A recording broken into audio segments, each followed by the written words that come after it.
Welcome to the Cultaholic Wrestling Podcast.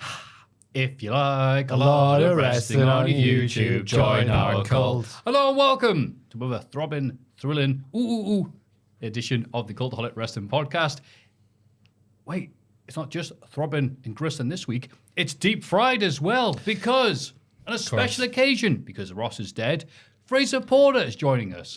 Ross isn't. Ross is not. No, but I am here subject to change. To provide all the deep fried and Scottish isms that you need on the podcast sometimes.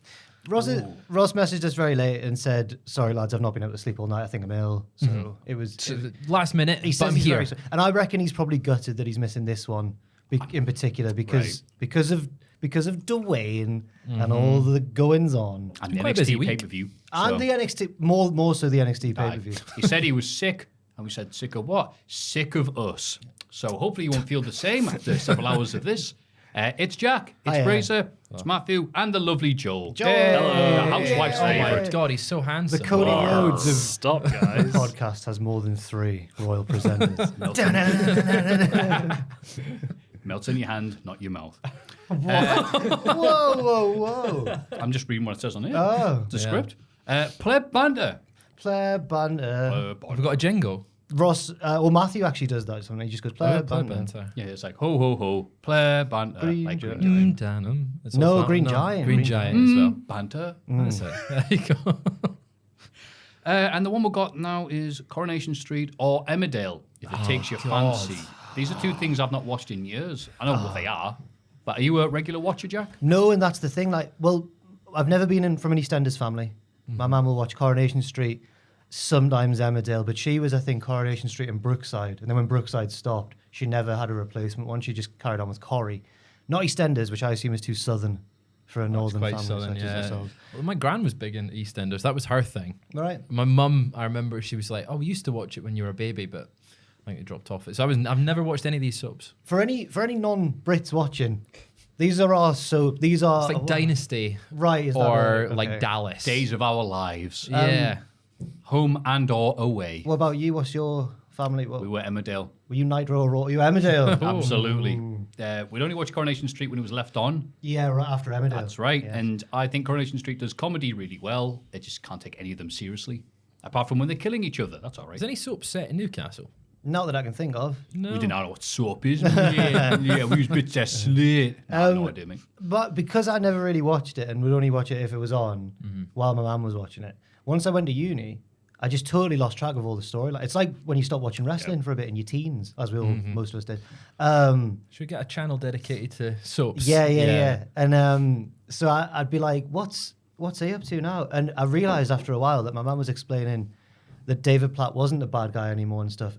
And I thought, he's turned face. It's just the same. Wrestling's the same. It's just the same. It's a soap opera. It is, well, literally, Yeah. it is, yeah. Do you know what the expression soap opera and soaps comes from? The fact that they were one of the first things to be sponsored by companies in America. I don't know if it's America or England or whatever. So it was soap. That was the first sponsor of these stuff. Like how the League Cup in football used to be called the Milk Cup.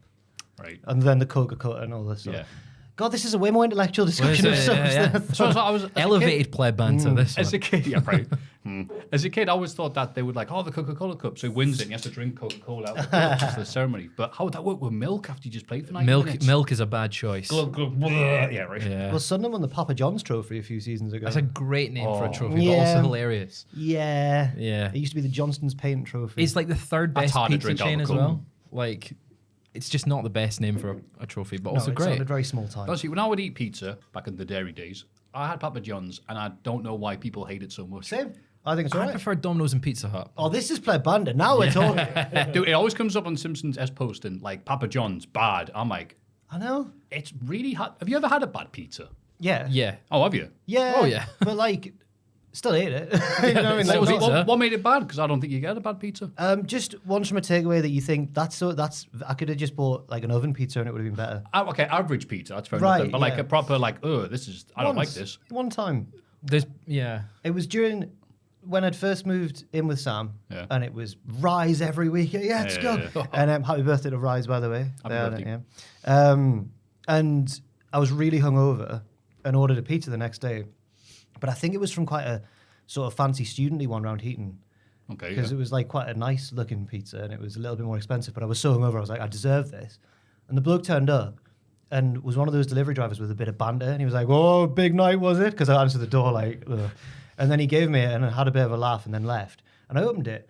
I don't know whether it was him or the restaurant, but it had been dropped. It was all like one side of the box, like mush. I was like, oh, brilliant. That's the one that, no pizza's bad pizza. Come on. Okay. Oh, when the topping slides off it. That's like when you bite into it and everything just slides off. Yeah. That's not a good pizza. And you try and rebuild and it just falls off again. Yeah. Or It's when like, full. I would say a bad pizza is when you get sent the wrong toppings as well. I had one, I ordered a meat feast, got sent one with mushrooms. There's nothing wrong with thank you. mushrooms. I don't like them. It's not what you expect on a meat feast. So I'm like, whoa, that's a bad It's pizza. nature's meat. Yeah. Not meat. Mushrooms are nature's Mushrooms. meat. That's fantastic. Fungi are quite They- Oh, mushrooms weird. Hang on. Why do we eat those? Right? That's saw- horrible. I saw a tweet about oysters. It was like the first guy who tried an oyster must have been insane. Look at that. I wonder if I cracked that Yeah. open. Yeah. It's because you imagine all the stuff that we've said, is that edible? Only one way to find out. Milk. Yeah. Who was the first one to milk a cow? Butter. Oh, I've left that milk for a while. Sorry, cheese. I've left that for a while. Let's have a So, nibble. first guy got milk, pervert. Yeah. Yeah. Guy did butter, lazy pervert. Yeah, yeah. Oh, yeah. Well, butter, effort. Yeah. Pervert. Cheese, lazy pervert. Yeah, there we go. Player banter. Pervert That's banter. what we think of Coronation Street. Maffew, can you shut up now and please get the bit one more talk about? Oh, okay then. The Rock has been pushed hard to replace Cody Rhodes. Yes, this is what everyone's talking about right now. Some would say as a subterfuge, as to distract from other things in WWE, but other people go, no, this was actually being planned for quite a long time ago. It just seems funny the way they've done it. It's very odd the way they've done it. Absolutely. If It you've is been living in a cave, first of all, how's the milk and butter? Cody Rhodes won the Rumble. Yay. Brilliant. Then he went on SmackDown after teasing, after Seth Rollins went, come on, take my title. Come on, you know you want to. And Cody went, you're injured, mate. Why would I? Went on SmackDown and said, I'm going to give my shot to The Rock. Just nice guy.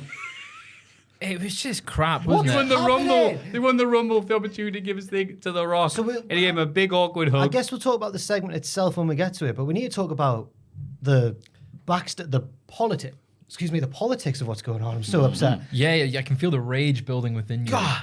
Cody's your boy. Cody is my boy, you know. I thought you were going to reveal a Cody Rhodes. Like, No, I've realised. what's the shirt on? You should have had a Rock shirt on. See, So yeah, So Cody's you are promotion.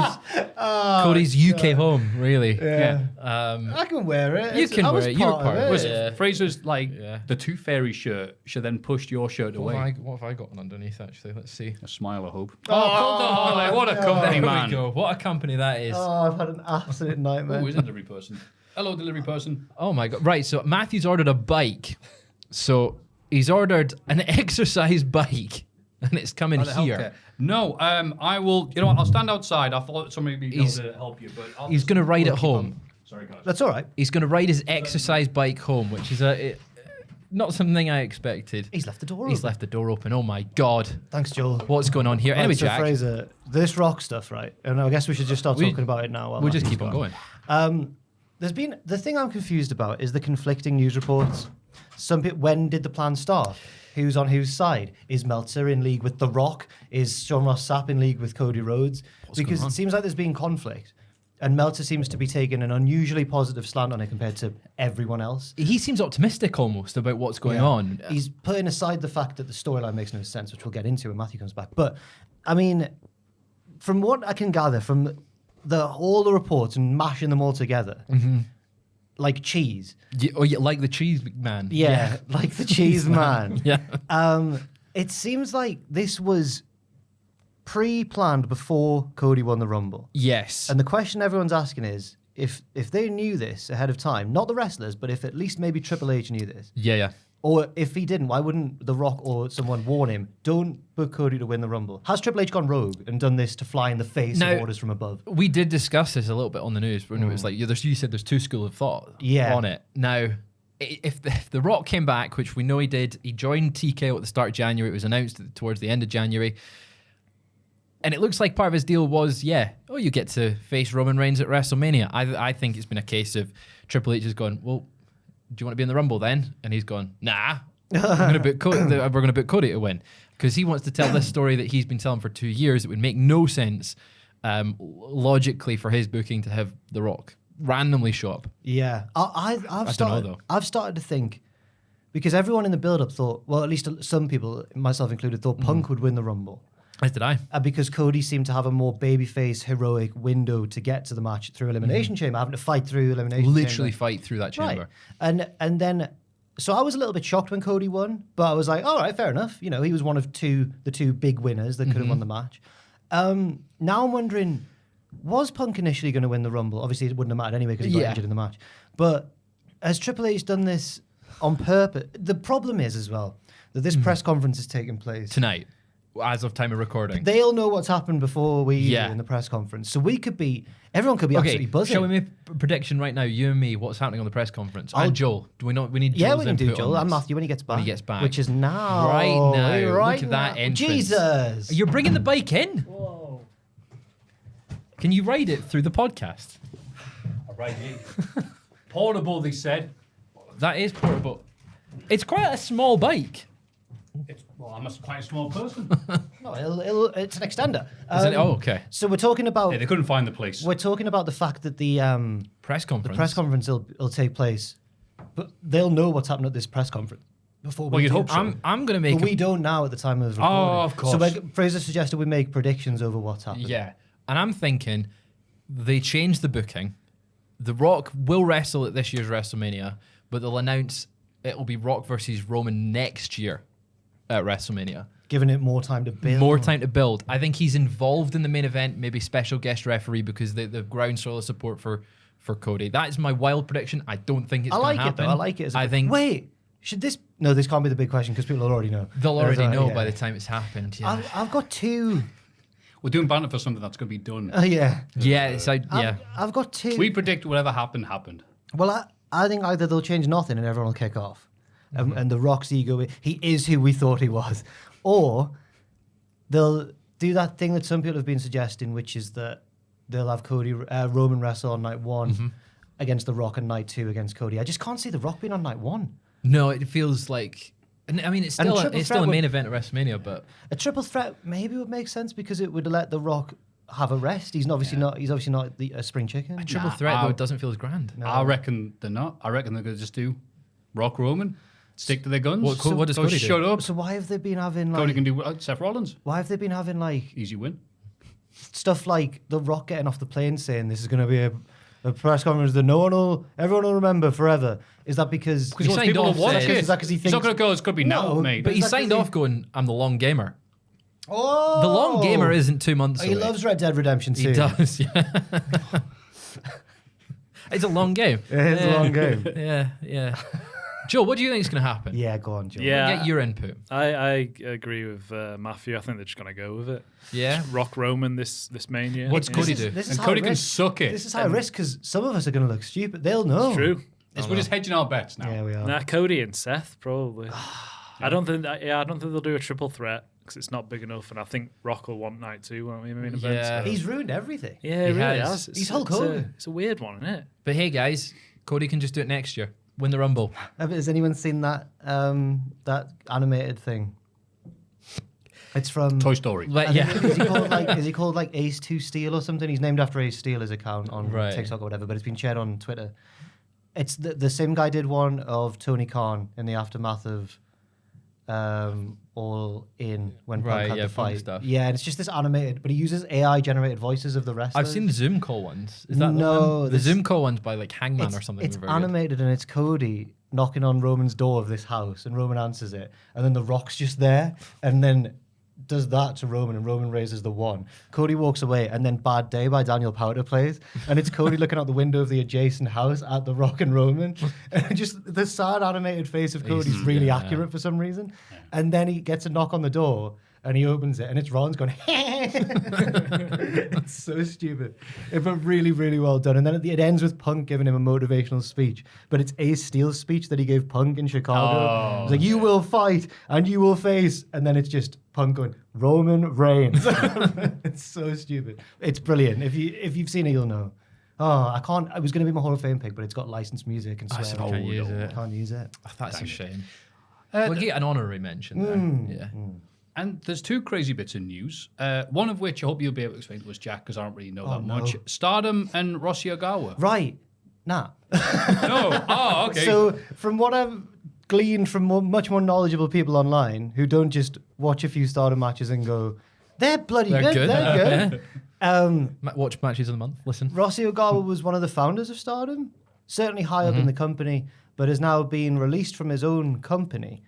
And they discovered he was trying to set up a different company. Yes, he wants to set up a rival, and he's been poaching talent to go to that which new caused company. NXT Japan to trend. Global localization, that's and what we want. also, global saturation. I think the reason that it hit Western wrestling fans more than the news normally would have is because Tony Khan gloated about it on Twitter. Yeah. Tony Kwan. Tony Kwan. To quote Tony Khan! Hey, I'm walking here. Hey. To quote TK. Bye, Rossi. And he did a few more, along with a clip of Adam West Batman saying it's a clear case of industrial espionage. Yeah. And then everyone was surprised because the feds had an undercover agent in Dr. Shrek's office. So he's not even being subtle about this. No, not at all. Communicating via the form of gifts. So that's the part that I get lost on, is how does this link to Tony's previous allegations of contract tampering and tapping up and that sort of stuff? From what I've seen, people have saying that Tony Khan's not been allowed to use Stardom talent because of him. Right. And he's been stopping them getting booked for AEW. Okay. And instead, sort of saving them, like Julia going to WWE, she's not going for the next few months because she's going to go and help up start this new company with him. Okay. Yeah. Whereas maybe, I don't know, maybe AEW wanted her, but he was told, don't go. And people have now pointed out that apparently Rossi Ogawa leaving Stardom has freed up. Now Stardom should be able to use, or AEW should be able to loan Stardom talent.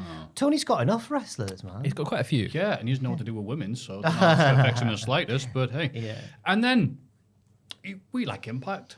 We like TNA Oh even. my God. It's had a good run. It's had a lot of hype. Hard to kill. Yeah. Very good show overall. Love to see some lovely performances. Scott D'Amore has been fired in a moment that must have some more detail or gossip odd, surrounding it, because it's like, thank you for our success. Yeah. Bye. Obviously, we record this on a Thursday afternoon, so if more details are coming to light that we don't know Yeah, about, thank fair you. The enough. curse of the podcast strikes again, as we're told every single week since 2024 started. But like you say, everyone involved with Impact, adjacent to Impact, even Tom Campbell, who was part of the UK Impact tour, even he could tell from that brief few days, oh, Scott D'Amore's brilliant. He's rebuilt Impact or TNA from nothing. Like He brought the name back from being a mocked name in wrestling for the better part of a decade, right? He seems to be very good at promoting as a promoter. Yeah, He they were seems bragging about the buys that Hard to Kill did. Yeah, he seems to be good at marketing. That and signing talent. Like he gets talent. Moose has been like, I've re-signed with TNA because of Scott D'Amore. Yeah. Right. Is he opposite to Rossi? Yeah. Like- he had amazing loyalty from the roster. Everyone since has come out. People like Naomi, who's just left, saying like, Scott D'Amore's the best, basically. Yeah. It's a bit odd. Anthem? What are you doing? Getting rid of him So that because seems fishy. yeah. Now Meltzer mentioned on Wrestling Observer Radio this morning. This should be fun. He mentioned that he wanted a bigger budget. Anthem didn't want a bigger budget or wanted to cut the budget, and so he kept on pushing for a bigger one. They said no, and they had a business disagreement. And that's the latest I saw about 15 minutes before we came in to record. It seems very corporate, doesn't it? Very corporate decision. Yeah, they want to unify Anthem and TNA to be closer together because Scott D'Amore, let's face it, was Mr. TNA. Like, you think of TNA, you kind of thought of Scott D'Amore over the past few months. Yeah. And you think of Scott D'Amore and it's TNA, and he's the guy that was so passionately coming at the ring, being like, screaming the name TNA. It really is really odd. It seems like a money thing then, I guess. Yeah. It almost seems like, oh, thank you for doing it, but now we've got TNA. Do we need you now? Weirdly parallel to someone above the situation coming in, not understanding the day-to-day running of the promotion, and then trying to twist things a certain way. But it's happened in the same week. It has, yeah. There's been, I mean, look, since the start of 2024, everyone at the top of the big wrestling companies has changed pretty much. Yeah. Like, there's been a big power change. We saw even before QT Marshall is no longer at the top of AEW. Yeah, that's right. That's You're what we're all going thinking into about, yeah. Speaking of 2024. this is a little bit inside baseball, as people. Oh no, it's not inside. This is a bit of an industry. Basically, what I was going to say is, just as someone who writes for the website, sometimes the media packs that Impact or TNA provide us are the best by far. Yeah. Oh, I hope that doesn't change. It's very selfish of me. The photo resolution's it's great, isn't it? incredible. Yeah. Oh, the press images. Thanks, TNA. Whoa, the graphics are clean. No, they're brilliant. They're Very really passionate about this aspect. They made writing about them a breeze, and that's good marketing. That is. Courting the press. Yep. Good They- media relations. Sent us a gift basket. No, they didn't. Yeah. Thank you for the reviews. Yeah, but I guess we'll talk more about the Rock and Cody stuff when it. Absolutely. Thank you for that bit of inside rounders. Yeah, was cheers. good, yeah. The only other bits of news I've got, stuff that's going to come up later on the podcast, and this was for Ross, but I'll still say it as the funny bit at the end. Kojima becomes the new MLW World Heavyweight Champion. What? And I put, that's the bread guy, not the cum guy. Oh, brilliant. Yeah, I love Death Stranding. He's Oh, you shut up. but he's you not know this? MLW champion. That's right. What? How? What moved? Champion of the world, MLW and bread. Was it not CM Punk in disguise on a prank phone call? That would be funny. Oh no, he was being homicide, wasn't he? That's Not- right. Did he win with a lariat? Yes. He probably hit a few. Who did he beat? Jacob Fatu. Alex Kane. Oh, Jacob Fatu wasn't being the champion for ages. That's right. And he's a free agent. Yes, of course. So a bit of news, but yeah. I'm sure it'll have nothing to do with WrestleMania. And that's the news. Everybody get excited for the Cultaholic Hall of Fame. Hall of Fame time. In condescending order from last week, Corey Graves, 12%. That's how it was put down. Not surprisingly good, Corey Graves, just Corey Graves. I don't write the podcast description. The Hall of Fame. Look, I can tell. The tweets from Solo Sikoa's adolescents that resurfaced this past week. Hashtag hate math, 39%. That was your pick. No. That was Ross's pick. Yeah. Quite an elaborate So who description. Corey Graves is? Yeah, it's funny that, isn't it? No. Okay. But the only thing people hate more than math is Maffew, the Polish referee, 48%. Ah. Thank you. Oh, a stub. Well, most of you. And thank you very much for people showing this clip. And get well soon, Ross, by the way. I didn't mean to throw shade in his time of course. illness. Yes, Of course. Yeah. Yeah, fair play. Worthy winner. Yes. I hope that he's all right. Because we were like, He's all right. I was defending him, but there was a lot of like, he looks tired, doesn't he? He looks like he's been out. Look, that's a hard 23, that lad. No, it wasn't. Down He the was Polish a pits. normal-looking lad. He just lives in a cold place. Lives in the box in the middle of the street. What? I'm totally gone for the context here.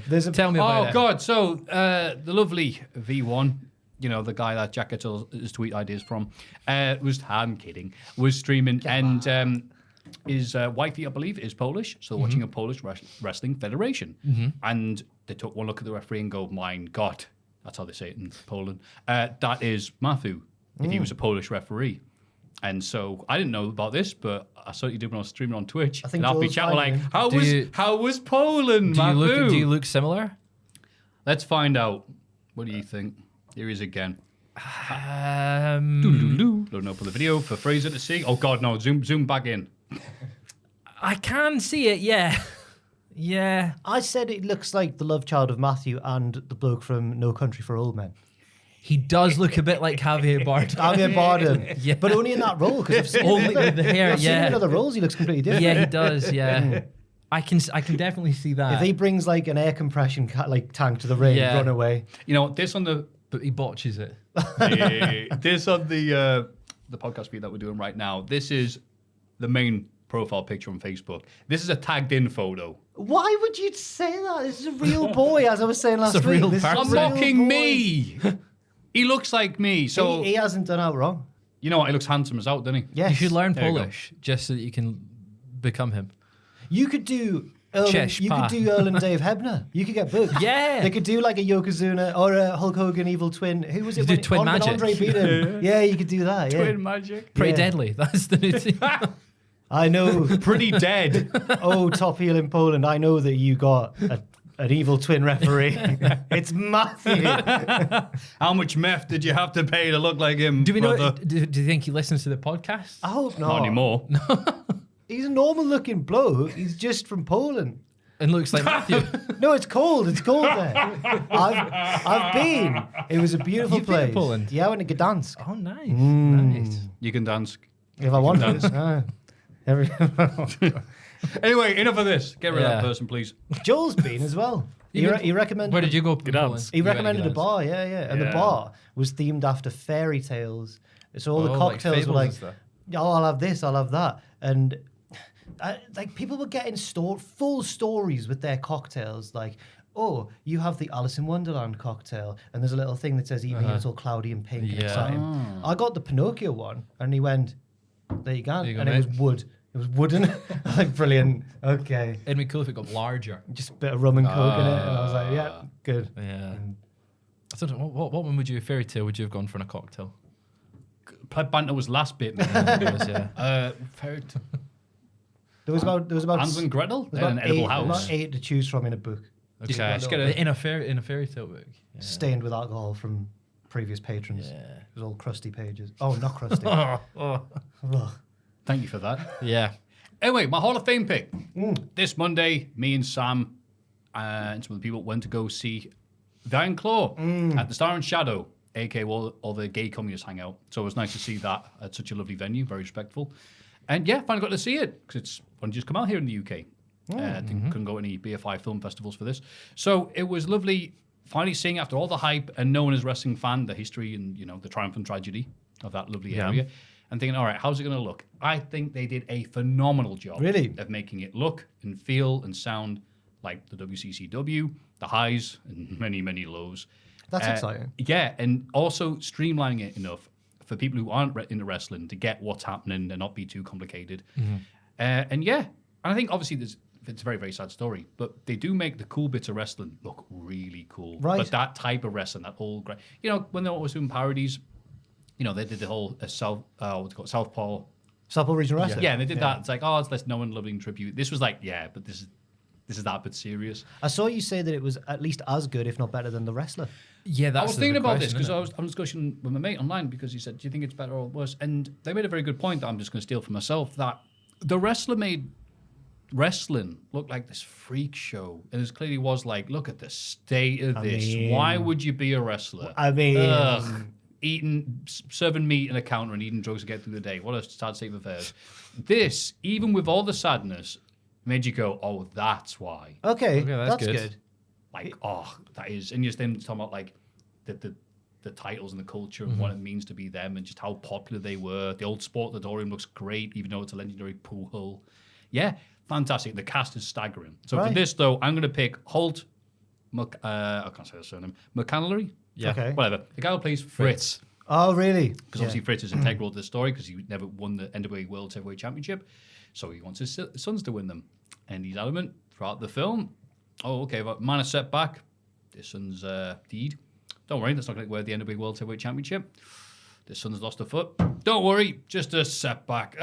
Just don't pay with the other foot, mate. Get the NWA World Heavyweight Championship in no time. Toxic shock syndrome. No big deal. World title's coming this way, baby. And it's so funny listening to the audience who were like laughing at him to begin with at how ridiculous he sounds, and then just like the laughter stopping and was like, oh, he is really adamant about this whole thing, isn't he? He really will just push all his kids into whatever situation to get this. God. And it's amazingly played by the guy who plays Fritz. I also know from Netflix's very short-lived story, Mindhunter. Oh, right, Yeah. okay, fair enough. Fantastic show. I've seen the trailer, and the bit in the trailer that I remember most is one of his bits where he sat around the dinner table going like, Kevin's my favourite. Then He keeps on doing that. There's a ranking, and I was laughing, going, that's ridiculous. And then he keeps on bringing it up later on, and it gets less and less like, oh, he's serious. He's not playing that. He's actually been, and the reality kicking in. Really well done. Fair enough. Very excited to see it. It comes out today, as it comes to the podcast. You went to a nice preview screening. Yes, we did. Before release. I think I'm going to go see it this weekend. That's not the spirit of communism. No. Exclusivity. Yeah.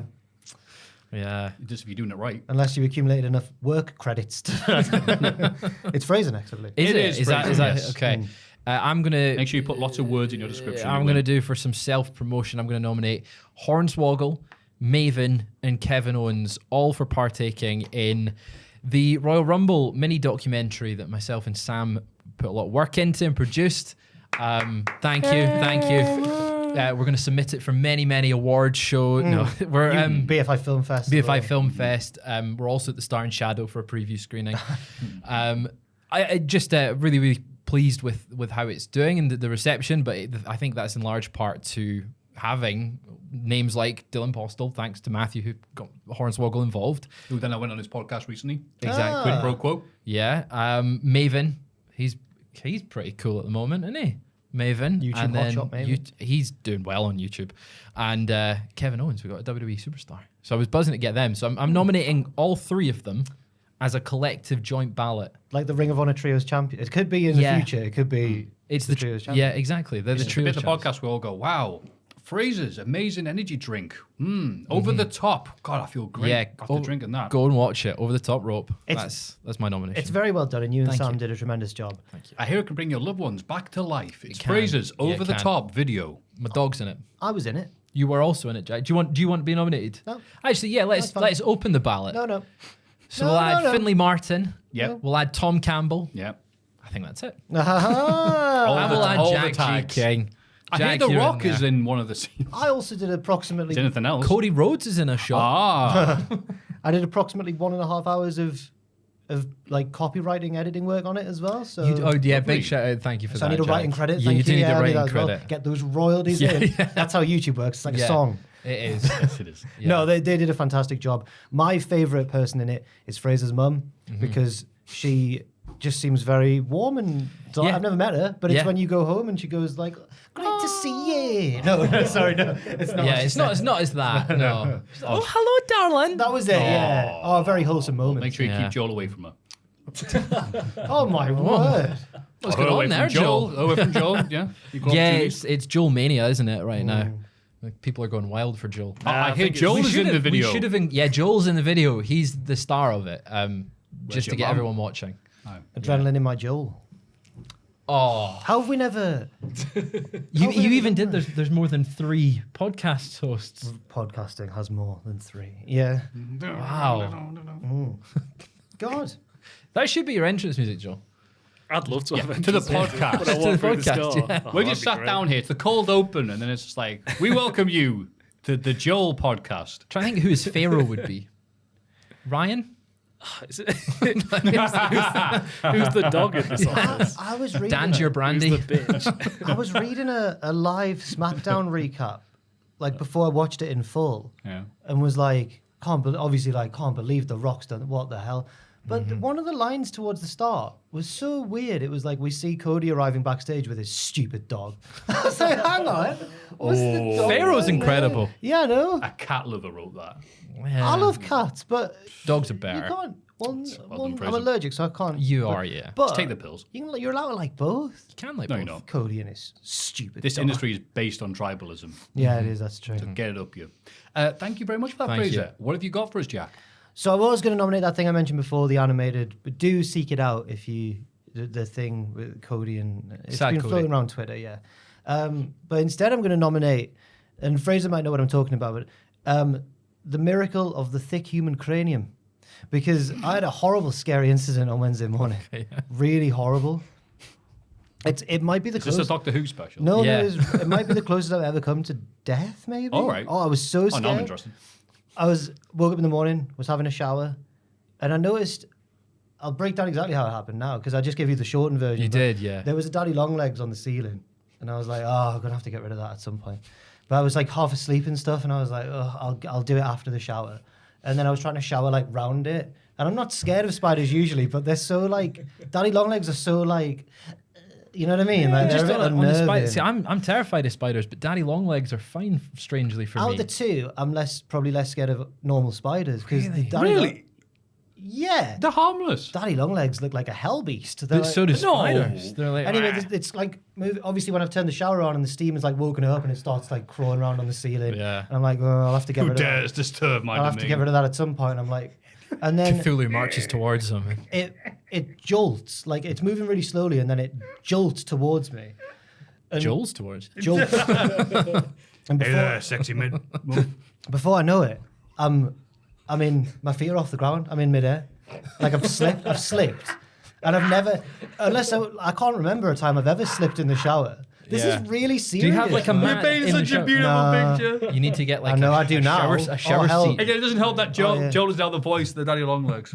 And then Who's the daddy? I'm like in the, you know when Just a cheeky you know when dad. something Just a cheeky bad dad. happens and it slows down, and both my feet are off the ground, and I'm like, oh no, and I grab for the shower head and miss it, and then the next thing I know, I've clonked my head on, you know, the back of the bath where it dips up, on there. So Christ. it was scary because I did that and heard like a crack, and I thought, what's happened? And then I moved, and I was like, oh. And I was obviously in pain, but I could move and everything. I was like, oh my God.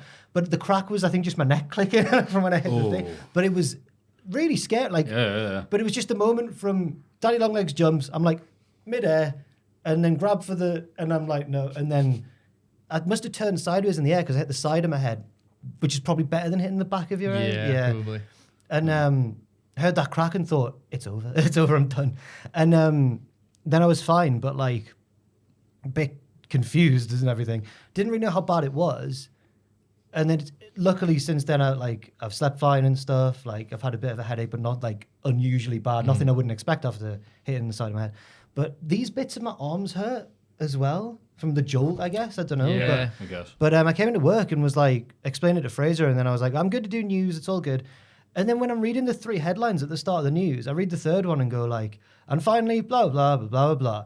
Thanks very much. And I realized we haven't done the video yet. And I was like, what am I doing? Yeah. But I a don't know little whether, shaken. But I don't know whether it's that or whether it's just because I was tired. It was early in the morning. It's probably a bit of tired adrenaline, a little bit of like. I was still a shock. bit shaken Jolty, up, yeah. but like, I did think, oh God, am I going to wake up today? Because this was yesterday morning. I think, am I going to wake up today and be like a state? But thankfully, Yeah, you're I'm here. all right. And that's why I'm nominating The Miracle of the Thick Human Cranium. Yeah. God, that could have been bad. I'm glad you're okay. Yeah. Could have been actually, like, awful, yeah. It could have been. It's just, again, I love you. I would never have laughed at that if it was a horrible Oh, ending. God, but yeah. it's just the fact that And I've it lost was a over. foot. No, I'm joking. The fact over a daddy long legs and the fact that only you would go. So obviously I showered around it rather than deal with the problem.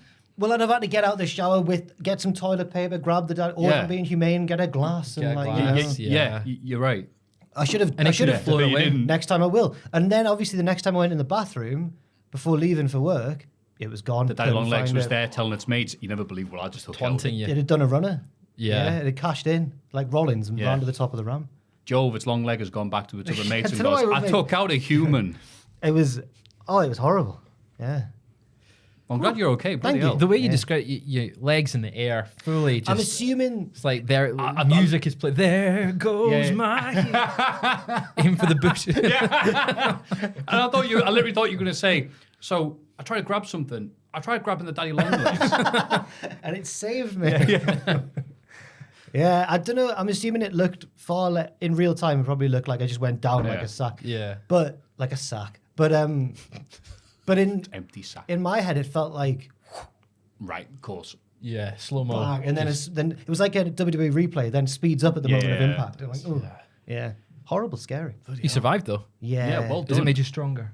Well, I feel crap now, Yeah, but okay. not as crap as I could have done, thanks to the miracle of the thick human Miracle. cranium. Well done, skull. Yeah. Wow. So we've got Iron Claw. Fritz von Erich. Everyone in the Iron in Claw. Everyone in Over the Top Rope, the Rumble documentary, Yep. Self high five. and The miracle. the of miracle thick of the thick human cranium, Yeah. specifically Jack's human Yeah. cranium. Because it's designed that way. It It's is thick for a reason. In brackets, Joel is it? Daddy long legs. You want people to win, right? You want people to vote for this. Daddy Joe legs. Did Wow. I've got a question, Jack. Yeah. Did the daddy long legs jump at you? Like was No, was I think it the just- bug in midair. Or I think was it just under? moved. It would be moving really slowly, And and it then just as I was jolted. looking at it, it moved fast, That so is towards scary. me, but on the ceiling. It didn't jump onto me, okay. but still, it didn't. It was probably me going, "Oh, that made me slip." He didn't put a mask you- on like in the old man from Courage the Cowardly Dog. No, Stupid guys- human. Ooga booga booga. You know the Vine where the woman's in the shop and there's the fake rat on the pile of Yeah, crates of stuff, and the woman jumps yeah, out. yeah, Is it like yeah. Was that your question? Yes. Yeah. The Thank sudden you. movement is scary. I know. 'cause it could have come at you with big pointy teeth?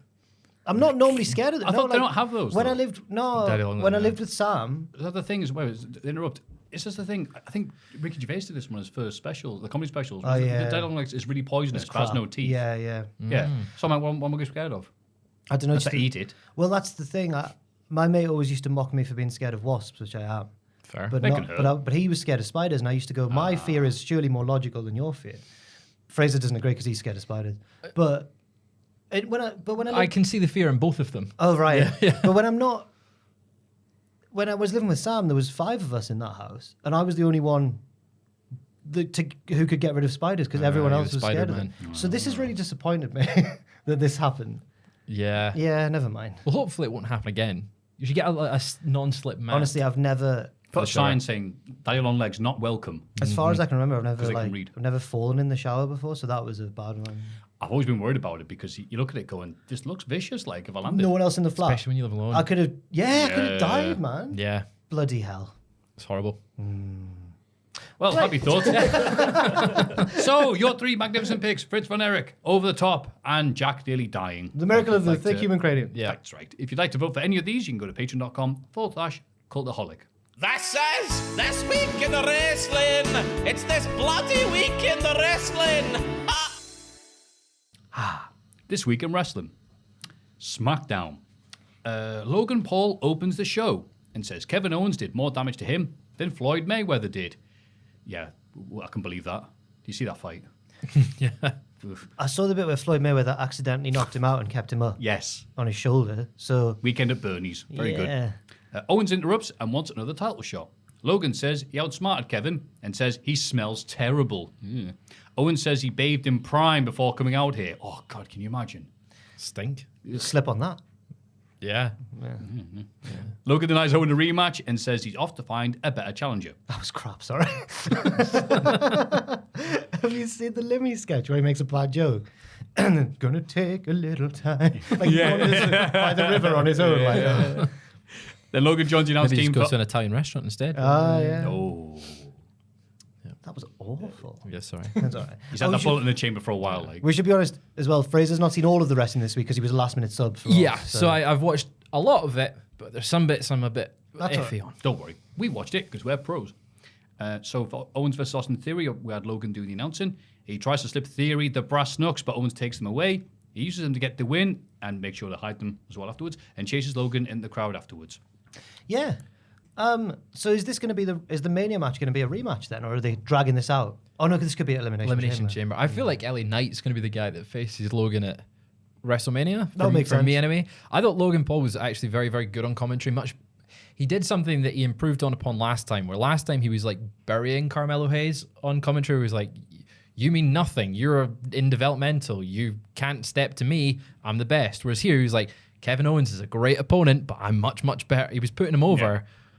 The wrestling, you put your opponent over and it makes you more impressive when you beat them. Yeah. I'm always amazed that Logan Paul has improved so much so quickly, and I think that was one thing that he really did well in this. Well, you are younger, so you are more naturally susceptible to Logan Paul. Just Yes, as just a demographic. as a demographic, No, yeah. I agree. It's horrible to say, but he's just he has improved in that aspect of wrestling as well. yeah. You're young enough to remember you can still hear that Pokemon song that only kids can hear and get scared of. I don't remember this. I think it's a BS thing, I think. Oh, right, It's that okay. popular rumor for years. Anyway, yeah, LP played his role here really well, annoyingly. Yeah. Kevin is perfect for LP, as he can say stuff like, he's 30 years old and has got duct tape on his shirt. I don't care about you. And it's like, he has but shut up. Yeah. But decent stuff as always. I like the finish with Owens learning from the Rumble and hiding the knucks. Ha ha ha. I put that in capital letters. It wasn't that funny, but obviously. No, it was really funny. Really good. Naomi exits the GM's. Ha ha, funny. Naomi exits the GM's office with a new SmackDown contract, and all the baby faces go, eee. Yeah, they all went, It was, That's what it said. it was like a bunch really of old weird. aunties. "Eee, that your new contract? Well done, Naomi, son. Not son. Don't know what- Hey, Naomi, you've grown. Yeah. Well done, Naomi Pet. There we go. Well done. Pet. Come on, man. Tiff Stratz also exits the office and says more attention should be on her. She stares down Bianca Belair before slapping Michin and walking off. Aldis comes out the office and gives a furious Michin a match against Tiff. Good. Yeah, It was a bit weird that she facing off at Bianca then just slaps me chin. Well, she's not as hard. Just not in a wrestling match. Clearly, yeah. I quite like the idea of a Tiffany Stratton Bianca Belair match down the line as well. Do they Hello. maybe WrestleMania? Oh, maybe. If Jade's not going to be on the main roster fully, properly just yet. Oh, yeah, Because they is Jade keep on not- teasing that, but also not. They've got various directions they could go with the non-title women's matches at WrestleMania. Yeah. Mm-hmm. Yeah. Bianca Belair asks Nick how she can become Io Sky's challenger at WrestleMania once Bayley challenges Rhea Ripley. LP interrupts and tells Aldous to find him a challenger, except Kevin Owens. Yes. Logan Paul. Yeah. Yes. Not Ken Patrick, KP. So that suggests to me that there will be a rematch, but maybe, like you say, elimination chambray. Mm-hmm. What's Bianca going to do then? Maybe it is Tiffany Stratton, because obviously she can't challenge Bayley now, Io Sky now. Do they maybe have the Elimination Chamber match? Because it's not going to be Rhea in the chamber. No. It's for her. Yeah, it's for her title. shot. So maybe do you have a cross brand? Maybe, because so far it's Becky and then probably Liv. Yeah. And we don't know anymore. Yeah, maybe. Yeah, that would make more think it makes sense. sense. Get Bianca and Tiffany in there. Yeah. Prettiest moonsault ever from the top of a pod. I mean, Yes, please. Whatever happens, The Rock will be taking the main position anyway. So. Legado del Fantasma are in a wine bar. Santos says they have been entrusted with carrying the legacy of their families, as well as Lucha Libre itself. Therefore, they must eradicate Rey Mysterio and the LWO. So they are now, I guess they already were the new Legado del Fantasma, Yeah. but now it's definitely Santos, the Shagging Cousins, and now Elektra Lopez. Yeah, as because well. they shared a bed, don't they? No, they share identical.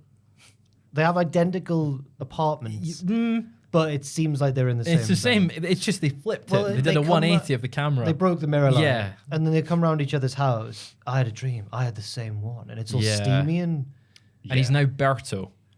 Birdo. Yeah, they changed his name. They changed his name on He's not Oh, yes, he Umbercom. went. He's not Umberto.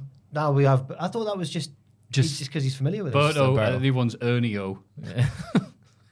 The LWO and Shagging Cousins are part of a four-way tag match, also involving Pretty Deadly and Tyler Bate and Pete Dunne. Zelina Vega helps take care of an interfering Elektra Lopez, but Bate and Dunne get the win over PD. Bloody hell. Just to set this up, no pop for Pretty Deadly. I'll put boo the stupid Yanks. So they do their entrance. We cut to commercial. Advert for Belair's Love and WWE show thing. Then Belair talks backstage with Nick. LP interrupts and is a dick. Then we get Santos Escobar talking with his, say it with his, La Familia. La Familia. Then we cut the Kissing Cousins entrance, and then the match starts. Yeah. So Pretty Deadly, in my mind, has just been constantly standing Yeah. on the ropes doing their whole thing. Well, no wonder they didn't win. They were knackered. The Kissing It's not Cousins. tiring doing that. The Kissing Cousins sounds like a sort of rural country gate or a poker hand. You got the Kissing Cousins. Baby with a Kissing Cousins. So yeah, it was structured weird. It was very, Yes. very oddly. And I thought, well, it's a bit obvious here. They've got the bloody Phantasma doing their thing in the wine bar. But no, Dunne gets a nice pop. LWO do their cool slingshot dive to the outside. Yes. But I've got to say, it was shot way better in NXT because their cameras are higher up and better for that position. They pulled it right out as well. Yeah, it just looked nice here. But He you didn't really also- get the feel of it. He was more horizontal. Well, not as horizontal here. Right. He kind of just kept vertically aligned and moved rather than what was a dive in NXT. I'm going to commandeer Ross's move of the week. Oh, no. Oh my god! No way, I'm What have not. you done? I think no, you you can't should. really. We're just because Ross isn't here. What would he want it to be? What would he want? It'd probably be something from NXT. I would say the thing that we'll talk about on Vengeance Day, where you've got the two going at each other. It You should 'cause annoy him and just it do will like- be. It will be something from Vengeance Day because we Yeah. watched it on stream together. Yeah. Otherwise, you just annoy him and do like, oh, it's an Irish whip. It's The Rock cutting off Cody Rhodes. Yeah, Ross Twaddles. the Rock's eyebrows moving slightly. Cody's look of sadness. No, it'll be something from Vengeance Day. Yeah. And I was very surprised that the crowd were like, oh, LWO, this is the main bit. And then Dunne and Bate win. Oh, fair enough then. Yeah. I was convinced like, oh, okay, it's a bit obvious here. But no, it's not obvious at all. But Pete Dunne did get a nice pop over the mild dullness they've had for the past few weeks. So they're getting somewhere slowly with this. Yes. And it'll be a cool match with what we find out on Raw, who their opponents are. Yeah. And then the winners face the Judgment Day. But the Judgment Day don't care who they face, as we learn. Yes. Do we think they're going to lose the belts to No. either of these teams? The Awesome Truth, probably. At Mania. Yeah. Yeah. Yeah. Right thing to do, isn't it? I guess it is, yeah. Yeah. In the locker room, Is Io it? Sky, Asuka, and Kairi Sane are talking in Japanese. Io says Bailey is done tonight in English for some reason, but I find out that doesn't. Why would you say that? Yeah. bit? The trio leave, but we see that Bailey has been eavesdropping from the next room. Now, The crowd did a great noise. yeah. When she appeared at the door, they went, oh! Yeah. The Bailey pop. I'm like, we knew it was coming, and that's the story they're telling. But I was surprised it was done in this home and away esque, like, oh, they've been talking about this when I've been right here. Like, suddenly Damage Guitar are dumb and like, we'll just talk with our backs turned to the unlocked door. In English. Yeah, In like English the English is part. done. The English part was odd. They didn't need to have this segment at all because Right. the surprise would have come Yeah. in the segment. Seems a very pointless thing to do. It seems quite Shawn Michaelsy of It Triple seems H. pointless, like when they insert the bit where Jabba is in A New Hope. Oh, little, Even though little he's- CGI jab. Yeah. Even though they didn't have to put the bit where Han Solo Han has to goes, walk over his tail, Yeah. which doesn't make any And he sense. goes, And he's like, "Oh, sorry, I was good at that. oh, yeah. Sorry, respected crime lord, that I just walked all over you. Yeah. It's lucky he was walking out of that bar because obviously Greedo tried to shoot him You did. first. Yep. Well done. Yeah. He didn't though. No. No. No, handed. Have you seen how crap the Oh. shot was? Pew.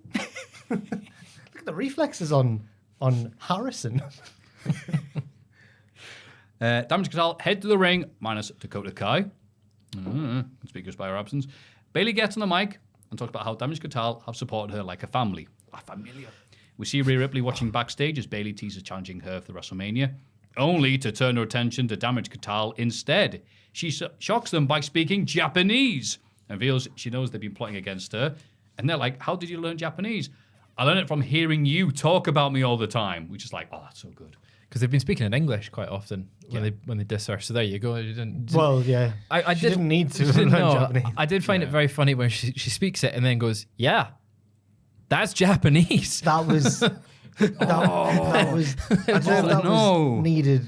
It wasn't. I don't want it to overshadow how good the segment was on the whole. I didn't mind it, but it just isolated. It's quite funny that she had to tell the Japanese women that she's speaking That was a bit of your language. speaking That. Japanese, guys. Yeah. No, that wasn't like, hey, that's Japanese. I was like, no, that's right. I know Japanese. Yeah, but it just No, I think this it is was- what Japanese is. that's Japanese. And I went, whoa! She says she's got a big surprise for them, and Rossy Ogawa comes out the canvas, full white. Wait, Barrett, that's Rossi Ogawa. Bailey backs Io down, who panics and directs Kairi and Asuka to attack from behind. Bailey pulls a pipe out from behind the ring steps and fights them off. She tells Io she'll see her at WrestleMania. Again, other than setting this aside from like, I hope she doesn't hear about this and all that, I thought this was well done. Just that's right, I know you've been talking poo about me. And the crowd slowly realizing as Yeah. well. Brilliant. And again, capitalizing on the massive pop she got at the Rumble. So, yeah, I'm good with this. I feel silly saying this as an adult man who's seen wrestling now a lot and stuff. But the last line when she goes, and Io, where they've all bailed to the ramp, and Kairi wasn't selling, by the way, as they've all bailed to the ramp, and she goes, and Io, about that announcement, I'll see you at WrestleMania. And I got goosebumps for some reason, good. involuntarily. I was like, Yeah. because I really want her to win. And I was like, oh, it's Will wrestling. she bring back the inflatable arm flailing And the tube men? song. Yeah, She at should. WrestleMania. Well, she'll need them. There's like 4 of them. Yeah. Yeah, surely Dakota. You and what army? Du, du, du, du, du. Do we see Dakota siding with Bailey? That's not the song, is it? Oops. Thank you. I completely forgot what Bailey's song was. Whoa, up in a snow, Celebrate on the floor. It's so good. Yeah. Yeah. It's a bit of, I will say, It's Carly Rae really Jepsen. like that Yeah. song, yeah. You do like a bit of Carly Rae, don't you? Love Carly Rae. Yeah. She always brings the bangers. Do you she like does. Carly Rae? I'm not particularly. Not no, partial why? to Bit the Jepsen. It's not bad. I just thought you would. Jeps. I hadn't really listened to it. Oh, she's good. The Emotion album's one of the best pop albums I've ever heard. Okay, Okay. I'll give it a listen. Yeah. It's like 10 years old, isn't it? I know. Crazy. Run Away God. with Me. Oh, Watch you. what a song. I'd rather run away with you than watch The Final Testament, who are set to have a match with Bobby Lashley and the Street Profits, but everyone brawls before the bell. Scarlett breaks up Lashley's hurt lock, but B-Fab arrives to take her out. Bobby hits a spear on Karrion Kross, and the faces stand tall. Now, I'm not against them getting a new person over by. Well, not B-Fab's not new, but she hasn't done anything for a long time. So I'm not against that. It just felt weird Why? because it came out of nowhere. We've not had any indication that she is friends with So these people. I thought that. But on commentary, Corey goes, "We saw her talking to Bobby Lashley," and I was like, "Oh right, Okay, I'm not she has been talking. Yeah. Fair enough. So that then, means they're fair enough. friends. I was, and this sounds horrible to say, but I was just quite relieved that the match didn't take place because the segment was shorter. Yeah. I just like Paul Ellering being on TV. He's like an evil granddad, and I like it. It's just great. Doesn't have to do anything. He just walks out and he looks like he evil. could be a Scottish granddad as well, by the way. Right. Yeah. Imagine him with bagpipes. Yeah, I can. You I can imagine you him with can bagpipes. imagine that. Yeah, but when he plays them, they're bad pipes. Exactly. Yeah. Hell yeah. Go on, Matthew. You can make your own fun watching these bits. yeah. And all this is about to sign Braun for SmackDown. But Adam Pearce interrupts and convinces Braun to delay his decision. Ooh, ructions. Braun leaves and Jade Cargill arrives, asking Aldis about their meeting. Aldis shows Pearce the door. I didn't like it at first when Aldis was first the GM because his announcement was really underwhelming. They didn't give him an entrance. They just went, He's "Who's here. that? Who's He's that by come the out ring?" of the crowd. Yeah. He wears a suit. But now, I really like the bitchiness between Pearce and Aldis. I think they both play it off really well. So, yeah. Like And we'll have to watch Raw to see if he's on it. You will. We'll get to that. And then Tiff Stratz wins her debut SmackDown match against Michin. Yep. I was sad for her that she didn't get all of the moonsault because they really hyped up on commentary. Prettiest moonsault ever, and it is a good moonsault, but she just got it with like her arms. It was She didn't enough get to all of win. it. That's Yeah. fine. That's okay. It's all right. But I'm generally optimistic. They've realized how good she is on NXT, and they're Right. She still got more of it than Julia Hart's moonsault, so it's all right. yeah. Julia hits hers with more force, but Tiffany's is prettier. Julia does miss a lot as well. Right. I put film trailer match with Tiff showing off all the best bits and spots. Yes. That's all you wanted from it. What The seal. What is it with film trailers Oh, go on. revealing the whole plot in the trailer? I don't watch them now. Yeah, Because you've if you're not got seeing the new to trailer, avoid 'cause I them. don't like to because they're either rubbish or exactly the same. It's like just put them into Trailer Maker 3000. I don't think I'm gonna watch the film, but I watched the trailer because Cena's in it. But you know that new Zac Efron one, not the Iron Stanicky. Claw. Yeah, Ricky. What? Ricky Stanicky. Yeah. So it's What's that? so Zach's obviously done a film that he's really passionate about and everything. Now he's doing one for the money, clearly. Ah, He's okay. back to his. He's back. Yeah. Zach's back. Yeah, it's like Bad Neighbours. He's just handsome sitcom man again, and he went into this. So this film's him and like the ginger guy who's friends with Bobby Lee, Andrew Yeah. Santino. Or It's him and his mates. Yeah, and they're all like they pretend that one of their mates is like dying or is in trouble. Yeah, so they're trying to go to him to like during his treatment to go and support him and to all get out their wives. all their wives are like, "Oh yeah, go for it." And then in classic American sitcom fashion, they get away from their wives and go, "Glad we invented Ricky years ago to get out of all hanging out with our wives all the time." So they've invented a friend to not have to hang out with their wives and just to do guy stuff, right? Like play This is golf. for boomers. Yeah. Yeah. So Away then from the ball and chain, and it's lads. called Ricky Stanicky. And then their wives are like, something happens where like they're going to have to actually bring him along for the first time. They're like, damn it, we're screwed. Then they hire John Cena to play Ricky Stanicky. Yeah, they hire just an actor in the world. Yeah. All right. But then the trailer reveals, wait, that sounds like the premise. Yeah. But it goes on and on. Ricky gets a job with them at their firm and the boss likes Ricky more than he likes them and stuff. And it's like, why have you... I now know... Oh, okay, I like- No, but I know It three looks quarters of the good, but plot now you now. know it, yeah. Do you know what? This sounds like a good trailer for a thriller or a horror even. It does a little If bit. it turned out to be that Ricky's a A24, killer, yeah. oh, unbelievable! You watching it's Blumhouse A24. You wait. Boom. There you go. Hang on, Ricky Stanicki's taking me wife and the kids. Have you seen that? And the kids love him more than me. Have you seen that Ricky photo will of Cena in the mini skirt and stockings and heels when he's walking out around on a film set? And everyone's like, "What's that from?" Joel, can you find that photo of John Cena, Ricky Stanicky? It's such a stupid name. skirt. I'm sorry. It is. Well, maybe that's yeah. it. It's like a guy who doesn't exist. Or There it is. There's the photos of John Cena. So there's one in it, but specifically the one in this, that's the one. So that went viral. Oh, that's real? Yeah, that went Oh. viral about a year ago. And it was like, this was on set, but he's wandering about in that. But that's from this film, Ricky Stanicky. I think it looks very fun. But it looks also like it could be really, really crap. Just the guys getting away from their bloody Yeah. wives. They just want to play some just to golf. put makeup and high heels on like regular lads. So yeah, Yes, that's that. Interesting. that's what John's been up to, and Zach. Yeah, I that's, guess if that's you- why he wasn't at WrestleMania 38. He was filming that. Again, if you had A24 at the start, you'd be like, oh, that's a thrill, this. Mm-hmm.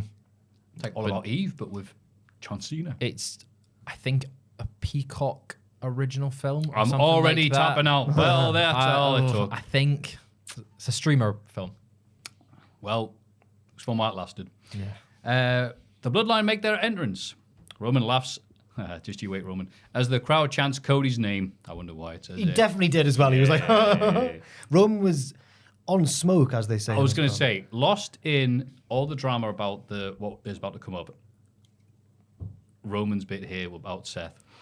I don't think he took too kindly to Seth's comments about his belt. Roman challenges the claim made by his little brother, Seth Rollins. No pop.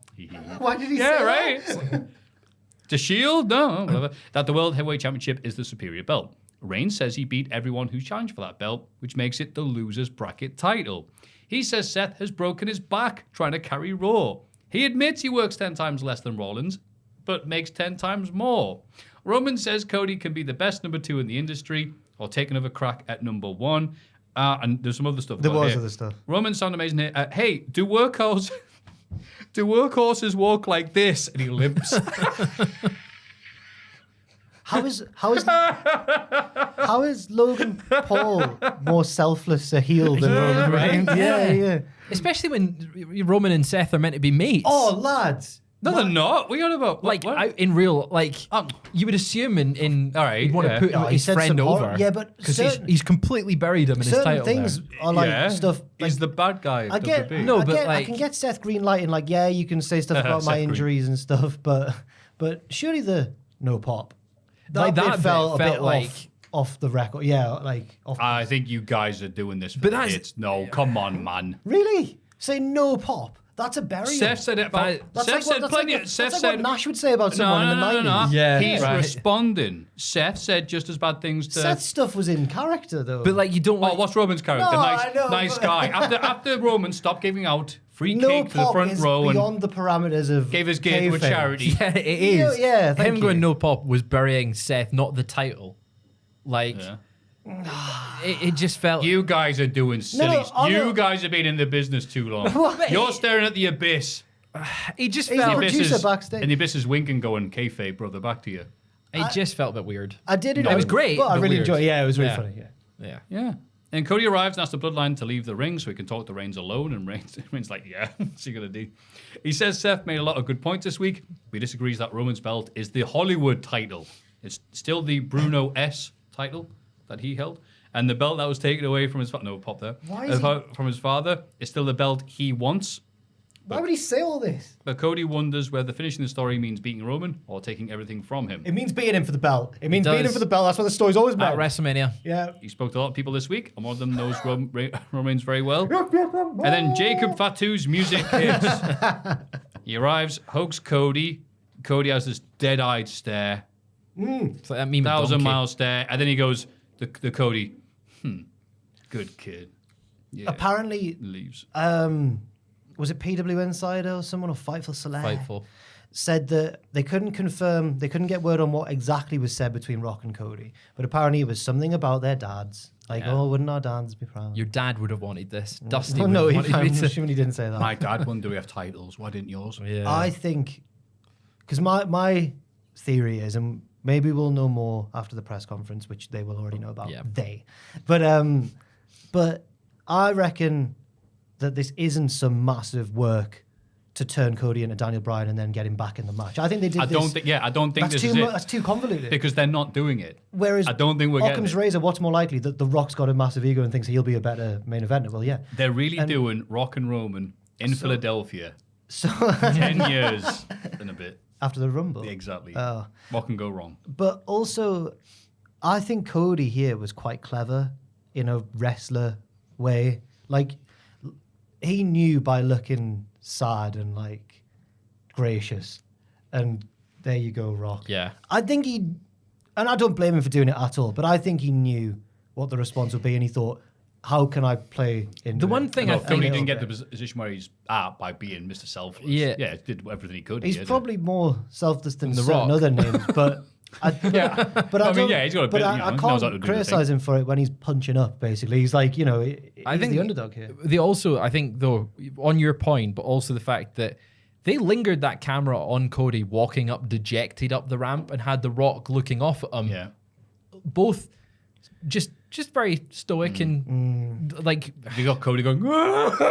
So it was weird if you're trying to put over the fact that Cody's like, I'm going to finish the story, not at WrestleMania. I'm not coming for you then. I've got someone else who's coming for you. Why linger on Cody being sad if you're not going to play into that?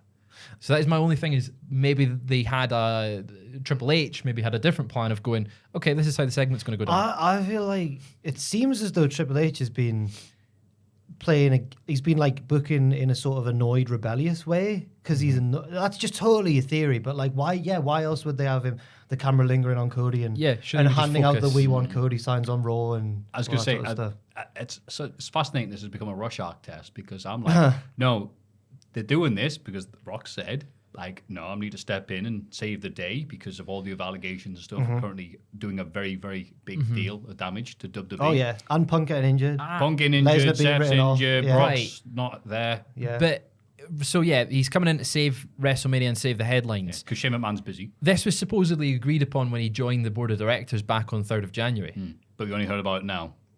So why was he coming in on the 3rd of January to save WrestleMania before there was any bad press? Well, why would he come in and save That's WrestleMania with actually that a very match? good point.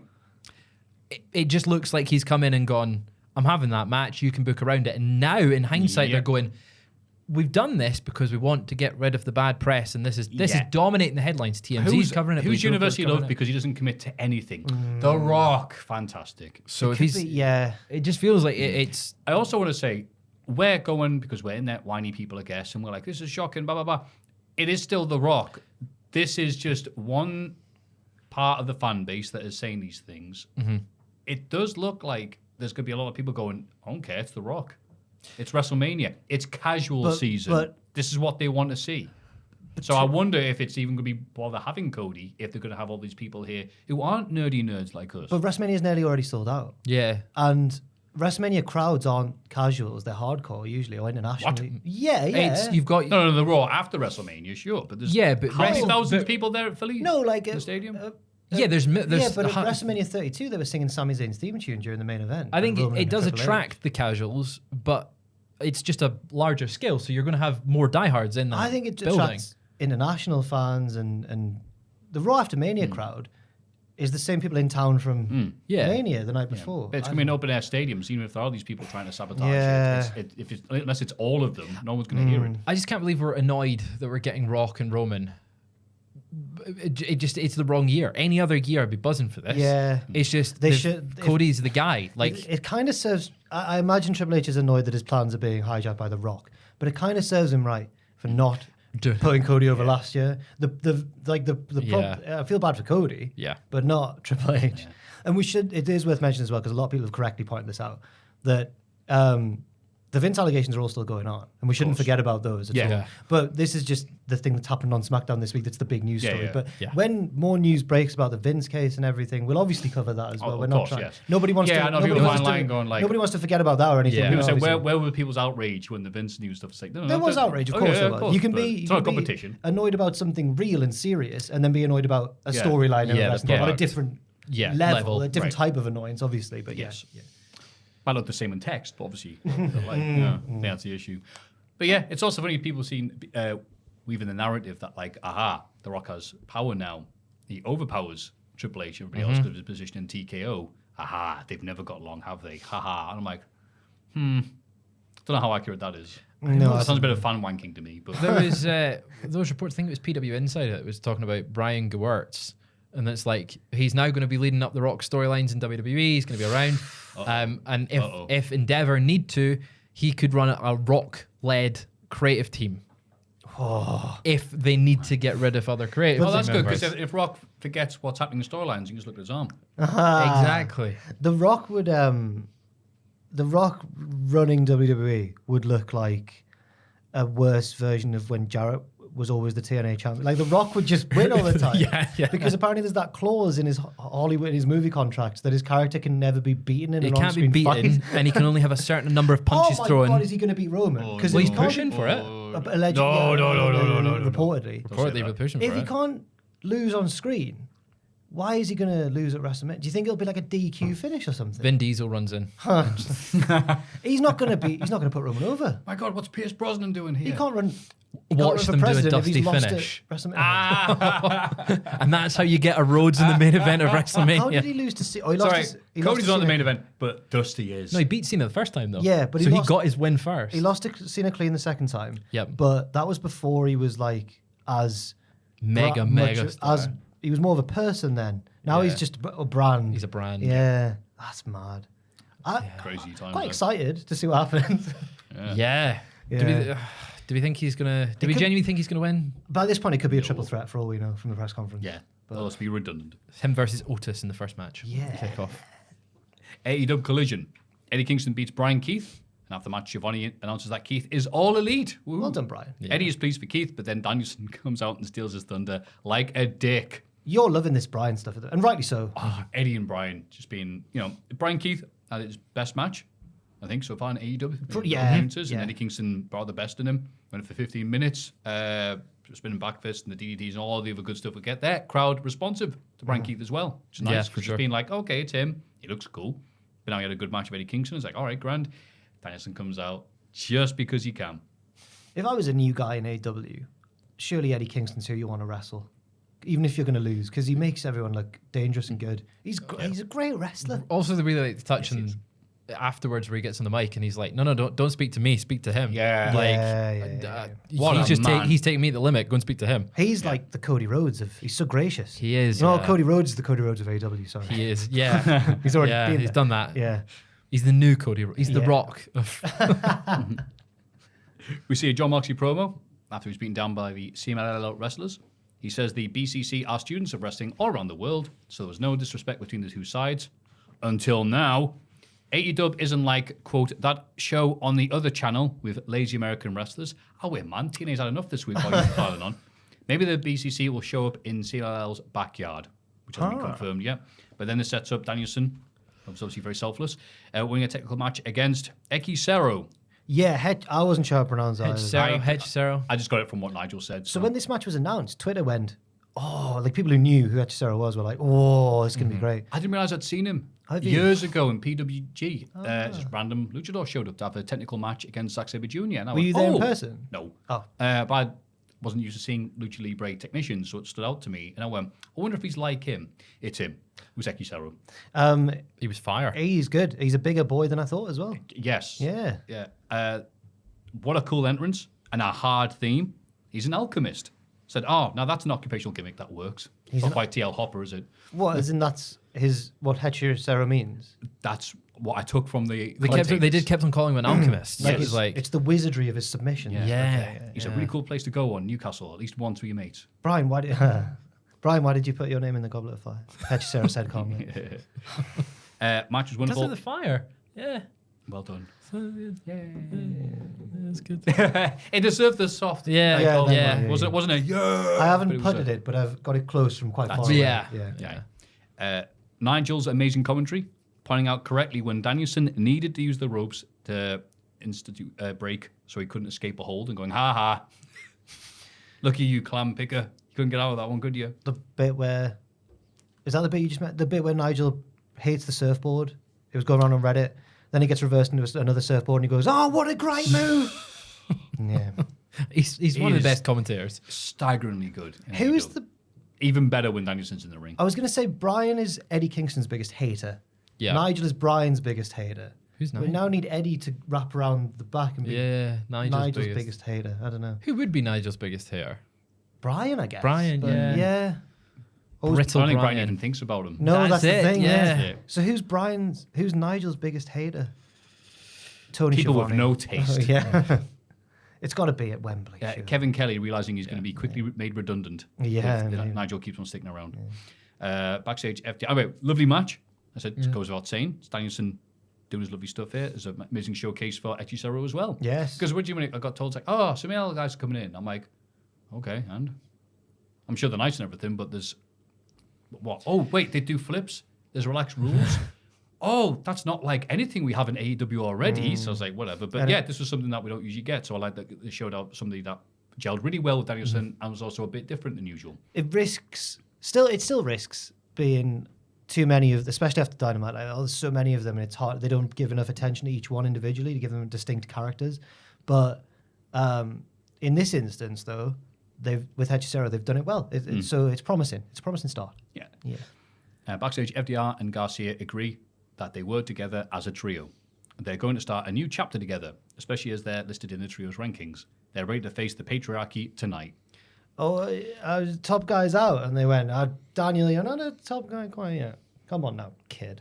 Oh, yeah, fair enough. They're like his uncles. There's the banter. Player banter. Yeah, It's like episode 1 chemistry with us. I still don't know if I can get on board with Daniel Garcia and FCR just now, but it just feels a little bit, for me, a weird clash of just Daniel Garcia's dancing.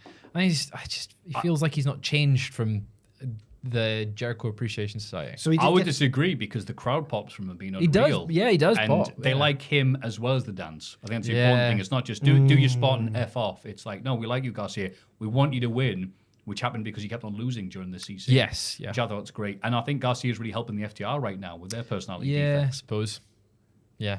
No, they've been Good great. point. These three together, fantastic. Yeah. You've become an FTR hater in a few I'm short just weeks. noticing how, you know what it was? I think because the House of Black was such stoic goth lads, they needed people. They needed like the Animaniacs around them to balance them out. But then FTR are like, Well, they're hard men. grizzled stoicism. And you're like, all right, well, this is just nothing really, isn't it? Yeah. But now they've got Garcia who dances. It's like, there it is. So There's he's the He's emotion. Wacko and Yakko and Dot. All in one sexy package, yes.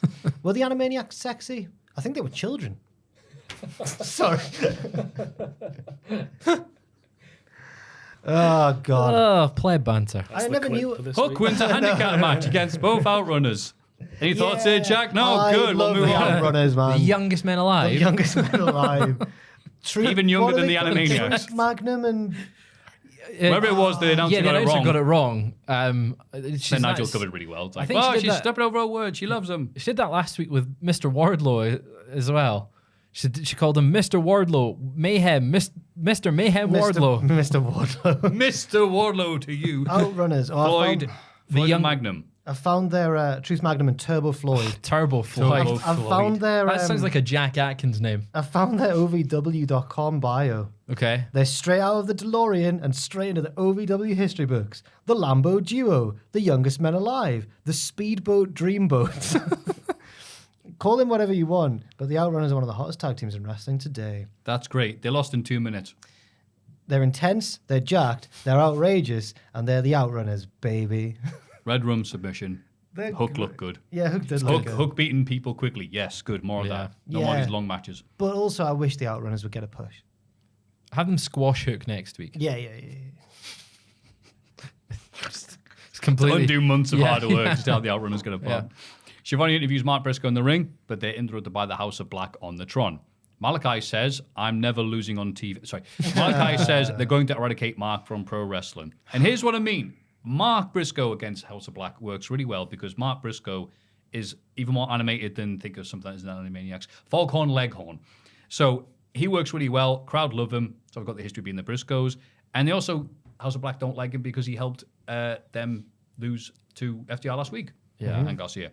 So it makes sense. And yeah, Mark's is all personality. His promo was great, but it was also just really funny the fact that like the first 3-4 minutes is him just hyping up the crowd, and it's like it works for him, but it was like you said nothing in that first you were just waiting for the interruption. He's so good. Yeah, but you don't notice it until like I think I was making my dinner watching this. I'm like, he has said nothing this entire time. Well, I mean, it was like You say it best. Yeah, it was like last week when the Bang Bang Scissor Gang did a promo that was just, hiya. hey everyone, Well, we're They're here. used to that because they've had 6 months of doing nothing Well, but talking. So But yeah, no, I like Mark Briscoe's baby. He's a great babyface and everything. But the House of Black are starting to now with this feud. It feels so similar to the last feud. We're gonna get in your head and meh. Just And then they don't do it. meh. Although they'll beat him though. Yeah, They'll because get a win there's over three him. of them. Well, there's three of them. Yeah, Yeah. you're right. Yeah, and they also need to win a few because they lost the last one. Yeah, yeah, then they don't like that. No. Serena Deeb Allegedly. beats Queen. No, allegedly. Serena Deeb beats Queen Aminata via submission. Yeah, it was Serena Deeb's continuing to win on her return matches.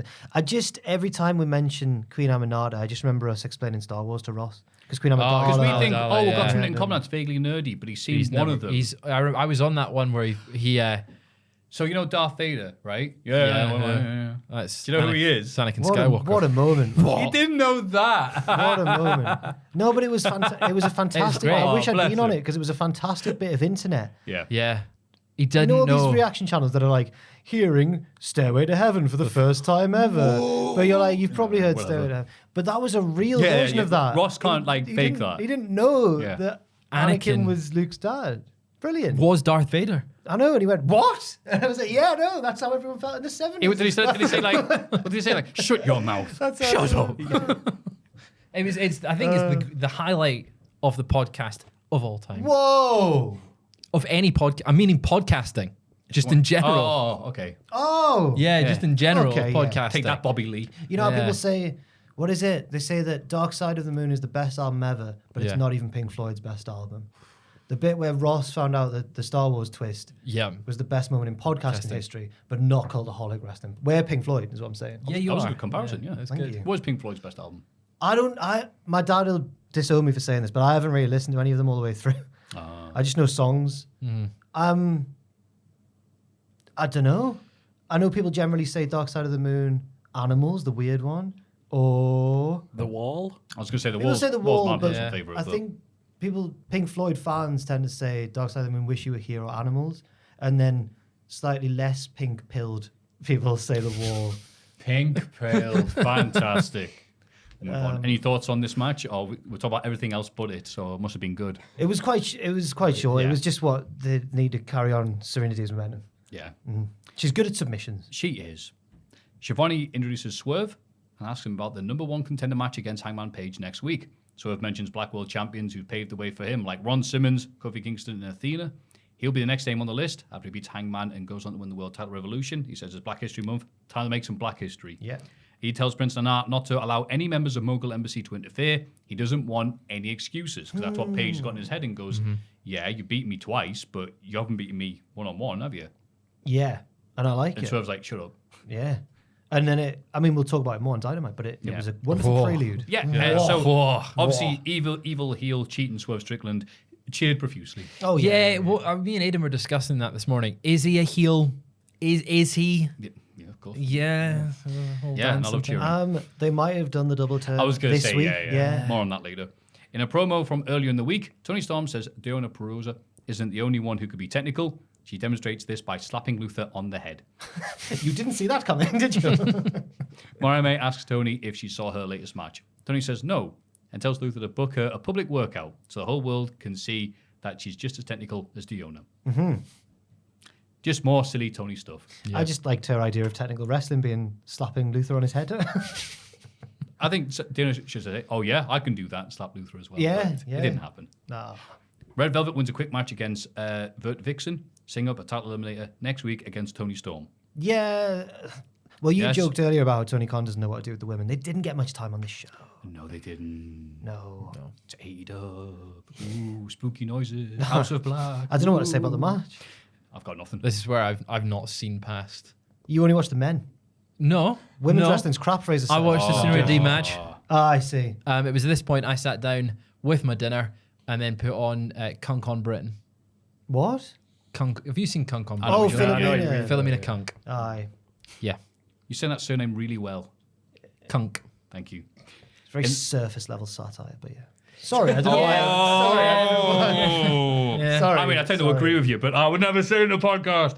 In the main event, FTR and Sorry. Garcia beat the Patriarchy, with Garcia getting the pinfall on Nick Wayne. Well, everyone had to stay indoors because of that COVID going round. Oh, shut It's up. funny. Charlie Brooker, you're not as funny as you think.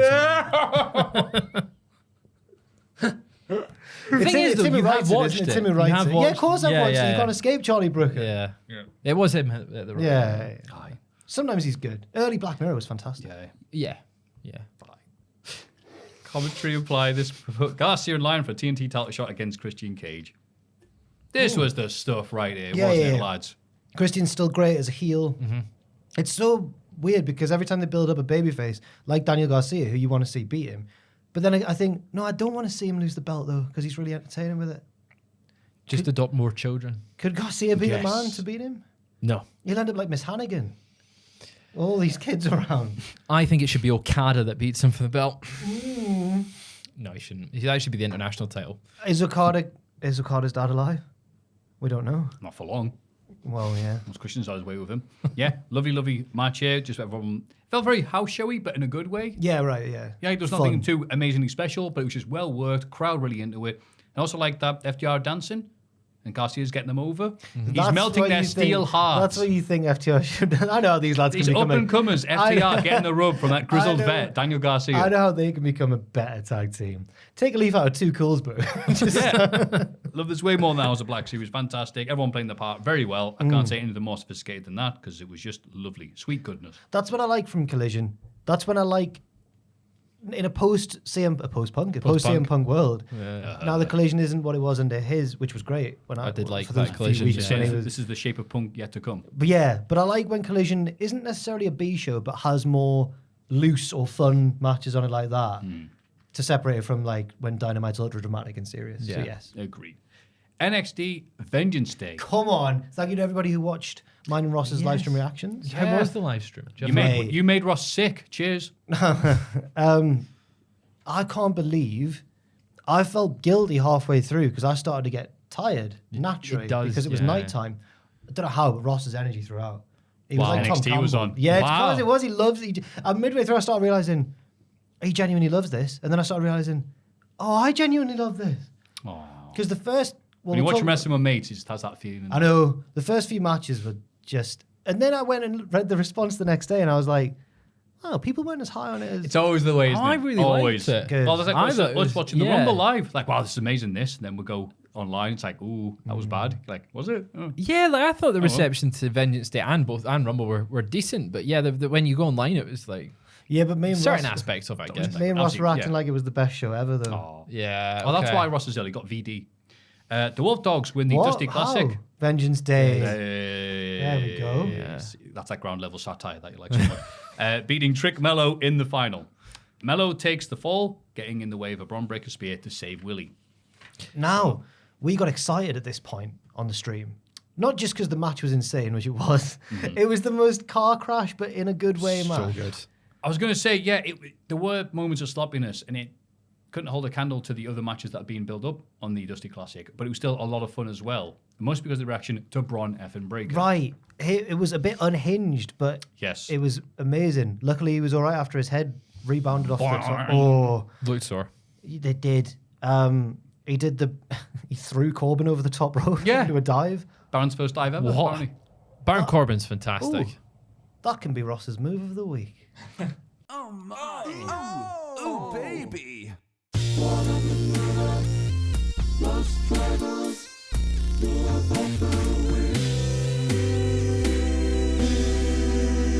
There we go. Because I think of all the matches, apart from the main event, the one that, just trying to get in Ross's head, the one that he enjoyed the most was probably the opener. And I think that was probably the big moment from it that he enjoyed. Was Trick Williams not the legal man at the end? I've seen people say he was. We weren't paying attention to that. We were going, what? See, I saw a lot of people say he tagged in and he was the legal one, so the ref shouldn't have counted the pinfall. So Well. Mello was in there. You know. Did you enjoy their entrance? Yeah. The With bikes. Bikes? Oh, it was incredible. Yeah. Baron Corbin coming out on a big trike. Well, Ross pointed out he was dressed like a traitor. He was, the yeah. brown he's, clothes. he's a big fan of Claudia Winkle. Yes, yeah. And the ending, that's when we started to get excited about the rest of the show because we were like, we thought that they would win. Yeah. And then it would set up a loss at the end. Braun's been on Raw or SmackDown. Yeah. So we're like, okay, he's done here, right? But the fact that they lost, and not because of Carmelo screwing Trick, but because he saved him, he took the bullet for him, and then afterwards says like, I just wanted you to be healthy for the main event. That added layers of intrigue, which didn't right. make sense in the end, but at least it added layers of intrigue. Yeah, it was a diversion. Yeah. Swerved you. It was a great match though. Like Fun. Very fun. I'm glad Braun and Corbin won. Corbin, I want to see him with a championship. It's been far too long. Good. Go back to NXT 2 years ago. Sorry. Oh, that sound bad. Sorry. Bloody hell. But yeah, no, it was good. How Dusty dare you not Classic have an was great. encyclopedic knowledge of NXT? Oh, sorry, that was Baron just- Corbin though. I'm watching NXT. Dijak I've then. just kicked the computer. Oh my god. Are we all right? Yeah, we're all I good. stretched my leg out and went, We're all good. I went Philomena clunk. Hey. I then put a note here going, because I watched this the day afterwards, because Oh, yeah. I wasn't staying up late for this. And I said, honest to God, 10 plus minutes between matches. How could you watch this live? So That I was was- watching it live. Well, it gave us a lot of time to catch up with comments from the lovely people watching in between. The So lovely Twitch chat. logistically, it worked out very well, but we did start to go like, oh, That's a good coffee break. That's a good toilet time. we were glued to it. Where you, It was like, it had elements of an episode of NXT weekly. NXT. yeah, you had little backstage skits, Yeah. didn't you? Oh, we also checked furiously multiple times to see if the calendar was online. We were like, come on! Yeah. It is now, is it not? Sold out, man. Yeah, by the time I checked, it sold out. Yeah. Oh my He's god. gutted. You Yeah. pervert. But before I get the perverse, You need to get one for in here for when you do the podcast. That's what they was telling us on stream, and then someone donated. We were like, it's $20, and someone donated $20. I'm like, there you go, lads. We were like, oh, thank you. I know. Yeah, Someone thank you to that should person. just send one that's ordered it. Someone who's If bought they've it. bought it, they're not going to let send it go. it to us. No one's they've seen the. give us your thing. No one's they've seen the lovely ladies inside. Exactly. We don't want a used calendar. It'd have to be on the wall for when Triple Jump records their podcast. Exactly. Yeah. Ben watches NXT. Yeah. Nail it into the TV. There you go. I mean, Ben watches NXT, so he also won't know half the women in the calendar. Because I haven't got a clue. You don't got a clue, no. Anyway. I was looking at the preview online with Ross, not on my. Carry on. Dijak beats Joe Gacy and then no DQ match. Gacy smiles afterwards. He loves it. He bloody loves it. Hey. Hey. What did you think, Jack? Really enjoyed it. Joe Gacy's. We nominated him for like most underrated a couple of years ago because it was. Last year's first half of the year? I thought it was actually last Oh, it year. was last year. They all blend together. Because it was when his gimmick was crap, but he's a good wrestler and is good at reading the lines in his promos, but his character that he's been given was just terrible. Now he's got this. I'm enjoying him a lot more. It's vindication. Really? Yeah. Ooh. I'm actually interested to hear what Ross thinks. I'll put deathly signs for Joe Gacy, what we expected. Even the hairdryer didn't want to cheer for him. Gacy Bonk and Dijak with the bin on was grand, so people don't know, didn't see the match. Why didn't you see Jack and Ross? What's wrong with you? But he put the bin on him, and you think, oh, well, Dijak's going to give him a big kick. But he was able to hear where he was with his ears. Yeah. And did that. Give him the Smart. big old... Yeah. Really smart. I like the tape bit. Wrapped it around Dijak's head. Yeah, that looked painful when he pulled it off. Yeah, that's not going to be fun. No. I put Daredevil couldn't have done that. I put Joe Gacy has the audacity. Daredevil. Super hearing.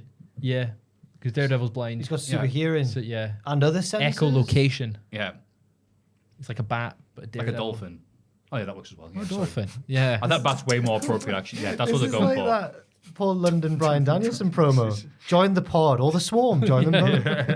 I love that. I watched it again the other day. Just watching, because they look. I'm not suggesting anything. They look like they've been a bit, How dare you say that about Poland? about wrestlers. All right, Paul. But just watching Brian try not to crack up the whole way through, because they walk in and the sign says "keep door closed," and he goes. And then Paul goes, "Don't worry about it. Scott lost. You should be worried." So he transitions into the. He says another wrestler's name as well. Yeah. Yes, he does. Yeah, Joe Gacy has the audacity to rip off Bray Wyatt with a spooky pose in the corner. Doesn't work for him. Good. Loses, then he smiles. Some nice moments, but don't know what this did for either man. Wow, I'm glad you liked it. surprised. I It was was. just a good match. They did some nice stuff here. Like I said, but afterwards I didn't go, wow, Joe Gacy impressed me. I just went, all right. I don't really feel much. I didn't think Dijak looked good by beating Wacky Idiot. I don't think Gacy looked good, apart from a good spot in the bin. Maybe he keeps a bin on his head. He was smiling. If he comes out after the bin match. every week, Just wants the pain, What's doesn't the he? pain? As all Dijak's opponents seem to. he's like Cody who gave him Rock the shot. I didn't want to win. Shut up. Yeah, you did. I didn't think You of don't it win, that then way. what's the business about? Maybe me and Rock were still me and Ross. He's everywhere. Maybe me and Ross were just still riding the high of the previous match. Maybe. Yeah, maybe. Well, no, I enjoyed it at home. So Fair enough. You're I'm wrong. happy for you. You're wrong, Me Maffew. wrong. Yeah.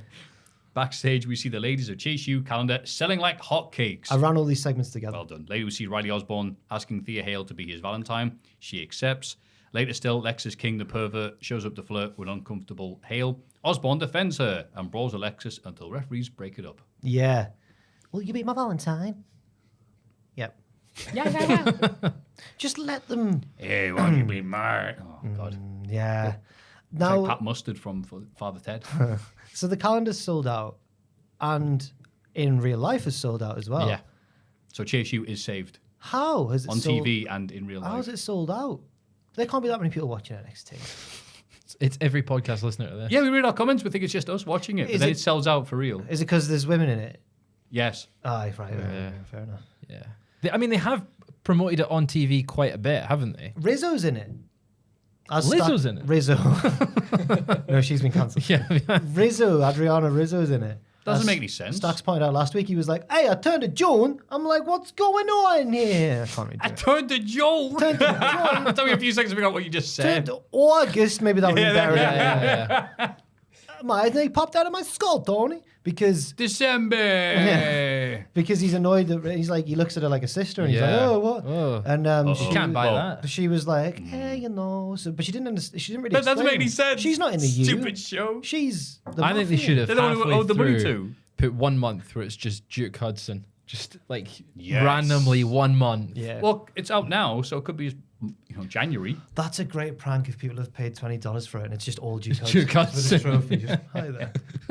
I'd love that. Didn't see you come in. Yeah. Not enough Duke Hudson on this show for me. Yes. Right. And then the Angelo family beat OTM in a 6-person mixed tag match. Shocked that OTM didn't win, personally. Likewise. It's because I didn't think that the Wolf Dogs were going to win the tag tournament.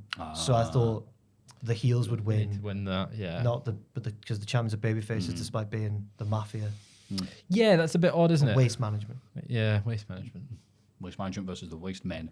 No pop 5 team during the 6-person openers. Poor landing for Bronco Lima, who dons spiked in his head from a belly to belly. Or belly to head, I guess. I thought it was okay.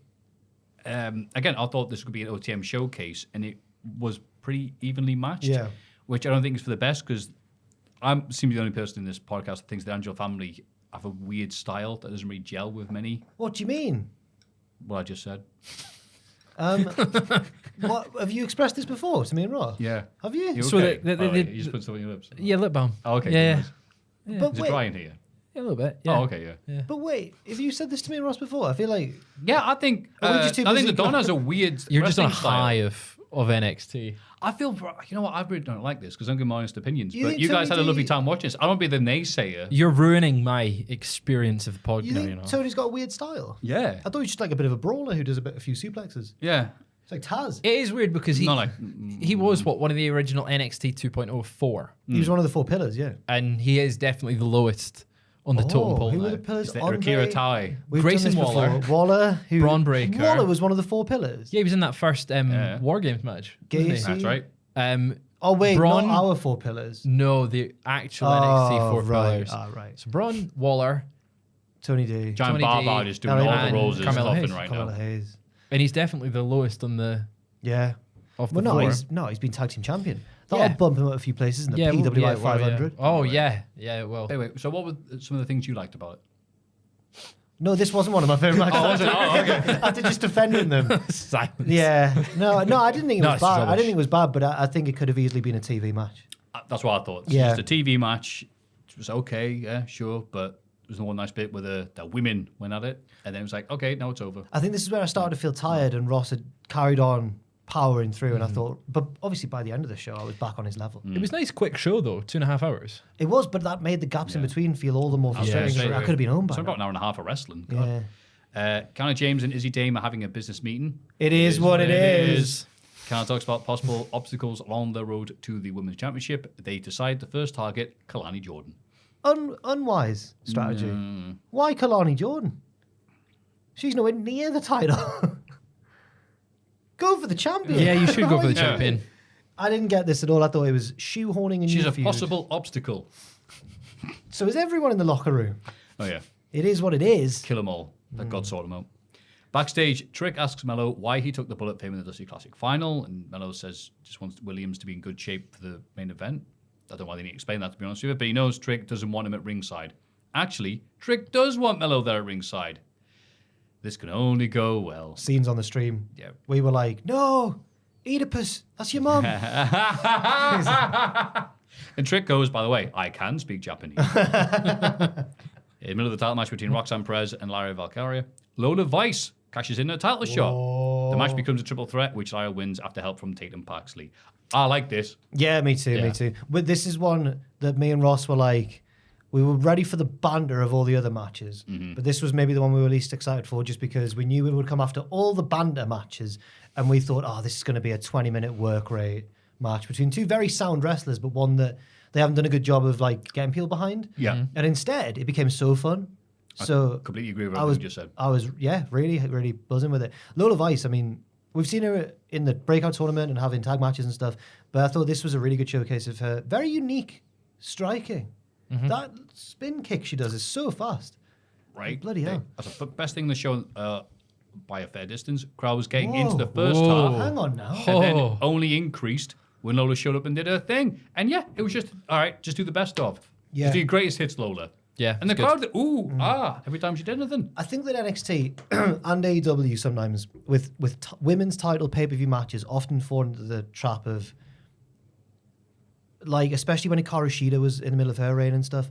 Both NXT and AEW do this, where it's like, no, we do take women's wrestling seriously, so they put on really serious matches Yeah. with loads of kickouts down the stretch and really even and stuff, and that works sometimes, but then sometimes it doesn't. Yeah. So I would have put money on them doing that here with these two, and instead they didn't, and it was much better for it. Yeah. I like these were more now than I did at the start of it. I thought the crowd was so into it. The problem for the near falls, and they groaned when Paxi did her thing. Like, here we go. When I She had to come and ruin when it. she was going to stop, I was like, no, I'm sick of like Damien Priest not being able to cash in. I can't do it again. But no, she did cash in, Yeah. and she didn't look like too much of an idiot for losing her shot either. Like, Yeah, because it was Keeps in the her middle of going. the... Yeah. yeah. She could have cashed in at the end, but... What do you mean? Oh yeah, we did say actually. We were like, She what's could have done it at doing the here? end. Rollins but didn't. I guess she also wants to... Yeah, true. Rollins felt more right at the last minute, though. I always thought Rollins did it. It was my own head canon, as the cool kids on Reddit say. I thought Rollins did it because he didn't back himself to beat Lesnar, and it looked like Lesnar might win that match. So That's he a thought, I good way better of do it thinking. now, and when Roman's been beaten up. Yeah, take the pin over Roman rather than Yeah. Lesnar. Thank you, Roman, he said when he covered it. Sorry. You better not bury me on SmackDown 4 years. 4 years from now? No, 9 years. 9. Yeah, my 9 God. years from now. Oh, Jesus. Jesus. We see a mysterious vignette, which says a man has 3 faces. One he shows the world, one he shows his family and friends, and one he shows Chrome incognito. Who was this? Ronnie shows nobody. It's the Rainmaker. Imagine if it is. He's actually coming to NXT. People were saying that this is like an old Japanese proverb. So people assume it's a Kazuchika Khan. Ching ching. Who could it be? You would assume if it's... Because it's a Japanese proverb, you would assume it's a Japanese wrestler, right? Julia? But she's not... She's not going yet. She's not going yet, is Say she? a man has 3 jackets. So who could... Oh, if it's him. If Gyro's back. Who could it actually be? Tamatonga. Yeah, fair enough. Could be Tamatonga. Ooh. That's a good show. Yeah, he's doing Going to stuff in the NXT. States. Yeah, Wasn't he? Oh, his brother was in NXT. I can't remember. Years ago. yeah. Camacho. Yeah, yeah. Oh, Yeah. that's right, yeah. Tangaloa. Yeah. Tangaloa? T. Yeah. I've heard him call I him T can't in think of person. any I'm, other- I'm one of the GOD, so. Japanese wrestlers. No, I can't think of any. There's not a big in Japan wrestling. Lord Japan. Tensai. Lord Tens. Just decides, right, I'm sick of being a trainer. Yeah. I'm going to get the paint back on. Yeah. Who is this? Yeah, It's got who's us- leaving Japan right now? It's got us talking. Yeah. It's Andre Chase. Ross. Rossi. Ogawa. Yeah. Despite a spirit Is it effort- The Rock? Go on. A Man Has 3 Faces. His movie one, where he's all nice to everyone. And then one in front of his friends. And then the family. Black Adam one. And then the Yeah, selfish there you go. one, yeah. Despite a spirit effort from Dragon Lee, Obafemi beats him to retain the North American title. I like Dragon Lee a lot, and I remember him having matches in New Japan a few years ago where I was like, he's one of the most on the cusp of being an elite level wrestler in the world in terms of his style and what he does. Like, he's amazing at it. And he was having these matches with like Ospreay and Shingo, and then so what I'm trying to say is I'm a big fan of Dragon Lee, but I really wanted him to just get squashed here later on. I completely agree. Yeah. It's felt like the new toy syndrome that AEW finds itself in. It's like Dragon Lee was hot poo a few months ago, and we all loved him, the matches out with Dominic and stuff. But now Obafemi's here, it's like, I would not have put this match together. Yeah, right. And it also Dragon Lee's on main roster now, so like He kind of fills in where needed. it- He's like it James didn't- Milner. yeah, well, yes, yeah. It didn't need to happen. I know who Don't James pretend. Milner is. Oh, right, okay, yeah, fair enough. it didn't need to happen in NXT, right? Like, he didn't need this match. He could have had someone else. But I guess actually, yeah, if you said that, actually makes sense. If Dragon Lee is now main roster and doesn't show up at NXT anymore, absolutely. Yeah. If this is just, all right, bye, I'm putting some over when I leave, as I leave. Yeah. Fair enough. But the crowd were like, yeah, thanks, Dragon Lee, but you're 2 months ago. At a certain point, OFME's now, It's- and the business is fast-paced. that's the thing. I want Dragon Lee to stay prominent in WWE. So I agree. I don't think this rematch helped him at all, even though he kind of got the lion's share of the move. Like, at one point, he was battering Obafemi, and I thought, that's Yeah. not what Obafemi needs I right guess now. is like even with all that offense hit against Obafemi, he still beat him. The more Yeah. experienced Dragon Lee and overpowered him. I know, but But it didn't. I got- think it was a weird matchup. It was for me. It was for this to be the first guy who's given Obafemi a bit of trouble was weird. yeah. A bit early. You would want someone like Omos to do that. Two big guys going at it. Also, one thing- go on. Sorry. One thing it did do was I was surprised that Obafemi is this complete a wrestler because he could work being beaten up. Like, he could take moves as well as he gives them as well. I was like, oh god, he is actually like a bit of a complete package. Whereas I thought maybe he'd just be like a Goldberg, like running through. Maybe people. that's what the match was for, to show to test him in that maybe environment and see if he can. That's analysis. do that behind closed doors.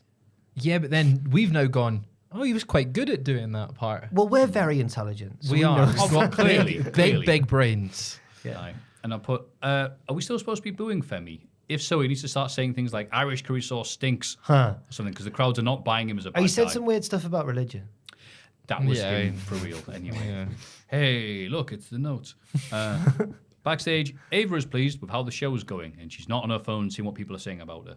She talks about Oh NXT's no, future she didn't and- deserve the. No. fact Oh, I that- completely agree. Yeah. I mean, that was ridiculous, but wrestling fans are. I know. But no, this promo was a bit of nothing. There's also, hi, I'm here. The show's going really well, and I'm a very good GM. Cheers, Ava. And here's what's coming up. And then she said some stuff, but none of it stuck, unfortunately. Flash up some graphics and that. Malik Blade has eagerly completed his homework for Brindley Reese, but Edison Off doesn't seem keen. Nathan Fraser and Axiom arrive. Fraser mocks the other two. Doesn't sound very nice. Yeah, it's horrible. And Brindley suggests a match next week. It is just a big long episode of NXT. This isn't it? It's like an Brain extra. actor. Yeah, it is. This is when it started to feel like a big episode of NXT. Yeah. Then Roxanne Perez attacks Lola Vice backstage and they have a pull-apart brawl like all the women do. All they do is talk rubbish and fight backstage and get the pull-apart brawls. And you've got male authority figures going, Whoa! ladies, whoa. These women are crazy, man. Yeah. I need a drink. Don't clip that. It's the highlight of the week. Yeah, make sure you clip the Animaniacs bit instead. Oh, God. Okay. Towards the end of the main event between Ilya and Trick, Mello gets into an argument with Ilya on the outside. Dragunov hits him and he accidentally takes out Trick's knee as he falls. Dragunov ends up winning the match to retain the NXT Championship. And after the match, Mello sympathizes with Trick, only to attack his bad knee. Oh, he ruthlessly targets the leg with a chair to end the show. Oh. And we knew it was going to happen because they were hugging and then the NXT graphic of death showed up. Shawn Michaels isn't as good on the graphic button as Triple H is. No. It wasn't very convincing. He went too soon. Then it went lingered- away. And it was like, right, lingered okay. for a while and then it disappeared. The graphic was thinking, I don't want to leave before they don't want to miss this. This is incredible. This match. Oh, I loved it. Matthew, what did you think? Because you said that the women's match was comfortably the best thing. on the Yeah. show. Well, that was my life. Oh, until Which I'm like, this bit. Exactly. Okay. Yeah, I thought he was I going to watched say. it. I thought he was going to say. he I didn't watched like it. This was crap. In chronological order. So, Yeah. I just thought you were going like to a say. you didn't like it. weirdo. Do you like it then? I like this, yeah. Crowd booing Ilya as he splits Trick open. Oh, and I put, it's a big HBK booked match, so there's talking. Oh, God, these are my life thoughts. Uranagi off the apron to the floor. This is ridiculous. I've not spelled ridiculous right. That's how ridiculous it was. Then Ilya hits Mello into Trick. Gets all dramatic. But then Trick kicks out and crowd goes mental. Whoop, whoop, whoop. Ilya kicks out. Balls, balls, balls. Did I write that? Why did I type Balls, whoop, whoop, balls, whoop? balls. I don't like reading these about no-nos. Ref bumps because of Mello. Then the knee only gets 2 with emergency ref. Crowd so hot, they chant, "Ref, you suck." Oh, yeah, the ref was there fast as Yeah. well. Yeah. Not fast enough. No, not fast enough. Crap ref. Yeah. Then Ilya pins Trick with torpedo. Oh, man, I'll pull the trigger. Ilya is close to being booed. Yes, he is. I liked Oh. also Trick using the big forearm Dan Henderson smash. And has that got a name? Probably. I just think of when Dan Henderson did it at Bisping and, it was all the Americans That was like the second war of independence, and we lost again. But Bisping's more Oh, beloved. the H-bomb. Bisping's more beloved now. Yes, That- the yeah. H-bomb, thank you. I like Trick doing that on Ilya. I remember Yeah. me and Ross going, oh, he's done it. And then I liked the ending where the Trick was going to hit his knee. But Ilya got there first because his leg was sore from when Carmelo... Yes. That bit was incredible. The fact Yeah. you see them both, and it's like, oh my God, which one's going to get there first? I was hoping Trick was going to win, and then the turn was going to take place after. Likewise, I'm like, listening to the crowd going, this is it. This is the moment. Yeah. That No, it Trick. wasn't.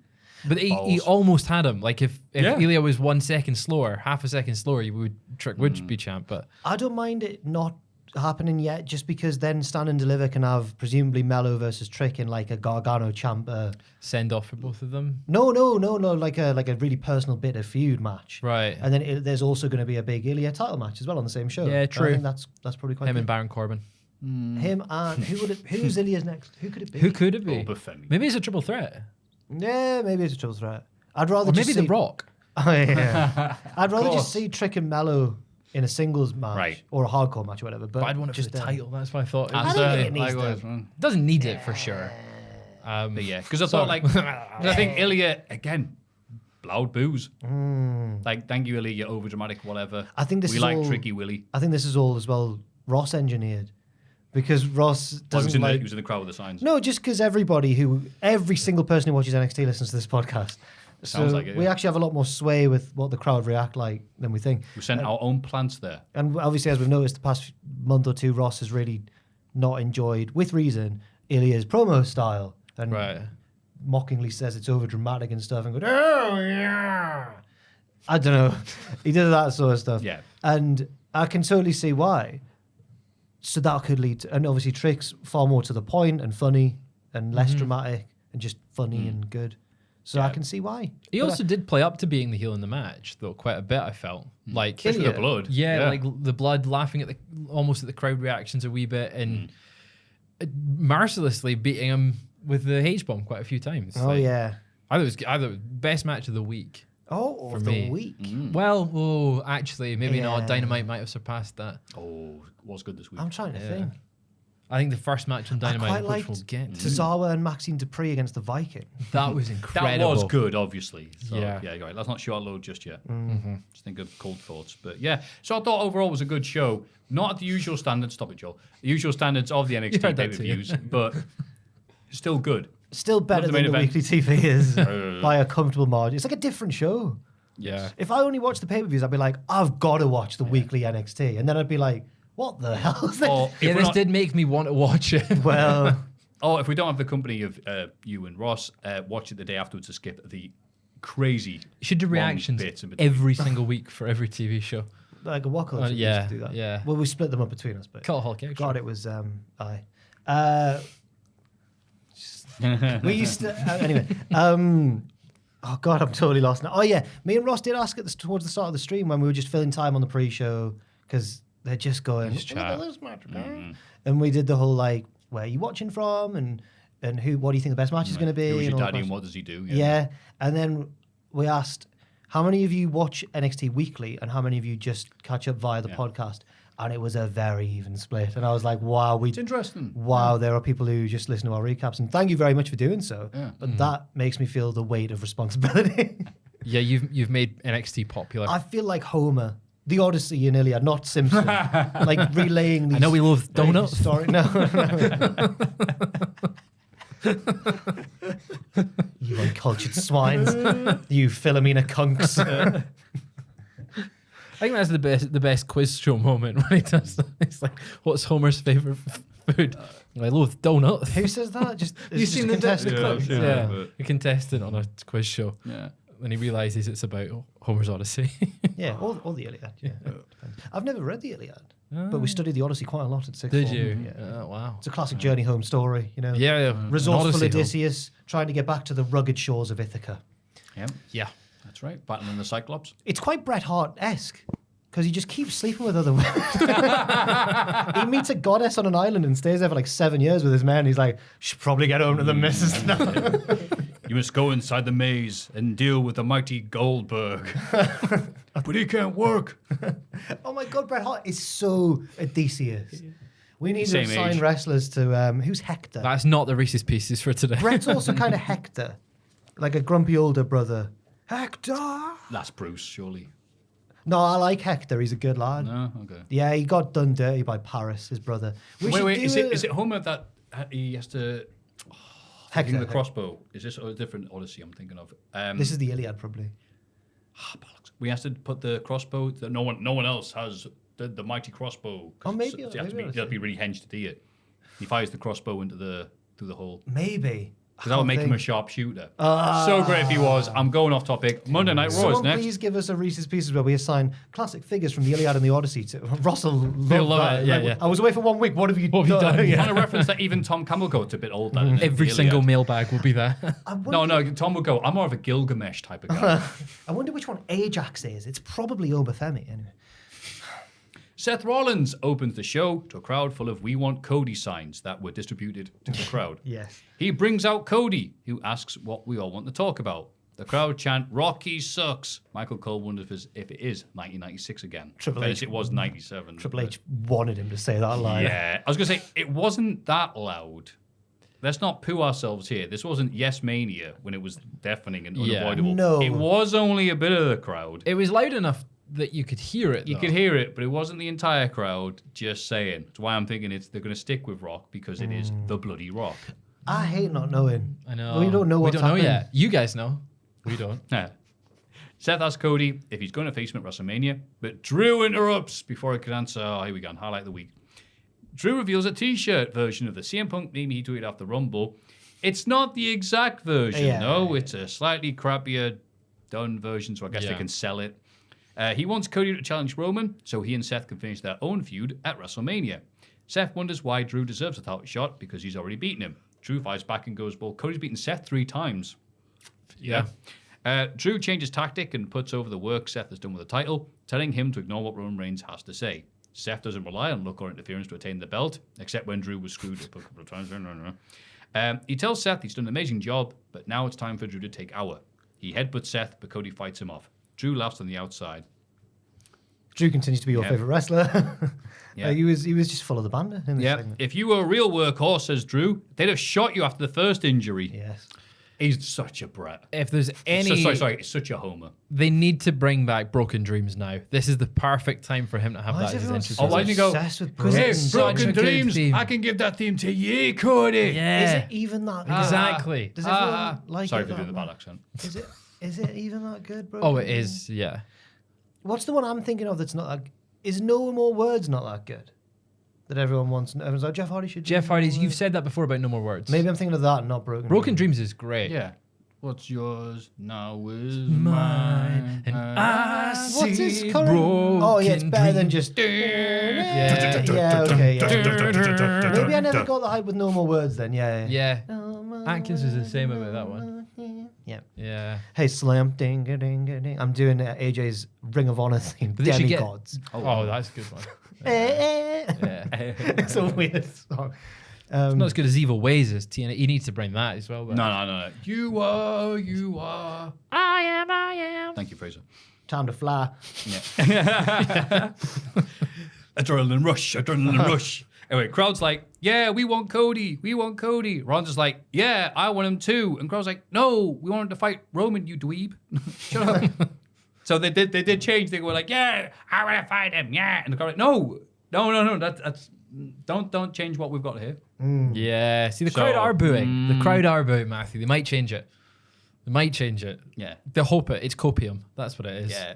But they're doing the thing where like, wow, sounds like the crowd really wants me. Boo! No, we don't. Yeah. But again, Drew McIntyre, so good. Yes. Currently the contender for Character of the Year. What does he do at WrestleMania? If he's Moan not- and bitch. If Cody does face Seth, what does Drew do? Sammy, Yeah. maybe. Again. That's, Seems like what they've been setting up. Yeah, right. But so then compete Sammy again at I think WrestleMania. you'll face Cody at Chamber, Drew, after the events of this week. yeah, that would make sense. And probably lose to him. Cody puts his WrestleMania title shot on the line if they keep that route of Cody, because he seems to be doing that all the time at the He moment. doesn't really care about this No. title shot. He's giving it away left, right, and centre. Well, he's got to prove himself after he's I don't know. Just make up some story about that. Right. Him versus Drew. Everyone's got to have their Odyssey, yeah. Yeah. Exactly. I think Drew but I think Drew will wrestle Sammy at WrestleMania, maybe. Yeah. We'll come back to that. DIY gets a 4-way tag team match win against the New Day, Imperium, and the Creeds. Ciampa gets a pinfall on Vinci. After realizing Gargano is an illegal man, good stuff there. Oh God, yeah, nearly. Yeah. Whoa. DIY will go on to face Tyler Bate and Pete Dunne, with us getting a tag title shot, and Triple H going, "That's right, NXT 2017 is back, baby." Yeah. This was nice. They did a lot of cool stuff here. We had a white noise off the top rope to the outside. I put calm down, lads. It's just Raw. Brutus with the Kurt Angle moonsault on poor Kaiser. Then a cool moment with Creed 1 doing the ankle lock, and then everyone trying to break it up with Creed number 2 just doing suplexes to stop them. Nice to remember who was legal at the very end too. That was well done. Except after all the Creed goodness we had, and there was a lot of Creed positives in this match, probably more so than any other tag team, they had DIY win. After the Creeds creeded everywhere. Yeah. Happy for DIY, but I mean, this was such a showcase for the other team. It was like, oh, okay. How did DIY lose to Judgment Day the other week? What was that? Damien Priest? No. Was it clean? Can't remember. I can't remember. I swear they cheated, but I can't remember. I thought it was some shenanigans. Dom going did on. something. They've both had wins against each other. Yeah, so my thought was, well, DIY's getting their win to maybe then.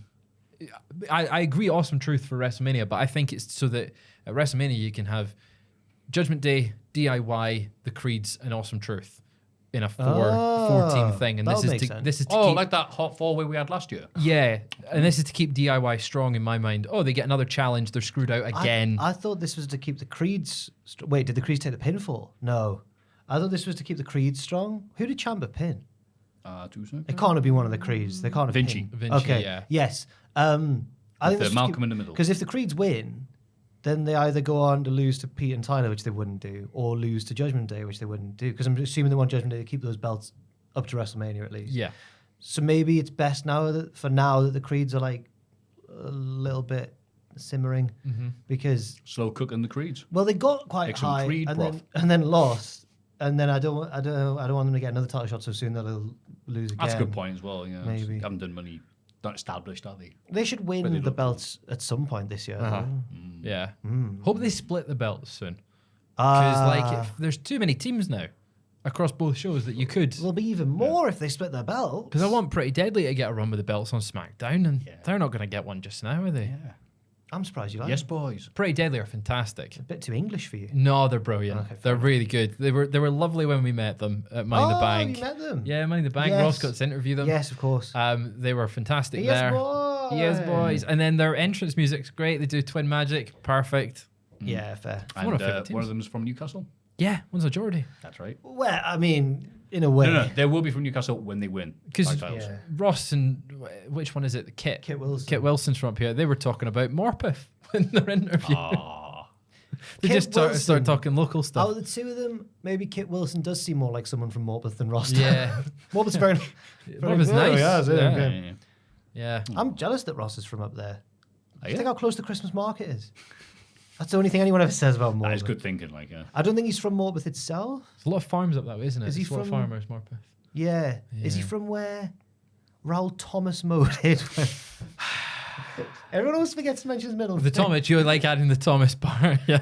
That was the when he was Thomas, great middle name. That's by what his the way. mum says when she's mad at him. Yeah. Why would she be mad at him? Shayna Baszler and Becky Lynch cut promos each other before the Elimination Chamber qualifier, which is right bloody now. Becky wins the manhandle slam. During the match, we see Zoe Stark and Liv Morgan watching on backstage. They'll have a qualifying match of their own next week. Yes. This was nicely done. I feel it was a bit harsh coming after that crazy four-way stuff. Yeah. People doing crazy moves, and this was just a well-established match with a really obvious winner. But Ron the Seal does exactly what it says on the tusks. Yeah, so Ross often references Ron Seal when a match does what it says on the tin. Does what it says. Okay. But then quite boldly tried to Yeah, he bring said, in a get some mascot. fan art of this. And I went, someone sent the art? And he goes, no, I want an animated version. I went, an animated? You know, that requires a lot of bloody effort, Ross. So, anyone send any fan art, well, I'll take But that. before he said this, JPEGs or just PNGs. in the middle of a podcast one week, he just started going, Yeah. Yeah, yeah. Remember Matthew? I went, what the hell are you doing? He's Yeah. been a seal. and I'd missed the previous week, so I was completely taken I'm aback. so Yeah, and Ross got mad like, oh, come on, Matthew. Like I was the bad person. For not I got it was a recognising. seal. yeah, but This is about the podcast where we go, it's a Ron Seal moment. Oh. He just went for it. what is this podcast now? I don't know. So many in-jokes, man. Yeah. Yeah.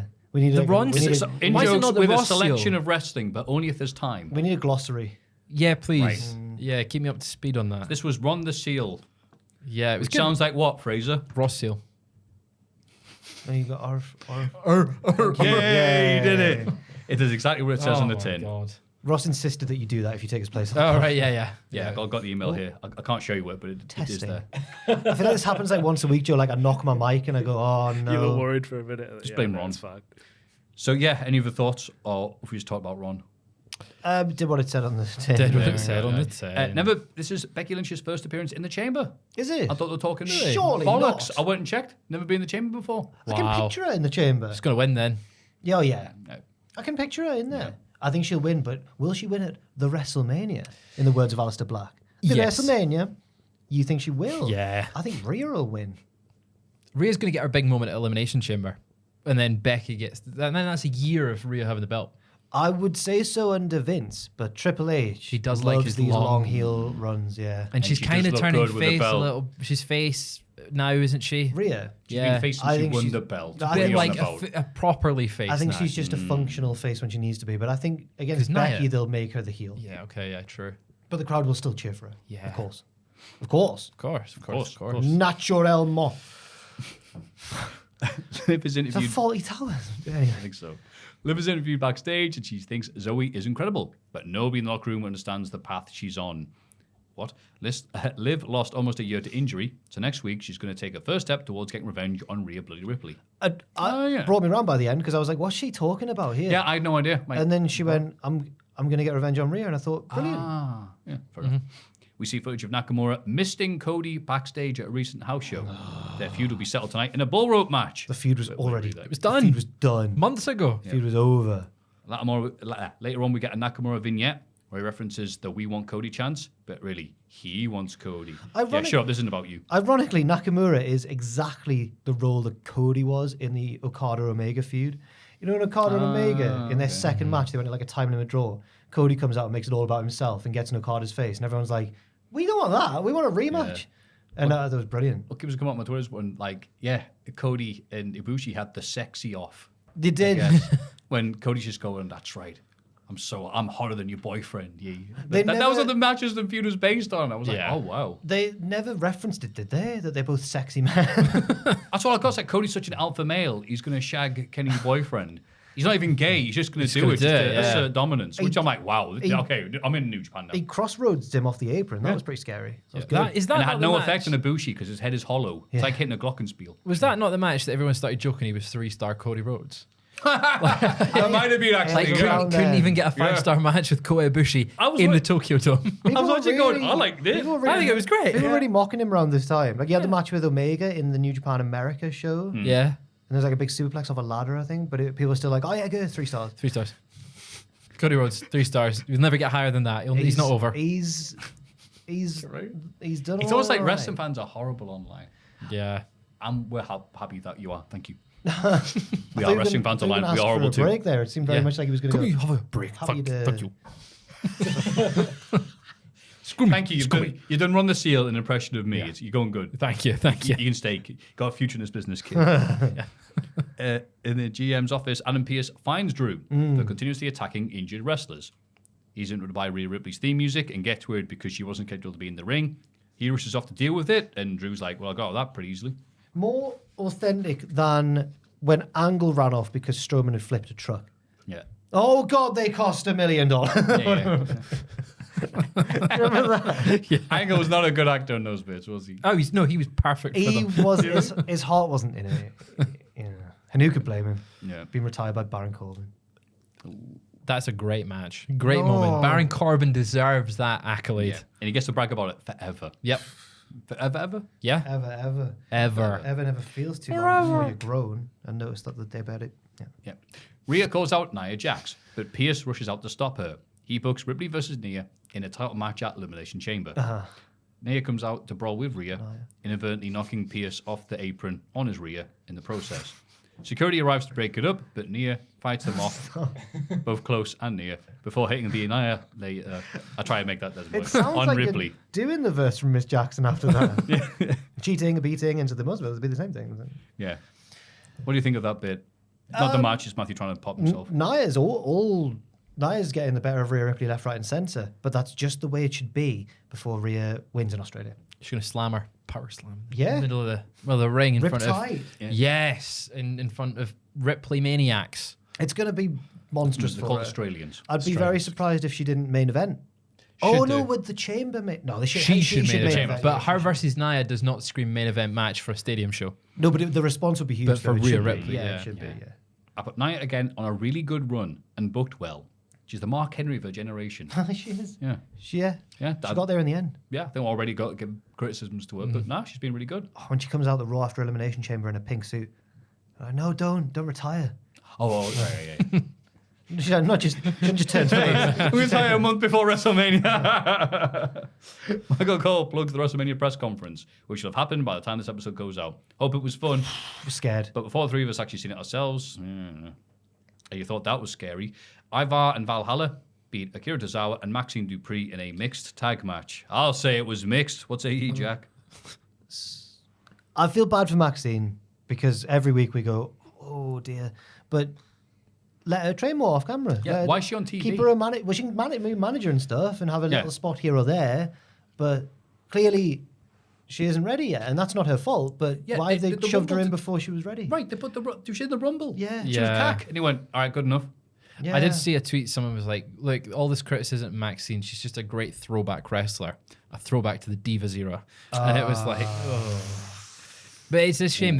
She does need to give her some matches on NXT Level Up, like just to get. Yeah, no one watches that show. It's all right. Exactly. We could recap. We're on main event. I'm surprised you guys don't recap at the NXT fan club here, but Come on, man. yeah, give her some extra matches that are not on proper TV. Yeah. I put Pat and Cole talk about medieval times during this match, as Maxine isn't ready for TV. I think they leave Cole. Maxine on TV to make Nia look better. Bloody Pat and Cole, man. Great team. You're not a big fan of them, are you? They're irreverent. Okay. They're aloof. I think they're irreverent during the bits that need to be irreverent.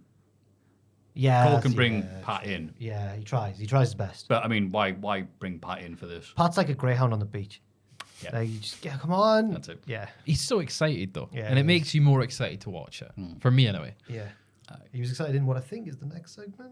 The JD minus Rhea. No, it wasn't. Sorry. Hang out in their clubhouse. R-Truth interrupts and still thinks he's a member of the group because the previous beatdowns were just initiations. The rest of the group have had enough of Truth and storm out. In a defeated tone, Priest tells him to make himself at home in the clubhouse, and Truth finds a box of t-shirts and gets an idea. I'm like, wait, so he's back in? He's back in. And they just go back on last week and they're like, oh, JD, who couldn't wait to beat him up last week, goes, you're lucky I've got a match now or I'd beat you up right now. So he's back in? So he's back in. Right? Every week. I mean, obviously the crowd's like, yay, more silly stuff, it's for the best. But I'm like, what? That's the best they can come up with? Yeah, he's just back. He is back. Somehow R-Truth returned. Hey, it's R-Truth. It doesn't even make sense. Can Triple H keep this going all the way to WrestleMania? Every Yes. week, Truth comes back. Have him win the Money in the Bank briefcase on Priest, and then he cashes in and wins the belt off of Roman at the end of And say it's WrestleMania. all a ruse. He's just pretend stupid. Yeah. Can't wait for it, man. The Miz's interview before his match against JD, the man not the stable, he says R-Truth walks the line between crazy and genius, and that's why we all love him. But the beatdown last week was a declaration of wah. Truth arrives mid-match to hand out t-shirts to the crowd. I did like this finish, though. He gives JD's like, what the hell are you doing? And he goes, here's your money. And he goes, oh, fair enough. And takes it.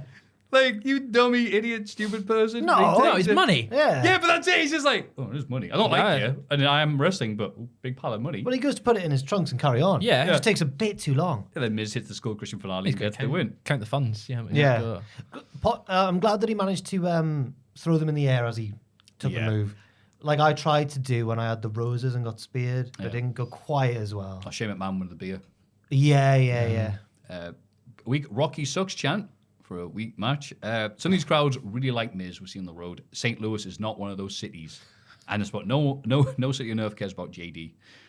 Truth gave money to JD, and he was like, "All right, thanks, mate." And Cole was like, was that accidental or not from R-Truth? Yeah, cheers, Cole. Well, he celebrated with Miz on the stage as well. Yeah, in front of him. Yay! Do you think he meant to do that? I genuinely don't know.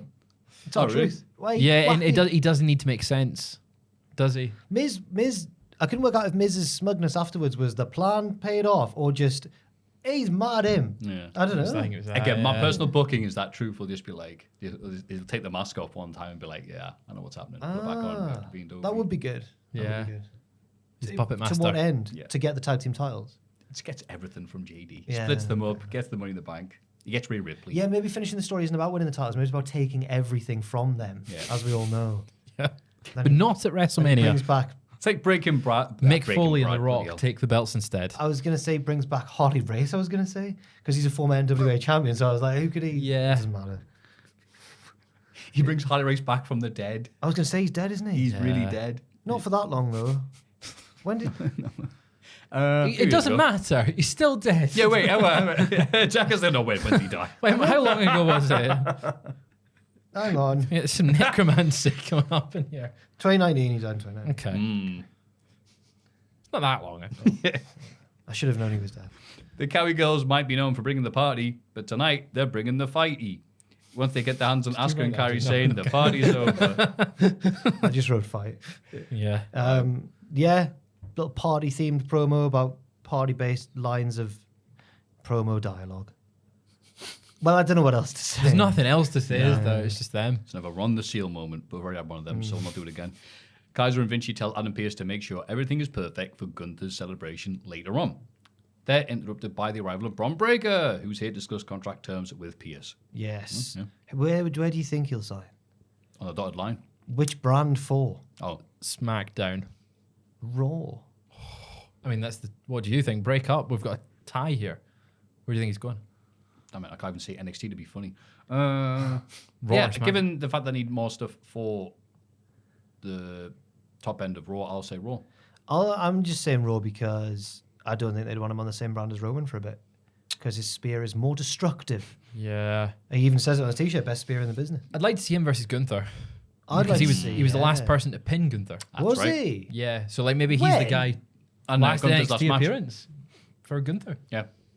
Braun beat Gunther him. was in NXT. Are you all right? Regular flavour NXT. NXT 2.0. Yeah. Yeah. I think it's Like- My divine name is no longer Volta. I'm now Yeah. Gunther. it wasn't He for that beat- long, he beat was LA it? Knight, He was in NXT UK he wrestled for LA a Knight. while. He wrestled LA Knight at the WrestleMania Yeah, he weekend. totally did. Beat LA Knight and then This current run has just wiped my... Gunther won the belt from Dolph and then He Gunther did, challenged. he did. He bloody did. Yeah, and Gunther lost him. His last He, clean he finish. bloody did. Yeah. Jesus. Yeah. NXT is like 7 years have passed since then. Oh my God. Yeah. So This was after he was in NXT UK. Harley Yeah. Race was still alive. And had- After his MD Arena match with Ilya, Yep. he went over to America. Yep. Yes, he did. Yeah. He did. And in my mind, he just went straight onto the main roster, but obviously not. No. 9. He had a run there. Oh. Hmm? Well, I feel silly. Bless you. You don't look it. We get video package of CM I Punk's fell in the surgery. shower the other day. If that's the only In a thing, year's time, he's yeah. still going to be saying that. if that's the only damage that I just can't remember Gunter's run in NXT, I'll take it. He wasn't even. I'd be and horrible. I mean, just kill us.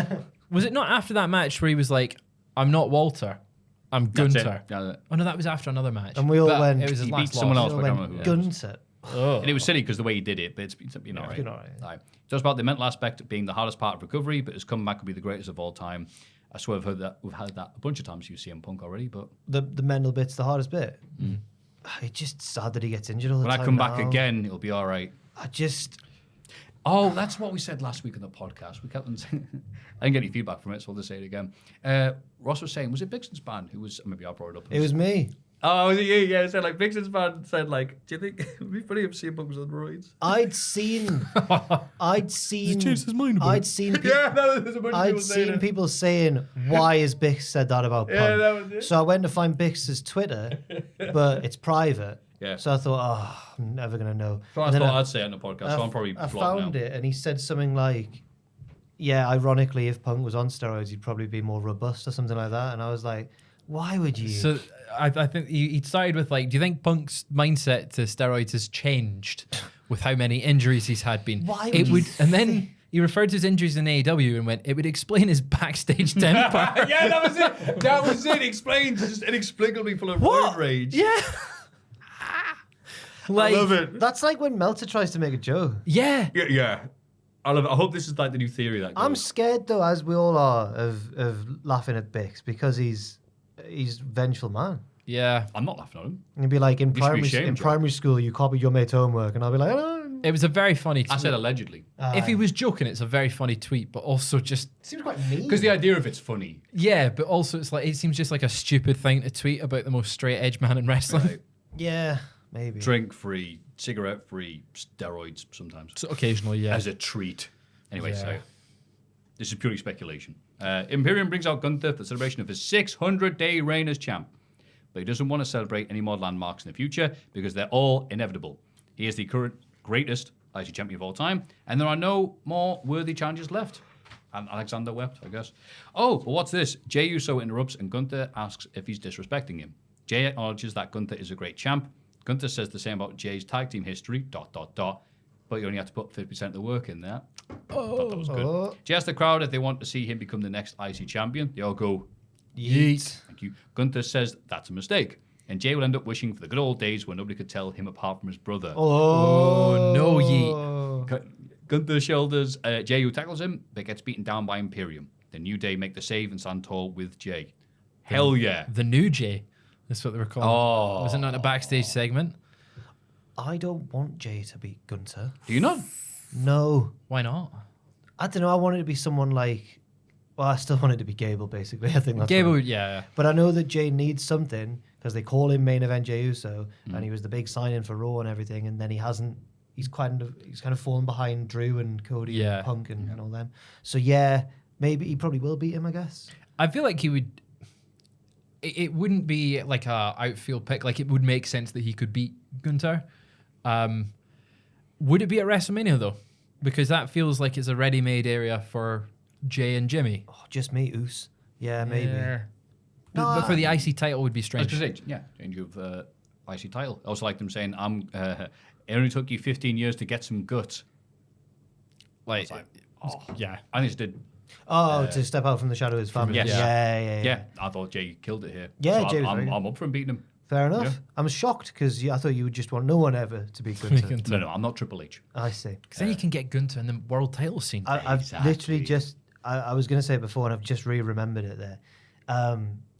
This whole week has really brought back from the dead my theory that Rollins is the guy to beat Roman in the end. Oh, it's back Yeah. on, lads. Is it? Yeah. Victory's I feel been like I got snatched from the buried. jaws of defeat. No, it's back. It's back. Once Rollins loses to Cody, over he goes to SmackDown. 1, 2, 3. Roman's Quickly gone. rolls him up. Yeah. And a free edition on SmackDown. Yeah. Wins the Money in No, the Bank briefcase, And pins Roman Reigns. It would explain why R-Truth Roman cashes in It would afterwards. explain why Roman buried him so much on SmackDown as well. No pop. No pop. The Kabuki Warriors beat the Cowie Girls to retain the women's tag team titles. Yes, as they probably should have done. Yeah. We are the Cowie Girls. We are the Cowie Girls. I was going to say just Ron Sill again. Yeah, Ron Seal, yeah. Because you're like, yeah, they're not losing. Do you know what? Is it just me who prefers... We need a board Ron Seal. Yeah, All right, okay. yeah. Is it just me who prefers the normal insane elbow to this new double team one? I think they're both good. Okay, fair enough. Yeah. Either or. Okay. It's crazy, Different insane. drinks. It's a insane, valid crazy. point, though. Yeah. Yeah, Okay. yeah. I just think she She does it better. more, Insane. bang. Whereas this one's bang for flop. Yeah, okay, yeah. Bang flop. Bang for flop. Bang flop. It's not like a wrestler calling a match to each other and then Then- boom, boom, bang. Then, yeah, and then Have you seen bang a wrestler flop. call a match to each other before? A bit of like the end bit. Have you? Yeah, like and he'll do the thing and then Because But I understood every word of what they were saying, what they were doing. It would just like Sometimes, make a like- noise. that's the biggest thing that struck me from working backstage at a Working wrestling where? promotion. Where at? There it is. Hey. Jack teasing his heel turn. Is it me or is it hot in here? No, Jack, no. Oh, like Taz when he's got Yeah, the Ace and Ace thing at the wedding. That's a great heel turn, by the way. But it's the language they use. It's like they're talking in code. It's fun. But you say, you understand bits. Well, I understood bits. Yeah. You understood all of it. Yeah. Wow. And they did it as well. Because a lot of the things are named after previous moves or spots, aren't they? In the history international. of wrestling, yes. We've seen an interview with Sami Zayn from earlier in the day. He says after losing the Roman at last year's Elimination Chamber, Triple H told him to keep his head up, comparing him to Rocky. He says Rocky didn't win at the end of Rocky 1. That's true. Spoilers. But he's going to keep trying. Oh, R.I.P. Apollo. Carl Weathers. Yeah, Carl Weathers. Oh my God. Living in America. I know. Well, that was James Brown, but no, I'm just coast to coast. No, what a Those are the 1, 2 there. great in obviously the Rocky series, but also great in Arrested Development as well. Yeah. And I read a thing from one of the creators saying that his character was only a cheapskate because he was like, "You're not just casting me to make a load of Rocky jokes, are you?" And he was like, no. He's like, "My character could be a real cheapskate," and he's like, "Yes, do that instead." But it was really funny. I guess it's worth mentioning that, I say in passing, he's now legendary status as the meme template. Dylan, you son of a bitch. Should be more legendary for Rocky though. Yeah, it should You be. know. Predator and Rocky and Arrested Development, it's pretty good innings. Oh God, yeah. He was in Star Wars recently. Was he? Carl Weathers. Yeah. Oh, The Mandalorian. Yeah. Oh, right. No, just Rocky 1. It's the way I can't. I've not seen Rocky 2 as much, but Rocky 2 is just basically near enough a remake of Rocky 1, but he wins. love him in Rocky 1 when he's really cocky and like doesn't even think Rocky's got a chance, and then in Rocky 3 when he's teaching him how to dance and stuff. Oh, yeah. And they hug. And Rocky 2 is great in the because he's scene. reading like hate mail. And people like, you couldn't even beat the bum. What's wrong with you? That's why he has to do the rematch. He's like, people call. I drew with so nobody. I have to fight him again. I love how humbled he is at the end of Rocky 1. He's like, ain't gonna be no rematch. He's really humble at the end of Rocky 4. Have you rated it on your letterbox? At the start of Rocky. Rocky. Yeah. No, I haven't watched it since I got Letterboxd, So but it's you'll one need of my to- it's one of my favorite 4. Okay. Rocky 1. Oh, is it? Yeah. Nice. Oh, anything on Jack on film? Yeah, I went to the cinema earlier this week. Oh, what did you see? You went to Yeah. Fraser changes pose. But I went on my own because I don't think anyone would have wanted to go and see it with me because it was dark. What was it? Zone of interest. Oh, I didn't want to see that. I should have asked you, sorry. Yeah, I would have gone to see that. Have you seen it, Joe? No, I want to see Should have asked you as well, Yeah. sorry. Matthew. Yeah. No. It's Jonathan Glazer, the director. I think that's his name, or Glazer. Glazer. Yeah. And it's really dark and ugh. It's about Rudolf Hess, I think, or one of them. One of them anyway. I don't know which one it necessarily is. One of them. One of the Oh. Okay. Upper members of that. of that. Oh. And it's really interestingly done. It's kind of artsy and like, it's not so much about the narrative as what's going on, what's unseen or whatever. And the sound's really horrible because you hear echoes of like gunshots and screaming and stuff. But it's all about him and his family who are in charge of Auschwitz, living out just on the outskirts of it and just having this idyllic domestic life and with their kids, and they have tea parties in the garden and stuff. And the mum comes to visit and everything. But it's really about what you don't see and the horrors of it. So it's really dark, but like really well done. It's not one you're getting a large popcorn and a large Pepsi for. No, I sort of sat there and was like, oh my God. Pre-drinking. Oh, Yeah. get good buzz on for this film. Yeah, it's just like, Which Jesus. cinema did you go to? Tyneside. Oh, good choice. Oh, Good choice for that yeah, one. yeah. Yeah. Back row, on the end, on my own. Smoking. Yeah. No, just like no one's. Oh, yes, get him. Was it quite quiet? Yeah, fairly. It was. Nice. There was a Guys love few. when There was a it's few like that. people in there, but it Yeah. was like for a afternoon. It was like a 6 p.m. screening time, which I thought would be packed out. But it's obviously not like a blockbuster. It's Yeah. but it is one of the best picture nominees. That must be the first time you've been at the cinema since Oppenheimer. Yes, it is. Yeah. I can't believe you got the cinema. Can I change my Hall of Fame pick? Twice. You're blown away by that. Twice in about 8 months. Yeah, it's crazy. Yeah. Yeah. So the town side. Yeah. Right in the middle of town, that. Lots of Italian restaurants around there. I didn't have my laptop with me. And I saw this week Dracula Dead and Loving It with Leslie Nielsen. Oh. An almost laughter-free comedy version of Dracula. It looks nice. not very looks good. pretty. Is it a comedy? I thought you'd be like Leslie Nielsen as well. Yeah. I love Leslie Oh, Nielsen. but just not he in just it. didn't. Not everything he was in. Sadly, in the 90s, he did about 900 films. Right. It was funny, and it looks beautiful. Oh. But it's trying to be really accurate to the story of Dracula. Some great actors in, and just not a lot happens. Fair Other than, hey, story of Dracula. I forgot where we were on Raw. Oh, yeah. Cody beats Nakamura in the main event bull rope match, but Drew beats him down afterwards. I thought it was more interesting hearing his story of Yeah, going to just cinema. I've completely Just forgot a- what got us on to. Just a redundant bull rope match, sadly. Even Yeah. though didn't they say like this is the original bull rope that Dusty used? Yes, Oh, it's the same jog one. on. It might have been. Same one. They've got a warehouse, don't they? Imagine if it was the same one. Just snapped. When Just rusted to hell. Yeah. Oh, God. Getting tetanus shots afterwards. It felt like what it was, which was an unnecessary blow-off to a feud that had already had the blow-off. So, yeah. Just a Raw main event. Hey, the mist made it look like you got colour. Mist cool. Yeah. You know. I hadn't thought about that, yeah. They got around they allowed Cody to have So that Ilya look. can do it. Until Fraser Trick can do it. but Fraser's Cody can't. trained. He said get colour. Get Not colour. bladed. Get Not colour. Get colour.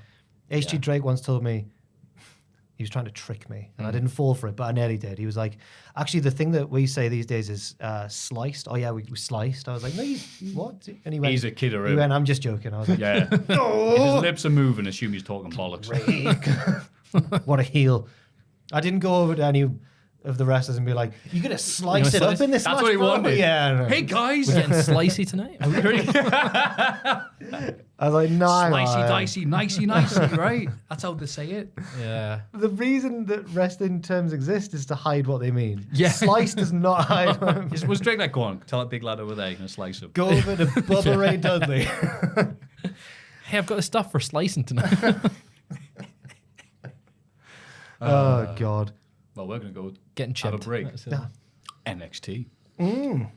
I'll put Byron Saxton was on commentary here. I forgive you if you watch a show and didn't notice. He didn't ruffle any feathers. Yeah, it was just. Yeah. He's like, wrestler A is in the ring. Yeah. Kamala Hayes is wrestler A, and he is in the ring. He opens the show to explain why he betrayed Trick Willie. He soaks in the booze, then says, not yet, and sods off. Thanks for coming. Oh. The crowd were livid. Oh, those plants were mad. I've Naughty mentioned- chants. I've mentioned it a little bit later on in this review or this recap. The crowd were boisterous this week's NXT. Some And boisterous behaviour. There were reports that there were reports that they got told off. Yeah, They've they been did. very naughty. Really? They've been very They did. naughty, and if you don't stop chanting naughty words, well, the show will get taken off the air. PW Insider was reporting Yeah. that. They genuinely got told off. Well, Averane had to go up. Yeah, Stop sure. it, you naughty children. Yep. Stop having fun. There'll be no cake at the end of the tapings. Yeah. Whatever they're given as a reward It's for playing. It's a little goodie bag that gets These taken away. ones- Oh. These ones, they weren't planned. Some real fans had infiltrated the performance center. What are they doing there? I don't know, but you could see them on the hard cam dancing.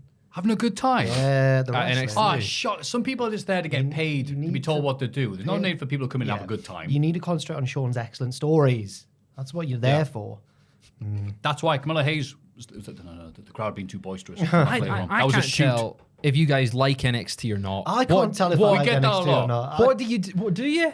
Do you not? Sometimes I like it, and then I genuinely enjoy the PLEs, Yeah. and then but then in the weekly ones, I prefer when it's a really bad week Right. Or- so it's tough to watch. because it's never really good weekly. It's either middling or really bad, and I prefer the Right. really nonsensical ones. Ross loves it in any flavor. He likes it. Yeah. He genuinely does like it. Maffew, do you like it? I'll like some of it, Okay, but you're which we'll get onto right now. Joel, we won't. as you get to witness these recaps in person, do you like the sound of NXT? Oh yeah, it sounds, Yeah. it sounds mad. Yeah.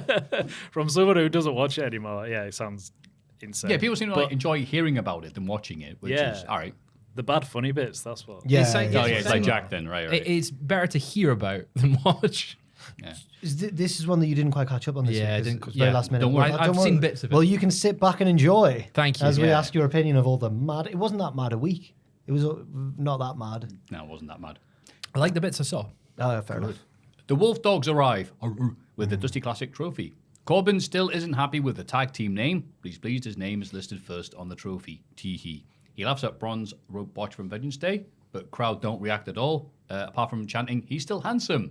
Get it up, you. Braun congratulates Corbin on doing his first dive ever. Corbin gets things back on track by calling out Tony D and Stax. Nathan Fraser and Axiom arrive. Hello. Instead, because their match is next. Yes. Braun won the banter exchange this week, I think. He went, oh, you hit your head on the ropes. And the crowd went, he's still handsome. Yeah. And he went, I am. And you did your first ever dive. That's funny. Yeah. And he helped him with the dive. He threw him out the He ring. certainly did. Did the heavy lifting. And you thought, oh, they're going to wrestle now. No, they're not. Fraser and Axiom beat Edris Nofe and Malik Blade. The Wolf Dogs attacked them afterwards and cleared the ring. Tony D and the family arrived for a stare down and agreed to a tag title match next week. Oh, good. Hopefully What did you think of the them. Wolf Dogs on commentary? Were they on commentary? think I was they too were busy being distracted by Malik the Freak, That's what they called him. Yeah. Bloody hell, Sonny the Braun Breaker of the team. Maybe that's it. He was motivated because he's the done his big homework. dog was there. Yeah. He did his homework that Brittany asked him to, and that's why he was. Oh, you're right. Yeah. Oh, no, I just got He's that. Britain active. It sounds like inactive. I don't know why. Yeah. He's the more Britain active of the two. Be inactive. Be Brin active. This match was longer than I thought it would be. Absolutely. It was like quarter of an hour long, and they did all the stuff. It wasn't There wasn't much of a story, but they're impressive athletes. God, by golly, by Jove. By crikey. Yeah. Better commentator than Byron. Thank you. Yeah. Gordon Bennett. By golly. Look, Vic. What year is it, sir? Doesn't this remind you of when Odysseus sailed back from Troy? I think it's around Adidas. Got to bust out a few Cesaro-esque moments there from Malik. So, of course, he lost because then Axiom got a super kick and Fraser drops him. And then we got the golden ratio. It's just another kick. Lol, eat this ratio. Yes. And then he binned him. Wow, I don't know where the hell this came from, but yeah, it was very nice on the ice. Yeah, it was. Another loss, though, for Idris and Malik. What does this mean? Is one of them going to go off with Bryn and the other one be a loner? Yeah. Yeah, Yeah. probably. Yeah, Probably. And I thought, yay, boo, the face heels Bron and Baron attack afterwards. yeah, yay, boo. Tony Yeah. D and Stacks are screwed. Yeah. They are not going to retain against these boys. Not after that. Not after this run they're on. Even though Bron's soon going up, surely they're not going to retain. Well, unless one of them turns. Well, Baron turns on him.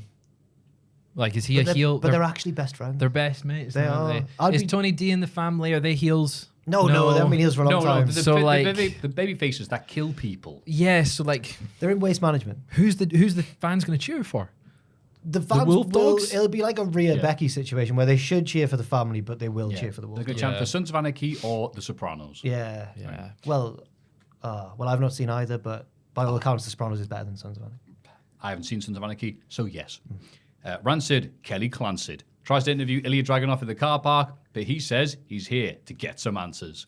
He heads to the ring and puts over Tricky Willie before calling out Mello, that traitorous son of a bitch. Mello Bison's ass so hard. Mello doesn't come out, but Dijak does. He says that Elliot wasn't the only one who won at VD. He tries to cut a promo, but some of the plants have gone rogue. Honestly, they were singing and dancing, and I couldn't make out what they were saying, but they were cracking themselves up. They really were having a good old time. And Dijak did the heel thing of like, shut up, and then they all got louder, obviously, where I was like, good, Yeah. good heel work. But then he couldn't recover because they were just burning him so much. Elliot tells Dijak to stay out of his way, so Dijak punches him in the face. They brawl until security breaks Does them he? apart. Does he punch him in the face, by the way? I mean, yes, he does. Yeah. He goes, Oh, yeah. Have that. He actually punched him in the clocks face? him. Yep. Wow. Like That's the only way Bob Elliot Holly. can take it. Do you know what I've accidentally binged this week on YouTube? What have you binged? Because I watched one video about it, and then, you know Renee Dupree's podcast? Yeah. Cafe Renee? Yeah. Yeah. Cafe de Renee. Cafe Yeah, de Cafe Renee, Renee. yeah. Do they always talk about the time Bob Holly beat up Renee backstage? I would. Because there's like 20 videos of them talking about it. They get a different guest on and they go, have you heard about the time that Bob Holly beat me up? And then the guest goes like, either yes or no. And then eventually he goes, that was a bit out of order. And Renee's like, I know, I've got a scar here. And I'm like, fair play. Constantly bring it up. Paul London talks about it on everything he's on as well. I was getting recommended so many things. Oh, no, I've not watched the mega mix of people Do talking you know the about story? it. Oh, yeah. Vaguely. It's about so- a car got... He He borrowed his car, and or accidentally car got in him, his name. got him a parking ticket. A parking ticket, sorry. But then didn't square it up in time and Bob got like a court summons or Yeah. something. Renee felt really bad and offered to pay double what Yeah. the fine was. Bob Holly did not forgive him. No. And then there was going to be a tag match on a house show. Mm-hmm. And they went to... I can't remember who they went to. Maybe Laurinaitis, to be fair. I don't know. Whoever was in charge of booking the house shows at the time. And said, look, I'm a bit worried about... Renee was like, he's going to try and take liberties with me in the ring. And whoever it was, the agent was like, don't worry about it. I'll talk to Vince. It'll be fine. Yeah. Randomly, the match gets booked on a house show as a hardcore tag team match. And he's like, why have What you are done doing? this? Yeah. Bob Holly Yeah. battered him in the match. Renee's trying to be a wrestler and be Try and work. professional. Yeah. And then thinks, right, at least that's over. Gets backstage and Bob Holly just hits him from behind and keeps on beating him up. What? Shotgun, isn't it? What an arsehole. Yeah. Yeah. Great guy, Bob Holly, isn't Oh, absolutely. he? Yeah. Great Last a stories. minute, Bob. Yeah. Backstage, JC Jane and Thea Hale are Oh, buzzing about their NXT, yeah. new calendar. Selling out. For real, not for play. Thea wants to go and watch Riley Osborne's upcoming match. I bet you do. But JC tells her not to come across too desperate. She should play hard to get instead, like Bob Holly. this could backfire on poor Tia. Don't listen to JC in this instance. It's a wacky sitcom, isn't it? What if she steals him? What if she does? steals Riley away? Oh, she will. It's that toxic attraction. That's it. Oh no, this is good storytelling. I'm It is worried. good. Yeah, Yeah, probably getting into it. Oh, no. Yeah. Poor Thea. good. But also, I just want them to be together and be happy, like I did with Ruby and Cool Hand Ange. Maybe I'm just a sucker for nice You stories are. in wrestling. Bless Right. you. Yeah. Oh. Robert Stone is consoling Von Wagner after his loss to Noam Dar. He doesn't say it here, but needs to be brought up. Meltzer, a big fan of the amazing Robert Stone and Von Wagner. Freaking Freaking. Mr. Stone and Von Wagner. Meltzer on Wrestling Observer Radio this morning heavily praised the character development and said that NXT is better than any other show on TV right now, wrestling-wise, for character development. This is Meltzer true, trying by to- the way. Is Meltzer trying to be sarcastic? Meltzer Maybe, does not know how to be but sarcastic. I don't think so. Meltzer traded that ability years ago. He supposedly said that it's the best for character development. Robert Stone and Von Wagner, Braun Breaker, Baron Corbin. He's got to be being sarcastic. And then what was the other? He used another example, and it was like, is he sarcastic or is he? Some of those are good examples and some are bad. Exactly. Oh, Dave. I think I he don't was think he being watches genuine. the show. You just sees on paper. Yeah, because he brings up Robert Stone and Von Wagner. So 2 weeks ago, he was training with kids for his match with Noam Dar. Then he lost last week. Mm-hmm. He wasn't majorly cheered. But overall character development, not just recent. The character has development- Von Wagner had a good character arc? I shouldn't. A guy who shags therapist. He did it one time. He's now Sorry, like shags therapist. he's now like a cool uncle, friend of the family to the best man. I shouldn't doubt Meltzer because at the Wrestling Media Con that we went to and watched that tournament and stuff, I got very drunk, and the main event was like Walter and Gresham against another tag team. I can't remember. No, it was a Ringkamp versus was Gresham and Brooks. I thought Gresham was in Schadenfreude with Walter. Oh, balls. Yeah, maybe you're right. Anyway, they were Anyway, both sorry, they were yeah, both in I a tag digress. match anyway. And I remember going to the toilet after it, and Meltzer was there. Yeah. And I thought, I'm drunk. I'm going to say something to Meltzer. I'd met him before, but Ross had already told me that he didn't remember me because he went, "Do you remember Jolly Jobber?" And he went, "No." So I thought, I'm just going to say something to Meltzer. I went, "That was a good match, wasn't it?" And he was like, "The main event, yeah, fantastic, yeah, really good." And I was like, wasn't sure about the injury angle at the end because Gresham hobbled off, and he went, "I think that was real." And I went, "No, what?" And then left the toilet thinking Meltzer's a bloody mark. Went backstage and walked past a still hobbling Jonathan Gresham and thought, Yeah, that was real. Oh. Definitely. "Damn it, Meltzer was right. I was a fool." I remember I sent a message to Gresham saying, "Hope you're okay after that injury." He goes, "Oh, thanks, man." Oh, so Actually, you that's how he also talks. could tell it was real. Yeah, because it was just like Maybe I was. I know he wasted. goes to You run were and off it's your just face. Maybe it was yeah. blaming It's like, you. Was it obvious? Was it like pointing in the other direction? I'm he like, went, what an angle! I'll never walk again. I'm like, One of his breaks character goes, "Oh my god!" excellent wrestling. That's why he's in the PWI top 10. I have that full quote from Meltzer about NXT if you want it. He says NXT is the best at character development. Can you make it sound like Meltzer? Do you want to try? Can you do a Meltzer impression? No, it's not stopped me. He's before. Alvarez. Can you do it as Alvarez? You can ask him to say it as Alvarez. Say it as Alvarez. No, ask him to say it as Alvarez. So, Dave. Oh, right. Dave! What is your favorite show for character development? He's good, isn't he? He's spot good. on. Yeah, he's good. NXT is the best character development by Hold far. the mic like that. Sorry, Joe. Sorry, Joel.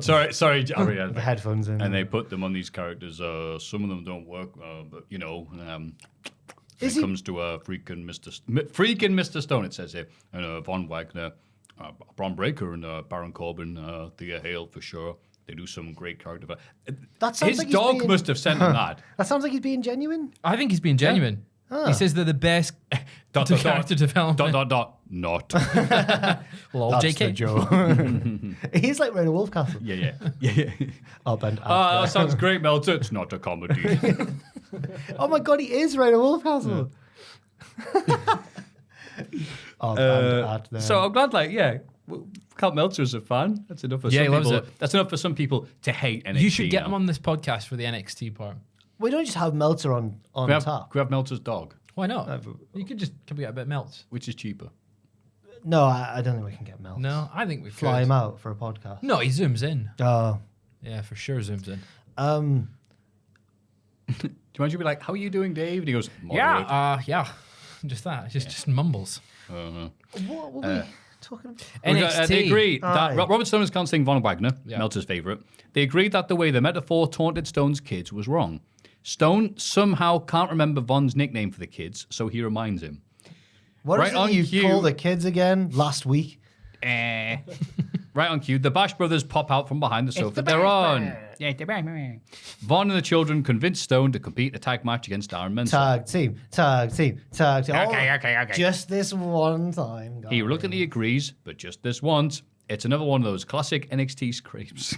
Oh, it is. What's going to happen, you know? Because We always sound like things from the 50s here. Yeah. Oh, what's going to happen? I stole that from James Acaster. He used to have a segment on the radio, which was James Acaster's classic scrapes. Okay. And he'd just tell a story. I'm enjoying this because I want to see Von and Robert Stone beat the metaphor. And then be convinced to make a run at the tag title. Have them beat the Wolf Boys. That would be the biggest babyface win of the century. been, yeah. Kofi Mania. And the Bash brothers remind Robert as well, Dad, remember what we just told you there, sneak attack. Because they jumped out from behind the sofa. Smart. So he's going to do a sneak attack in the match. That would be good if they just bring in a sofa to ringside. So I was like, what's that in there? Sneak attack. Oh! It's Robert Stone! Somehow I was unable to see giant Von Wagner from behind the sofa. Von is the sofa. Riley, he's dressed like a sofa. Flying. It's like Danny DeVito. Comes covered in like oil. Yeah. And Norm just goes, no, I'm topping. No, I want none of this. We won! Sweat going in the They crowd. should win. They should win. The metaphor taunted his children. Riley Osborne takes on Lexus King. Oh, no, sorry. Come back, Bash Brothers. All is forgiven. But becomes distracted when he realizes Thea Hale isn't sitting in the Chase U section. He gets on the top rope and looks into the crowd. I don't know. And the camera centers on the empty chair in the middle with Thea Hill's name reserved. And he goes, where is she? The love of my life. Well, he doesn't say anything, but that's what he's thinking. That's what he's thinking. Lexus King hits his draping thing. 1, 2, 3, man. Did they have a spotlight on the seat? I don't know if it Just was... to zoom in. Yeah, it should have It's done. already lit enough to give you retinas damage. So. And then it should have cut to his face and then close to Yeah. the seat and then close to his face. Yeah. Dun, dun, dun. Do you think the peak of dramaticness in all of wrestling, not just WWE, would be Ilya Dragunov in this position? Where is my Thea? Punches It himself would turn open. into an opera. It's like Phantom. Where's my Thea? Where's my Thea? Oh, God. I could picture him in a Phantom of the Opera gimmick. Ilya, Yeah, with the mask on. Dun, dun, dun, dun, dun. Yeah. Yeah. The Phantom of NXT. There we go, Shawn Michaels. That's his... Phantom Yeah. of NXT. It's like if Ric Flair had become Spartacus. Was it Jim Herd who wanted him to? Yeah. Jim Herd says you couldn't draw flies with poo in your mouth, Flair, and we're paying you way too much for the role you're in. You need to revamp yourself. All right, we've got in mind. Shave your head bald, get an earring with you, Spartacus. And then Bye. I'll take the belt to WWE. And Flair said, why you calling us that? It's because you're crucifying us. God, what a run that was. Anyway. In the locker room, 3 women I've never seen in my life are watching a Kalani Jordan hype battle. Kalani's so athletic and brilliant, isn't she, guys? You know these losses? Are they in the Chase U calendar, maybe? No, They probably are. I they? didn't recognise any of them. I don't think they were in the breakout tournament. Are they? Do you think they're extras they've got in for this? I think they're performance centre athletes for certain, but Yeah. I couldn't name them. Oh, God. Kiana James and Izzy Dame come in to throw their weight around. It is what it is. Yeah. Brinley Reese arrives with coffee, which has really gotten her a lot of Bryn energy. Brinergy. I'm not saying that. Brinergy, she said. That doesn't work at all. Izzy takes it from her and gives it to Kiana. He realizes she doesn't even like coffee and pours it in the bin, which is for solids. The heels. The That's heels, man. shocking, mate. That poor cleaner. I thought she was going to pour it on the floor. I thought she was actually being quite polite. Pour it in the bin. Throw it in the bin. Yeah. It's less. You might as well put it on the floor at that point. It's still melting the carpet. This was classic, like 80s high school movie. Yeah. I've realised I don't even like coffee. Sorry, loser. It's just proper like, no. Yeah, because I walked 3 minutes for that. Brinergy's going to deplete. She should just collapse like one of Andy's toys. Got rid of all the Brinergy. Such a weird show. Yeah. It is just... Izzy Dame, the best heater in the business. Right. Taking people's coffee. I'd be fuming. She spikes volley. No, wait. What does she do? She beats up on the volleyball. She I know what you smashes volleyballs and bitches. Yes. That's what she said. Because she's tall. Get that on a t-shirt. Yeah. It is what it is. It is what it is. Kamala Hayes is back for his promo after he's had a cry backstage. He goes, the crowd's been really nasty to me. He did look a bit red-eyed. He says Trick broke their agreement. He was meant to go for the North American title while Mello went after the NXT Championship. They did say that. I'm glad they clarified that because I've been waiting in the turn. I forgot why he was wanting to do it. Yeah. But then he's just a nasty pasty. Mello says Trick started to believe his own hype and confesses to being the man that attacked him months ago. Oh. He never. No, surely not. Trick's music plays, but nobody comes out. It's just a prank, bro. It's so Shawn Michaels doing his own thing. He loves ripping himself off, doesn't he? Good though. He really wants... You know how everyone said Vince always... Ted DiBiase was his avatar in the wrestling world? Carmelo Hayes is Shawn Michaels' one. Yeah. Wearing the jacket, turning on his friend, playing the music of the guy that he screwed. When's the screw job going to happen? Well, yeah. Against Trick at Stand and Deliver. Yeah. Yeah. Sean will ring that bell. Oh my God. It's going to happen, isn't it? No, it's not. Oh, It's imagine. not. They wouldn't do such an overt Vince reference in the Ava will current do it. climate. Yeah. Ava will do it. Oh, here's open. He And says, then what? And then God. he spits at her over the top rope. I've just spat there. Trick's music plays. It says Trick isn't here tonight because he's in the hospital bed next to Booker T. Oh, God, I wouldn't wish that was that on a my worst real- enemy. Booker was having a real medical procedure. That was real, Yeah. and the crowd didn't get it. Oh. I was expecting them to go whoa, but they just Yeah, went, but they're not "Oh." told Booker T's not here. It was on commentary last week, I guess. but Yeah. crowd were all drunk anyway. I didn't care. Yeah, right. Screw Booker T. It's having like, a that's not very great nice. Mello says Trick wanted to be like him so badly, but he was only ever his hype man. Oh, and there's a few other nice lines here. Because to begin with, I saw it like, oh, wait, now that he's turned proper bad, he's not going to sound like just any evil WWE dude now, You is he? people. Yeah, the villain is always the villain when the hero is telling the story. I'm like, oh no, don't lose what makes you you, just to sound like generic bad guy number 11. But then he started getting a few of his cool lines. You got so caught up with the sidelines, you stopped reading the headlines. I thought, that's nice. But at the end of the day, you're just a trick. I'm like, oh, okay. Yeah. So brought back, I was a bit worried to begin with, because all I was missing was, I don't owe any of you people an explanation, but we didn't get that, thankfully. But I'm really intrigued to see how this is reflected on the main roster because when he's on thank you, yeah. SmackDown, he's in a feud or has been in a feud with Austin Theory and Grayson Yeah. Waller. Does he now just join them? 'Cause he's yeah, he's now a bad guy that was a weird thing. I'm not sure if he's going to even be on SmackDown anymore now. Do they need the numbers? because it felt like that was him getting called up, and I feel like he Yeah. will be after Stand and Deliver. I wasn't sure if that was the case or it was just because they needed numbers for the Rumble tournament they were and the doing tournament. for the Yeah. Logan Paul thing. Because I remember when Logan announced the tournament, and he was like, "Who's going to be in it? Owens, so and so, Yeah. an NXT guy." They hadn't even decided at that point, or at Yeah. least they hadn't told us. So maybe, but I don't know because He's been appearing on past Rumble. it would surely be easier for him to start on SmackDown as a face Yeah. because of his moves and the fact that people like him and stuff. But he's a better heel. But hey, look, the Karrion Kross thing is coming true once again, What where do he you- whoever he goes for turns to the dark side. Now, in the Rumble, Karrion Kross destroyed Carmelo Hayes Did at he? one point. Can't remember that. Carmelo did a springboard, just a brutal forearm. Yeah. I don't think he eliminated Carmelo. I can't remember. But That sounds like Karen Cross. Carmelo was yeah. already on his path to the dark. But that's the Yeah, he thing. can't take credit for that way. Hey, it happened like a week later. He hit it. He's going to take credit for that, isn't he? no. Well, they've not ever actually referred to it on screen. It's just a thing people are going, well, when Karrion had that thing with Drew then turned heel. Then he had that thing with Nakamura, then Nakamura's a heel. Then he had the thing with AJ, and now AJ's a heel. But this one's like the last block on Jenga being taken off. You can take credit for the Just whole saying, bloody just thing. saying. I'm blaming you, Fraser, for Thanks. bringing up Karen Cross. We're having a nice NXT discussion. You have to ruin it with that. Final Testament is great. I like the wrapping up of the loose, like their old agreement. I was going to go for the main one. He was going to go for the North American one. But the beatdown, that never got fully explained. Because remember when Lexis King was like, That was me. I was behind it, but I didn't physically do it. Well, that was such a funny, like, weird. Reverse, like, and immediately, because they're like, oh, we've God, just this kinda- guy's rubbish. so why did Lexis King follow Trick Williams into that dark room? Just because it could. Okay. I could borrow a tab. Yeah, sure. Paul.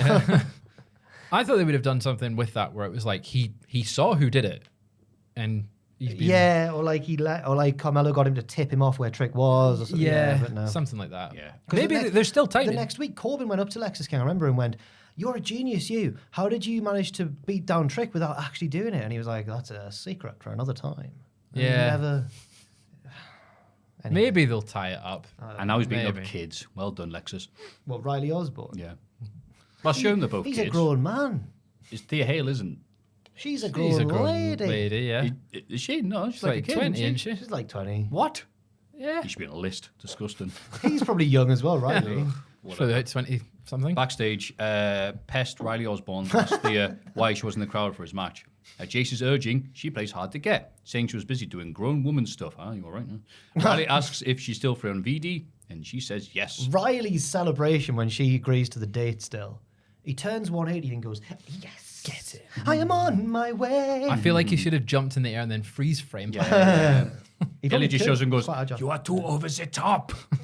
JC offers to give Thea advice ahead of their date. Oh, no. Do you think these are the bits that Meltzer likes, but he realizes he can't say that because he loses credibility? So he says, "Oh yeah, that Von Wagner. Wow, what a stud." Yeah. that's- This bit, the stuff with Chase U, I want them to do like a retelling of High School Musical. Yeah. What about trust? Exactly. What song would About they sing? everything we've been Breaking through. Free, that's the combination. Tia and Riley. Yeah. Breaking Free. Chasing Just Free. stand and deliver, because they'll deliver on that song. Yes. You're in my mind, you're in my heart. I've only seen 3. High School Musical 3. Two's really good. Right. Yeah. Okay. Zac It's the Efron, Dark Knight yeah. of the trilogy. It is. Yeah. Yeah. Christopher Nolan's Yeah. High School And Musical. Sharpay is definitely Joker. Yeah. Okay. Oh yeah, Riley Osborne playing this like very naive, ultra baby face, which we haven't responded to very well because he's just too. Oh, will you go out with me? You know, it's too much. But, but the look of him, I think he's too handsome for that. I see Can him we get on. Riley Osborne. Osborne up, Joel? Could you find a photo of You him? can. Just But if we Sorry. get, No need for that, man. oh, Matt. will you stop? I can Riley picture him on Osborne. Take Me Out. All right, trying- I girls. can't- My name's Riley. I'm from picture him Cumbria. properly. Woo. I put the cum in. No. Boom. Red. What's that? Oh, it looks horrible. Oh, that's a horrible image. They have done him dirty He there. is proper He looks Ibiza handsome, weekend. yeah. All right, girls. You're right, yeah. look, Everyone thought in. I know Gary Lineker's brother. He does look a bit that. Oh, yeah, you know, what a disgusting... Is he with? And No, he's, he's with he's with handsome, Blair but he's a Davenport. spice boy. These images In are real horrible of life. him, though. Yeah, but he's That's a a bit good-looking better. guy. But, oof. Yeah, he does look like someone who'd be on like Yeah. All right, girls. 3 shorts for a Yeah. pound. he'd be on the Circle. Yeah, he'd be on the circle, yeah. It's not Love Island. It's definitely a Circle or Yeah. something like that. No lackey, no lackey. He'd be one of the ones who... Let's have the Christians meet the Lions. Woo, I woo. think he'd be one of the ones That who, show is my favourite crap show of all time. What a pile of poo it one of is. the ones they put into Love Island later on when the numbers are dwindling, but Yeah. doesn't pair with anyone because they've already all matched up. Yeah. I watched Love Island for 1 season and hated it, but like... Oh, it's a disgusting show. It's horrible.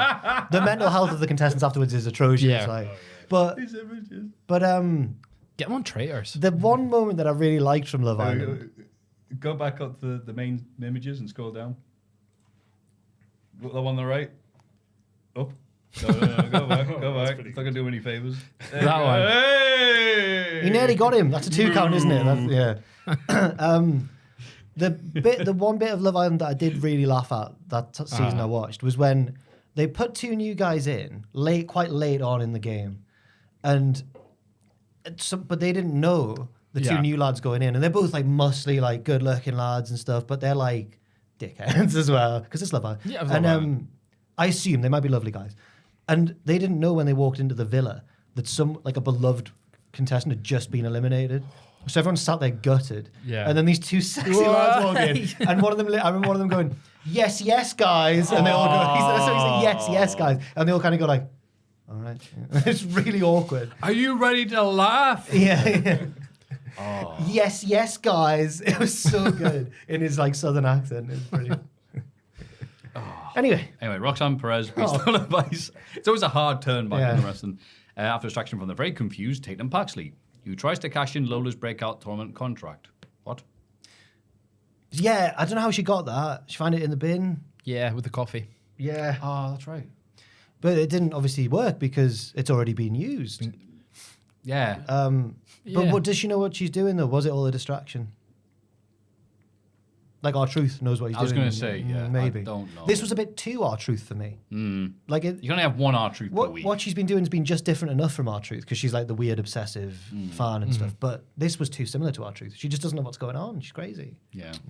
Yeah. But the important thing is, Big Rancid Kelly is back. Did I call her that in the thing? Interviewing the metaphor. Right. Who's Rancid Kelly? Rancid Kelly Clancid. Rancid Kelly Clancy. Ross thought that the backstage interviewer was called Kelly Clancid, but it's actually Kelly Kincaid, which we realised. Okay. But then I liked that. I liked the name Kelly Clancid, so I gave her like a wrestling It's prefix. Rancid. It's Rancid Kelly Clancid, Yeah. exactly.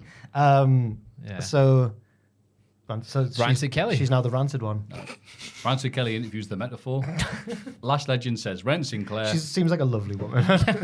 Hey, you're giving her a character that Shawn Michaels has not done yet. yeah, it's true. Big Rancid Kelly is such a great 80s. Big Rancid Kelly. I think I'll put Territory that in. days. Big Rancid Kelly. From the smelly part of town. How will Magnum TA survive this? Ren Sinclair is lucky to make her from the Battle Royal. She and Jakara will take care of Ren and Fallon Henley tonight. Yes. Meanwhile, Noam Dar is confident that he and Oren Mencha can end the so-called dream team of Robert Stone and Von Wagner. Yeah. And the No Quarter Catch crew interrupt, criticize Dar for facing someone he already beat last week. So are they tweeners, the No Quarter Catch crew? They're just there. They've really They're looked a at means to an The end. They've Blackpool really Combat looked Club. at the Blackpool Combat Club and gone, Yeah. we We should could make do them that. exactly like them. Yeah. Tweeners when they need to be heels. They can't. We've got a Regal. Yeah, they got Regal. Well, we did a thing where we lined them all up with who's who. Yeah. I can't quite remember. Gulak was Brian. Mm-hmm. Oh, I can't remember now. Miles was Wheeler Yep. Yeah. Charlie Dempsey. or Moxley. Yep. And Oh, then Moxley. that leaves Damon Kemp to be Claudio. So, Well, I guess he's a Yeah. big strong well, boy. Hair. Moxley used to have more Mox, hair. yeah, he did used to have more hair. Yeah, That is and I true. guess he can do the technician stuff. He's just a bit more grizzly. Yeah, he is, isn't he? Whereas Damon Kemp is the And Swiss he's- Superman. He has fought in Japan. They've both fought in Japan They're big this in Japan. year. Yeah. Same sort of week, probably. It was the same week. Yeah. Yeah. Maybe it's the There same you go. person. I've never seen John Moxley and Charlie Regal's Dempsey. lad. Yeah. Yep. Thank you. It reminds me of when Regal first introduced the Blackpool Combat Club after he brought them together, and he was like, "This man is one of the finest wrestlers I've ever seen." Brian Downey, he's like, "Oh, he's amazing. He's such a good technician. He's amazing." Moxley is also here as well. Do you remember that interview Kurt Angle gave like, to promote Chavo coming into Impact? He said something like, Eddie Guerrero is one of the greatest wrestlers I've ever wrestled. So fantastic. I've also wrestled Chavo. I told you about this one. It was one WrestleMania week, and it was when it was like the Memorial WrestleCon Super Show thing they do every year. Oh, yeah. The Mark Hitchcock Memorial Show, and there was an intermission because they had to wait for an ambulance to be at the venue because it was required by law. right, yep. So they sent Animal out, Road Warrior Animal, to introduce the I host think of meant the to show. go and get the ambulance. No, and then he comes out yeah. and he Bad goes, song. obviously does like a veteran promo, like, "Oh, this is great business" and all that sort of stuff. And it's not someone that has currently, it's a controversial person, but you can't argue that they were good because he comes out and goes, "I'd like to introduce now a great friend of mine, and he's a good worker, the Nature Boy Ric Flair." He's a good worker. Good And worker. Flair comes out, it's like, he's regarded as one of the greatest wrestlers of all time. Oh, He's quite good. Animal's like, good he's all work. right. He's a good worker. He never beat us. Yeah. Who did he ever beat? Lash and Jakara beat Fallon and Ren. Ren apologizes to Fallon afterwards, Oh. who says it isn't her fault, but clearly looks very angry. Fallon was fuming even though she pretended not to be. That's right. And it says, Yeah. it's going to be all right. Yeah. It's gonna be all right. Get on that horse. I love her theme music so much. All right. I don't know the lyrics. Get it Get up. on that horse. I'm gonna Get on. Okay. Look at my horse. Oh, get on that horse. My horse is amazing. Ride. Give it a lick. Yeah, it's gonna be all right. It tastes just like raisins. You do Magical Trevor? No, Oh. not me. I'm not gonna. Have a stroke of So it's a country song. Oh, get on that horse. Does that have a Bud Light with a logo facing out mentioned in it? Saddle up, it's called. Saddle Oh, up. R.I.P. Toby Keith, by the way, for TNA legend. The best vertical suplex in the business. Out there, that's Honestly. Every day, I got to hit the trail, hear them horseshoes clicking as I pull up on the reel. Spurred steel, and I'm ready for them. Coconuts. Spurred steel, and I'm ready for them horns. I've been riding since the day that I was born. Oh, get back on that horse. Can knock us down. We're in the sky. Yeah, it's gonna be all right. Yeah, it's so good, man. Saddle up and go. Can't back out now. We run the night. Get up, get up, get up, get up and go. Saddle up, saddle up.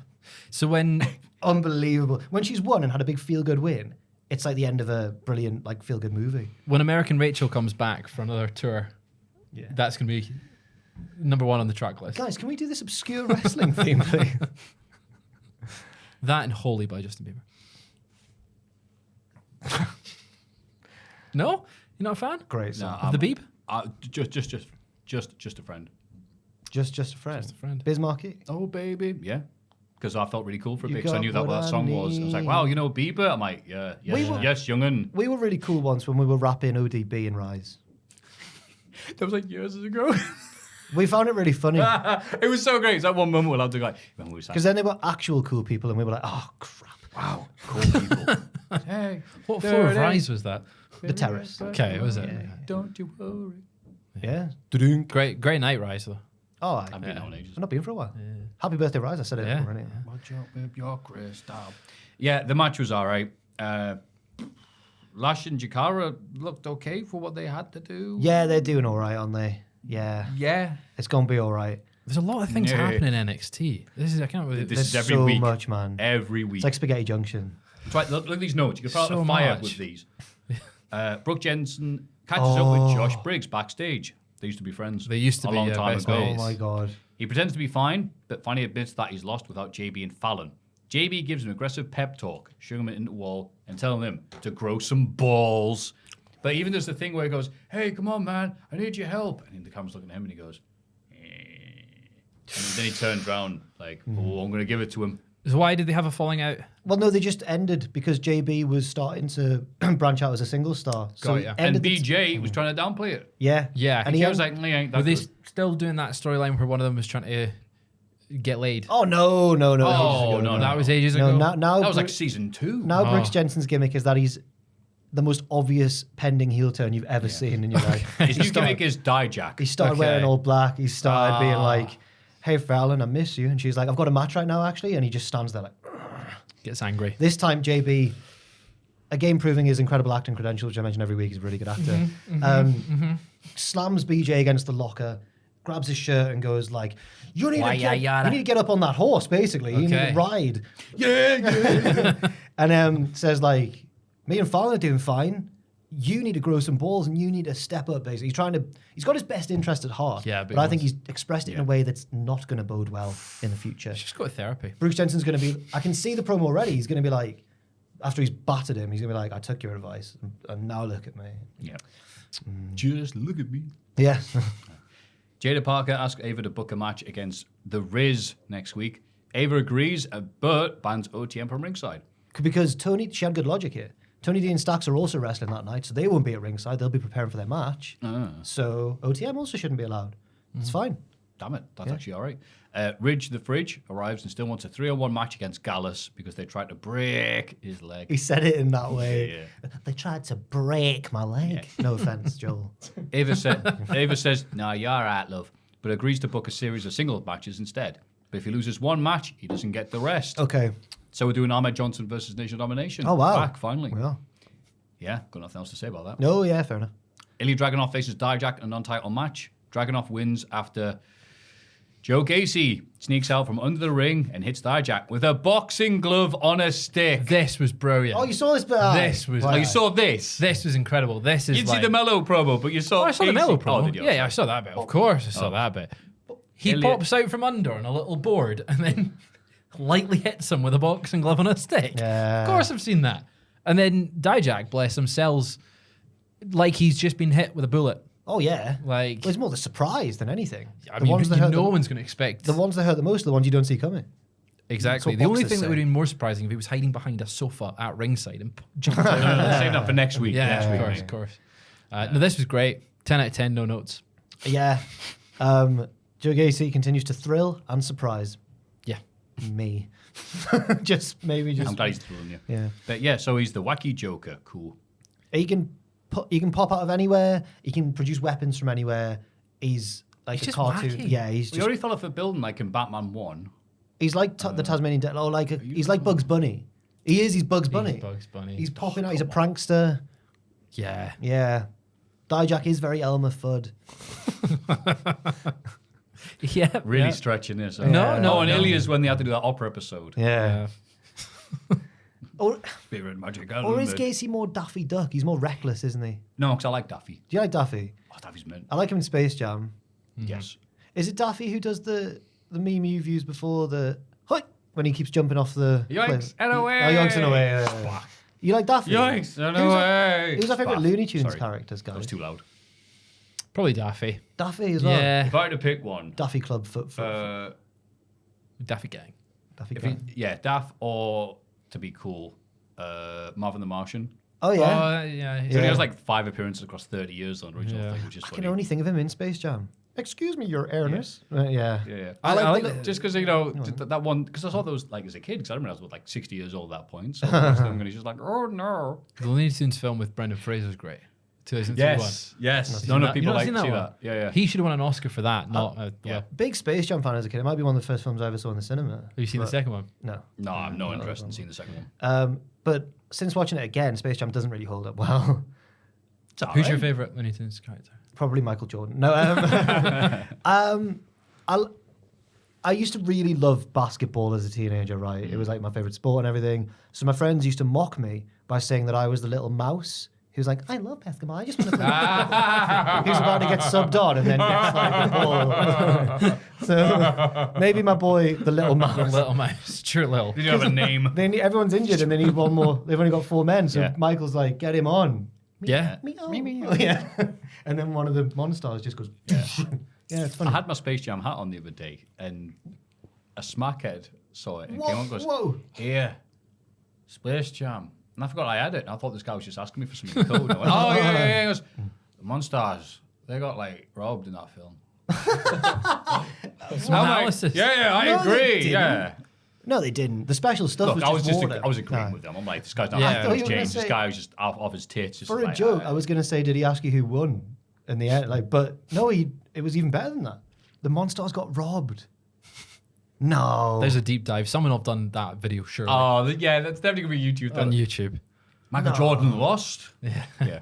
They You won't believe. No way, there's no way Michael Jordan was going to lose to anything, No. even animated or real. It's like, you It's like couldn't The do it. Rock. I Carry don't care on. if I'm just gonna- it's a fake animated alien. I'm not losing. Not losing to. The Monster. Won't put him over. Doesn't work for me, Yeah. brother. There's more chance of Rock losing to Roman than there is Michael Jordan losing to anything. The Monsters got robbed. Monsters got robbed, yes. Watch out, looks Do you agree, Joel? What have you? Are you a Space Jam Yeah, guy? thoughts in Who's the your comments. favourite Looney Tunes There's an character, article Joel? called "How the S Word Did the Monsters Lose That Game?" So, what was yours, Pig? Joel? Taz is cool. I like Oh. Taz. Oh, It's yeah. good, that, yeah. Taz is cool. Did Taz the Cool wrestler guy. used to have Taz on his? No, he's got a tattoo. Ah, that was it. Yes. I've seen that one episode where they're showing like the people making Taz, and he's animated, I guess. And he goes, "Oh, I think we should give him a voice. No more of the silly noises he makes." And he goes, "What say you, Taz?" And Taz starts speaking. Goes, "I think I've been stereotyped rather badly here by the things you're making me do in the show, and also I don't think I'm very fairly paid." He goes, "Get rid of the voice." Yeah, get rid of the voice. give it." That being said, the game's outcome is all significantly more believable than Michael Jordan and Bill Murray being real life best friends. what would they even have to talk about? Okay, that's one of those good articles. Isn't it? Are we still on NXT? No, we're Okay. done. AEW Dynamite. Swerve Strickland and Adam Page go a 30-minute time limit draw, with time expiring just before Swerve can ping Hangman. Strickland grabs a mic and goes, "Hey, come on, man. 5 more minutes." You were at Wembley. You know how this goes. Yeah. Surprisingly, Hangman goes, nah. Satisfied that Swerve won't have a chance to become AEW World Champion. Ha ha ha ha ha. Then Tony Schiavone interrupts and says that TK has made both men #1 contenders. So a title match at Revolution will be a triple threat. And Adam Page's like, no, that's bollocks. This was the match of the week. Kept shouting, no, he couldn't beat me. He didn't beat me. Yeah, he couldn't beat me. This was a great match. Both losers won. I saw some of the cool kids who have very high standards of what makes a good wrestling match. And I like reading their reviews and stuff because I think, wow, I learn new matches. They always recommend good matches that I've never heard of and stuff. But some of them were like, the structure was off and stuff, but I had a blast watching it. This is great. Yeah. And obviously they're going long, so it's obviously, I think they're in a weird position, wrestlers, when they have to go, all right, well, have to do Fill a what hole we do all the differently. time, Fill a yeah. hole, that's one word. Thank you for helping me out there. Of the Swerve Hangman trilogy, I think it was the worst one, but that's not a... It had a really high bar. It wasn't about like what they're going to be doing to each yeah. other. It's about like, okay, 30 minutes. I love the table didn't do what it was told to. So Swerve, while missing a beat, goes and sets up a new one. Just goes, nah, sod that one. And that didn't ruin anything. And Didn't to spoil make anything. sure it broke, when he did the Deadeye, he landed like knees first on it. And I thought, oh, Take that, you Jesus. stupid table. And the table was like, it wasn't my fault. That was the table. I'm really intrigued to see how they actually go about the triple threat match because I don't see Joe walking out with the title now. But it feels because Hangman can't beat Swerve, but Swerve can't beat Hangman without cheating. Triple threat, no rules. But triple Swerve's threat, not going to cheat now because he wants to prove... But I don't think he'll beat Hangman. He'll beat Joe, right? Yeah. That's cool. So then Hangman's... I don't know. Joe can take that. But who's going to... Is Hangman a heel now? Yes. Yeah, He's getting there. This was the It turn. This was feels the turn. just about to go. And again, I love the fact that Swerve's on the outside. Obviously, the crowd going, come on. Nana goes, come on. He's like, thank you. I needed that energy. He did Gets in the ring. Immediately gets taken out. Yeah. And then Paige hits Nana with a chair. Just to be a dick. Swerve hit the buckshot and everyone loved it. Yeah. Yeah, it was great. But I like the fact that it's set up. I like that it was a draw. People were predicting this last week. People were already saying on Twitter like, "Oh, this will be a draw." But I'm not annoyed that it was. I didn't see those predictions. I did. So I was hadn't. actually like, oh, okay. But then I was like, Hangman going, no. Yeah. It's But I really liked that it sets up a match where I honestly have, or any three of them could win, and I don't know which one, and I like that. Yeah. It's good. I'm looking forward to Revolution's main event. Yeah. Because I've been going, Hangman's quite cocky considering he's not earned the place he's in the card. Crowd doesn't care. Crowd just likes booing him. He's perfect for getting Swerve over in his position. So even if Hangman does win it, as you say, it's still going to be all right. I'm surprised he hasn't gone full like Kane Dewey promo. You're cheering the guy who broke into my house. You could still do that next week. Yeah, Like, he could there's do. always time. That kid had it coming. And then Smojo's interviewed backstage and quite rightly says they're celebrating mediocrity. He goes, I forget how he says it, such an assistant flowery language, like how Jack was talking before. Like, oh, it's time for celebration and whimsy. He's like, no. Says AEW management may want the title off him, but he'll walk out of Revolution as champ still. Yeah. So I saw a bit of that Punk Joe shoot interview from the Ring of Honor. Oh, yes. But it was a bit that I'd never seen before. Go on. No, not that bit. It was the bit where they're talking about their third match where Joe tries to cheat to beat Punk in the end and puts his feet on the ropes and then and then they're laughing about how like there was one guy in the crowd who was such a Joe fan and he was like, he looked at me like I just shot his dog. like how could you do this? But they said that finish idea came from Ricky Steamboat, who was involved in the story at the time, or he was the GM or something. Oh, yeah, that's right. Yeah. And not the authority figure. And apparently he said to them, why don't you go for a, like, put your foot on the ropes, go for a dirty pin. And they were like, oh, thank you very much for the advice, sir. And that. And then after he left, they both went, stupid. Like, he clearly doesn't watch. Joe's character would never do that. Then they both went away and got changed, came back and went, that's a brilliant idea. Yeah, because it just showed that a bit of character development. Going, yeah, I need to beat you, Punk. How much you want to beat me? Like this. Not the ropes. Right. Jonah Perosa joins the announce team for Red Velvet versus Tony Storm.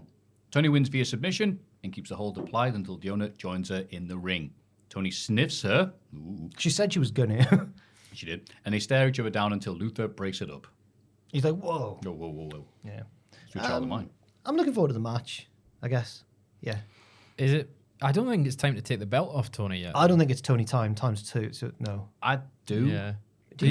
Tony is her own little spectacle. Doesn't need the title. That's true. Yeah, I guess. With We've her established there, Diona. right? With her there, I should say, she's only taken the spotlight away from what they're trying to do. They're going to try to do these big women's matches, even with Stardom people coming in, presumably. But Maffew, I can think of someone who should take the title off Tony. Go on. I can't do the thing that she does. Sasha, Mr. Mercedes Monet. That's Mr. right. Mime. That would be brilliant. Yeah, we'll skip ahead. Tony Khan makes his big announcement. He reveals that AEW will hold a supercard in Boston on March 13th entitled Big Business with the dollar sign. Yeah. Boss, business, money sign. And she's from Okada. The boss town.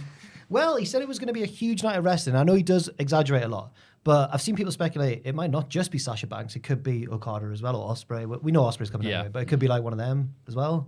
They should stack it with all the sort of debuts at that point. Although, will Ospreay have already debuted by then? He said Revolution? he's 3rd of March, so it's it'll be before. after. Yeah, right. But yeah. like Okada and Mercedes at the same night, that'd be pretty cool. Okada's going to NXT, but Yeah. Yeah, of course, he's Chase U.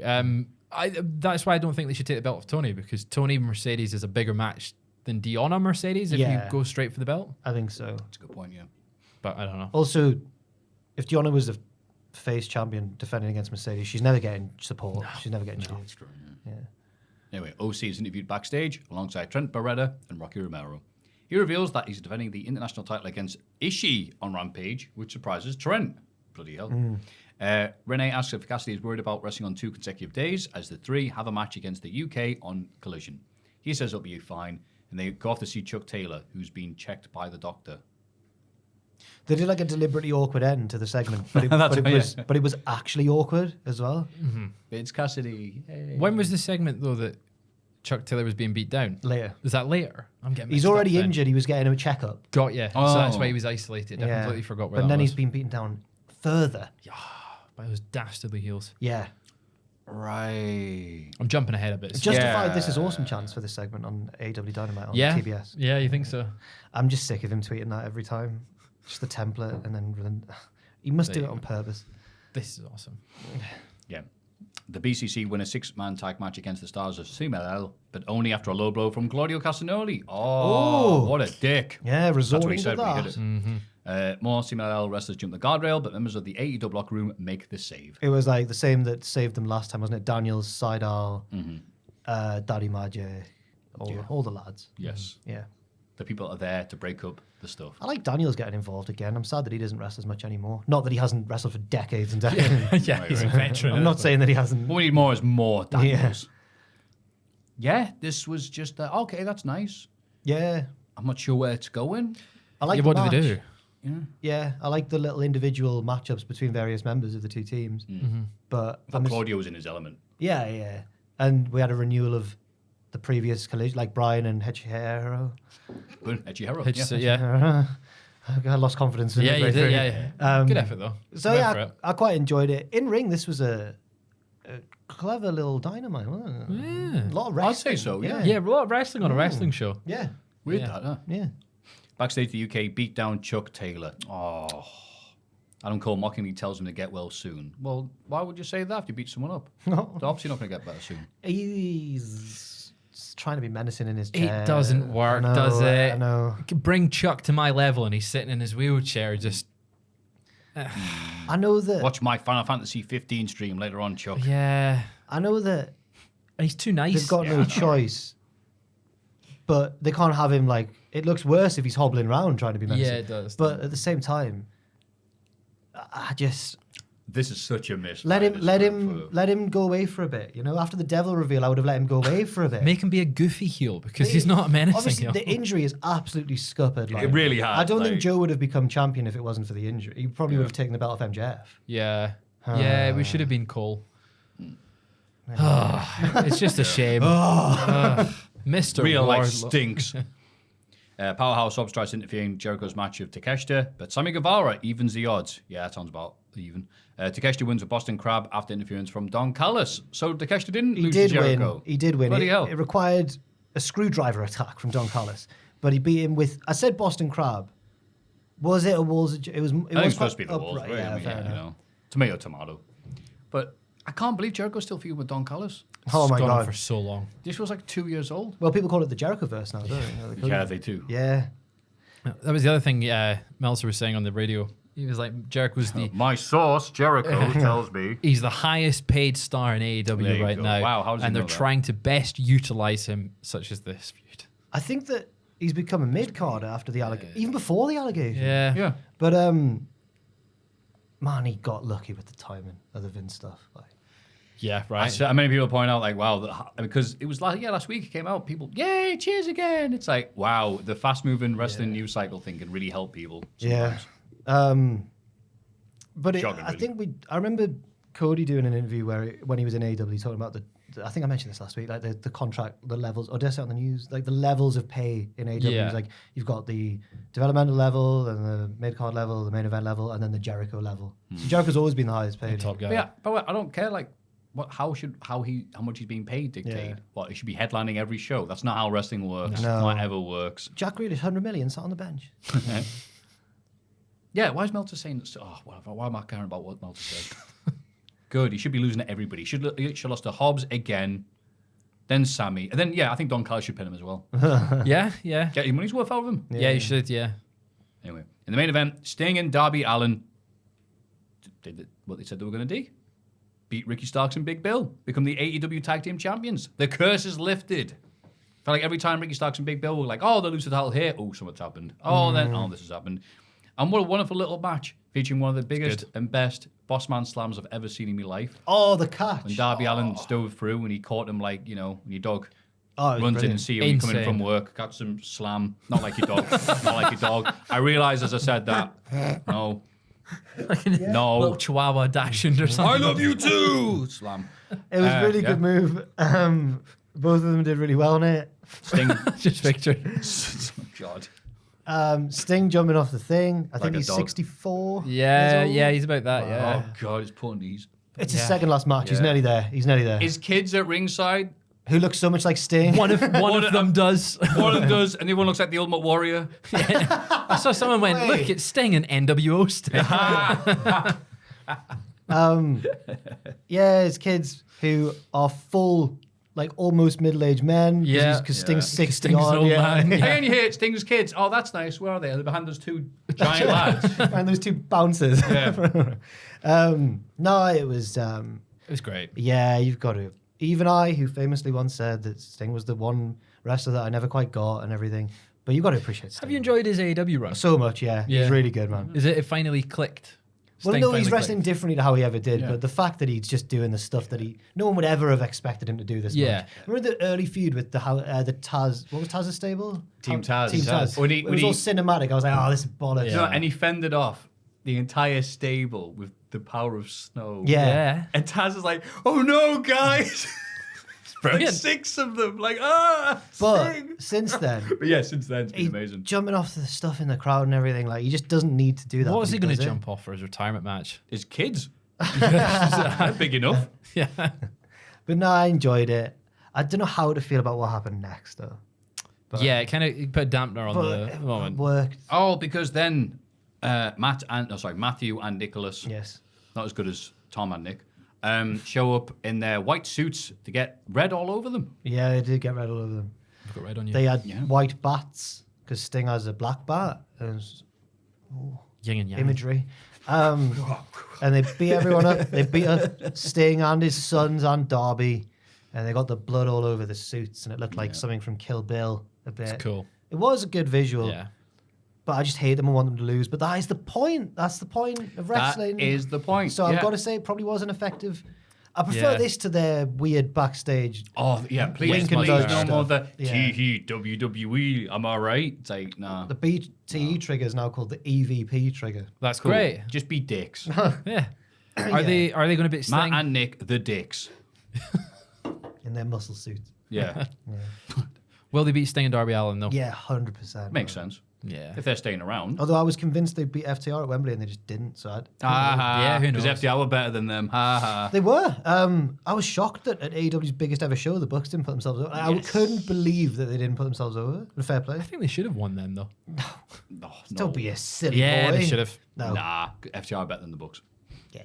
But yeah, I thought top and tail by some grand matches. This was an otherwise really good AEW. Oh, it was Dynamite. a great Dynamite. Yeah, very good stuff.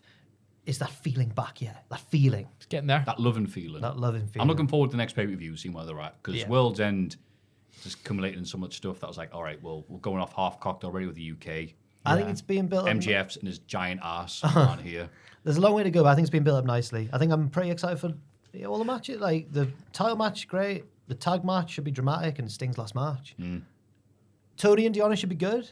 So yeah, I think it's the fact the rankings are back. That just for me instantly makes it feel a bit better. okay. Do you not like Jack's it? little growl there. I don't really like the rankings, no. Oh, really? Because I quite like the fact that it's like, for Swerve and Hangman, rankings-wise, Swerve needed to beat him. And it was like Hangman being like, hold on, it's a draw. I'm ranked number 1, you're ranked number 2. I'm getting that title match. It makes it feel a bit more important to me. It's like I know. Swerve needed those 5 minutes. I don't like how they pad the rankings on like the beaches and stuff. They need to start how they do that now. But I feel like they can do that a bit better. Okay, Because fair they've enough. got Collision as well, so they can have it make a bit more sense. Did the rankings just come back passive aggressively because of the gender stuff and the hook stuff? I thought they were already. Were they already on the way I back? think they were Yeah. scheduled to come back, but that's probably linked up with them quite nicely. Okay, yeah, fair. Yeah. Yeah. But if Swerve wins the title and like credits, it's like, thank you, Jinder. Wouldn't have made it without you. Aye. Anyway, that was the week in wrestling. Let's have a rummage in our mail bags. Time for the mailbag. Greetings, handsome gentlemen. Thank Obviously, you. including you, Joel. Hey. He's on his phone. Yeah. That's all right. Single mums in his area. With No. No. with one of the most horrific booking decisions happening on SmackDown with our lovely Cody basically crying out of the ring. Me and I remember that, yeah, that's one. Me and my friends have had the chance to discuss the situation for quite too long at this point. One of them, after much discussion, jokingly mentioned that the one thing the company has accomplished, be it accidental or not, is getting the attention off the allegations on Vince. Yeah, this has been noticed by a few people. But the more I thought about it, of all the weird things that have happened throughout the years in WWE, it made me think that this is actually not an impossible theory. I was originally more of the theory that they were going to swerve us somehow by still giving us Cody versus Roman, but having the fans believe that we want Cody is the reason why we will still get that match. Kind of like Daniel Bryan back at Mania with Batista and Orton. But it does seem like a hard path to get back to Cody versus Roman with what was currently passed. What do you guys think about either of these theories? I'd love to get your take on this. Sincerely, former Dominican Baseball League left fielder, the Atomic and Luis Polonia, a.k.a. Jose from the Dominican Republic. Thank you, Jose. Dominican Republic. Oh, nice to hear from Yes. places like that. Yeah. How's Sweet. it doing there? How's it going? The Atomic and. Yeah. Good nickname now, isn't it? Yeah. So I think we discussed a lot of things there. So what was it? Do you think like it's a hard path to get or not? Do you think about any of these theories? I think Rock coming back is to save Mania, is what has been said, because of the allegations. Yeah, the Cody bit. What was the other theory, sorry? Daniel Bryan, right? Yeah, They're trying to that make Cody's him- Daniel Bryan. I mean, look, it's 10 years on from that. Press conference has already happened. Yeah, it's happened I know, already. we're We screwed can- here, aren't we? Maybe Cody Rhodes comes out and starts doing the yes chance. Is everybody else getting stuff like You're this? The getting dodgy really- WhatsApp calls. Oh, I had one Yeah, I yesterday, just yeah. had a- I'm like, I answered the other day. The other day. Don't answer dodgy No, no, WhatsApp no. calls, everyone. That's PSA. I thought, and it just went off, and then it rang back Yeah, again. rings I'm like, back. oh, it's fake because I just thought on the off chance. I got one from my boy Stephen Edwards during this podcast. Not a call. Hello, friends. We are a luxury goods supplier from China. Brilliant. Oh, sweet weekend. Gucci, Dior, Chanel, Hermes bags. Oh, sweet, shoes. man. Yeah, I'm not going to reply. Good, Deal nice there. Cody, though, Well, we carry every week, so that makes sense. I think it's going to be they're good. Well, it's 10 years on from when Daniel Bryan did it and got inserted into the main event. I think he could main event night 1 with the whole thing being if you win, put in night 2's main event. But then that means they can build the entire show on Rock versus Roman, and you get people going and buying tickets. That might save WrestleMania, quote unquote. Again, I don't think the situations are similar because Batista and Orton was not. Batista was not like, oh, yay, look, guys, it's Dave. He was like, no, F this dude. The Rock is a completely different thing to Batista. So I think they're just going to do it. Yeah, but it's And they're weird going to have, because I don't know, Ripley versus Becky on night 1. people booed Batista back then because they wanted Bryan, and it was like, oh, this Hollywood star's come back and forcing his way into the main event. Yeah, it was so obvious. But Batista was just doing his job. He was coming back, and they've gone, you're going to win the Rumble, and he went, because he wanted to come back as a heel, right? Batista, he was like, come bring me back as a heel. They're going to boo me. Whereas The Rock has legitimately just done that and gone, I'm going to force my And way he into is. the main Again, event. I think people are over-exaggerating stuff. Yes, people are going, we want Cody, yay, screw The Rock.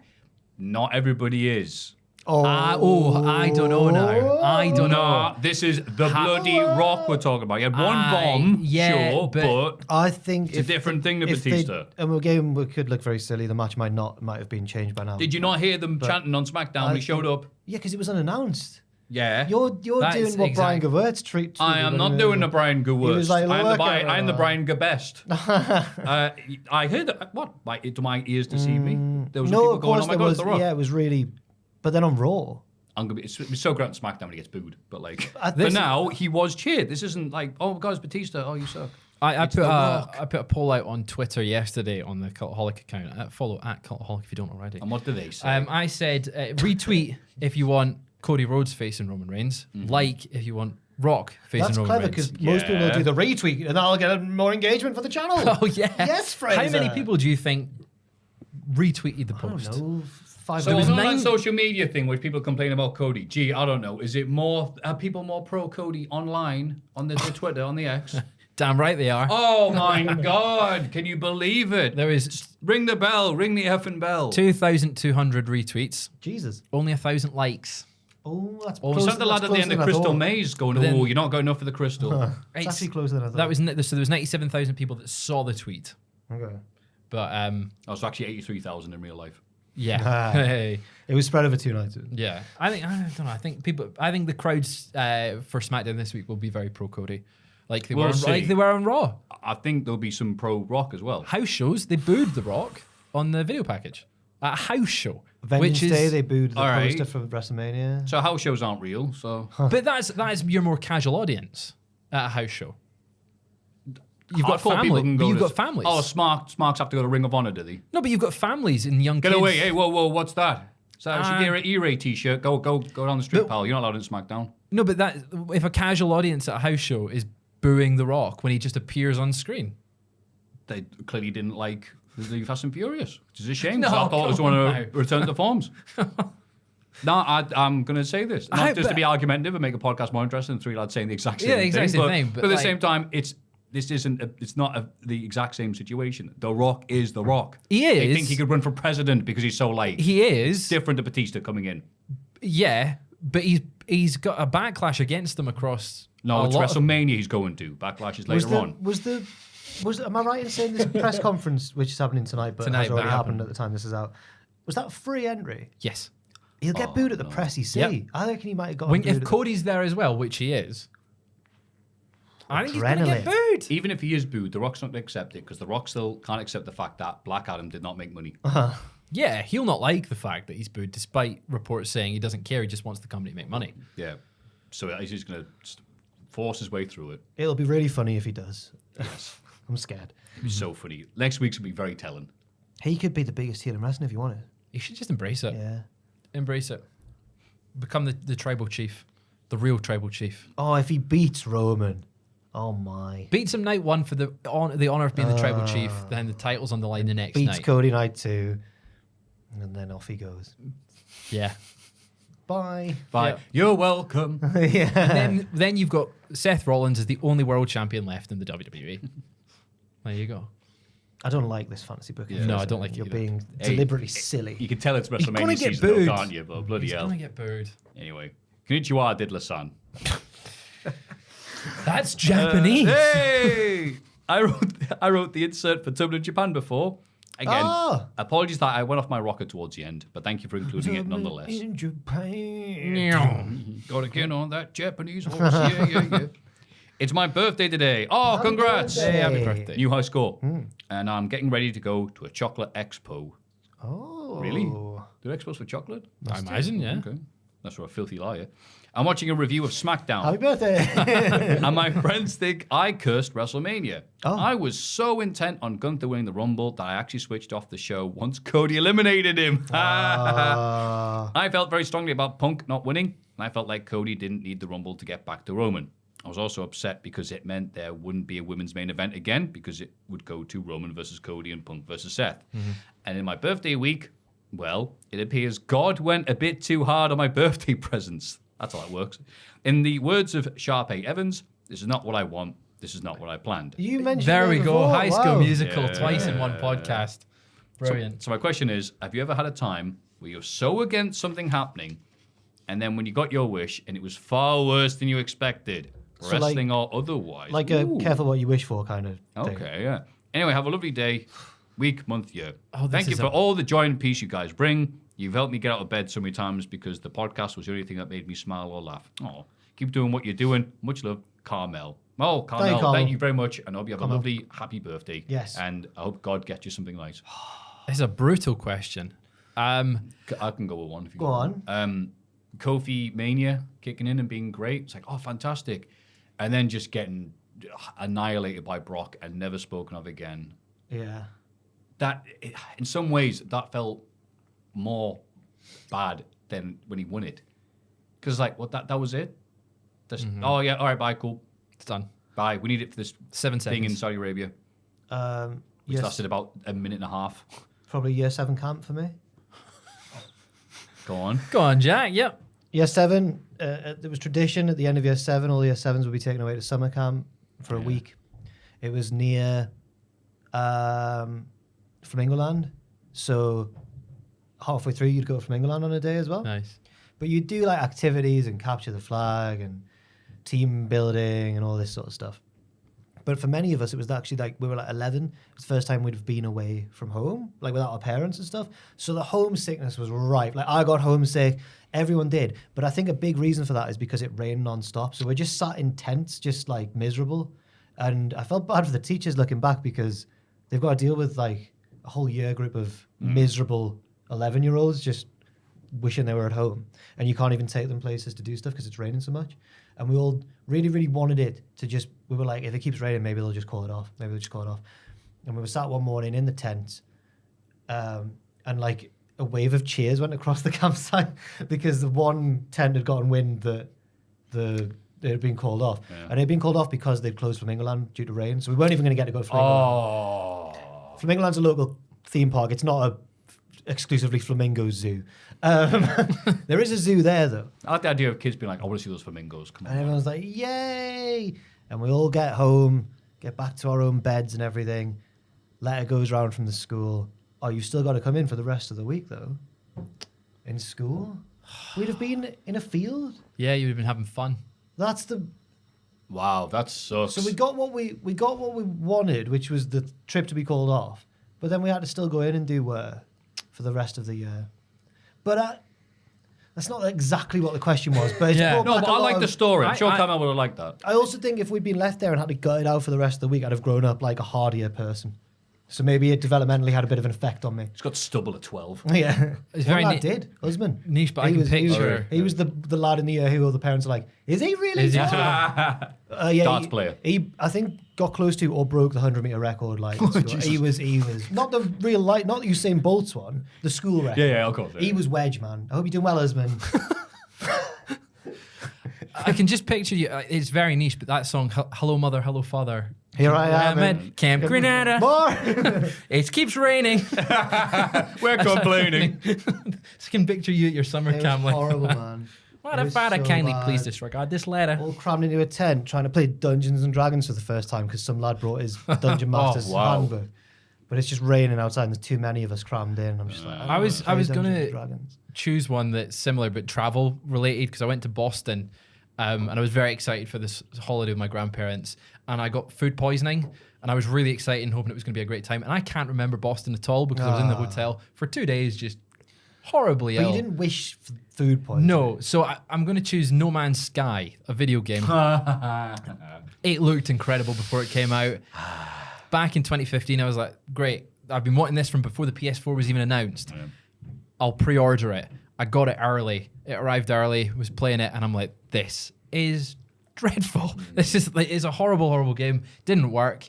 It's not what they promised. They fixed it now. It's much, much better game now, but my God, I was so excited for that game. And Yeah. Oh, you ever hear when people talk about it's like, no, it's way better now, but it did seem to lie it's taken blatantly. 8 years. Yes. 9 years. It took 8 years to get that point. redo it, but like, yeah. Oh, so he's actually put the graft in. Yeah, and it's Yeah. all been free. So like I paid 40 quid when it came out and I've had 9 years of content from it. Okay. But at the time, it was bad.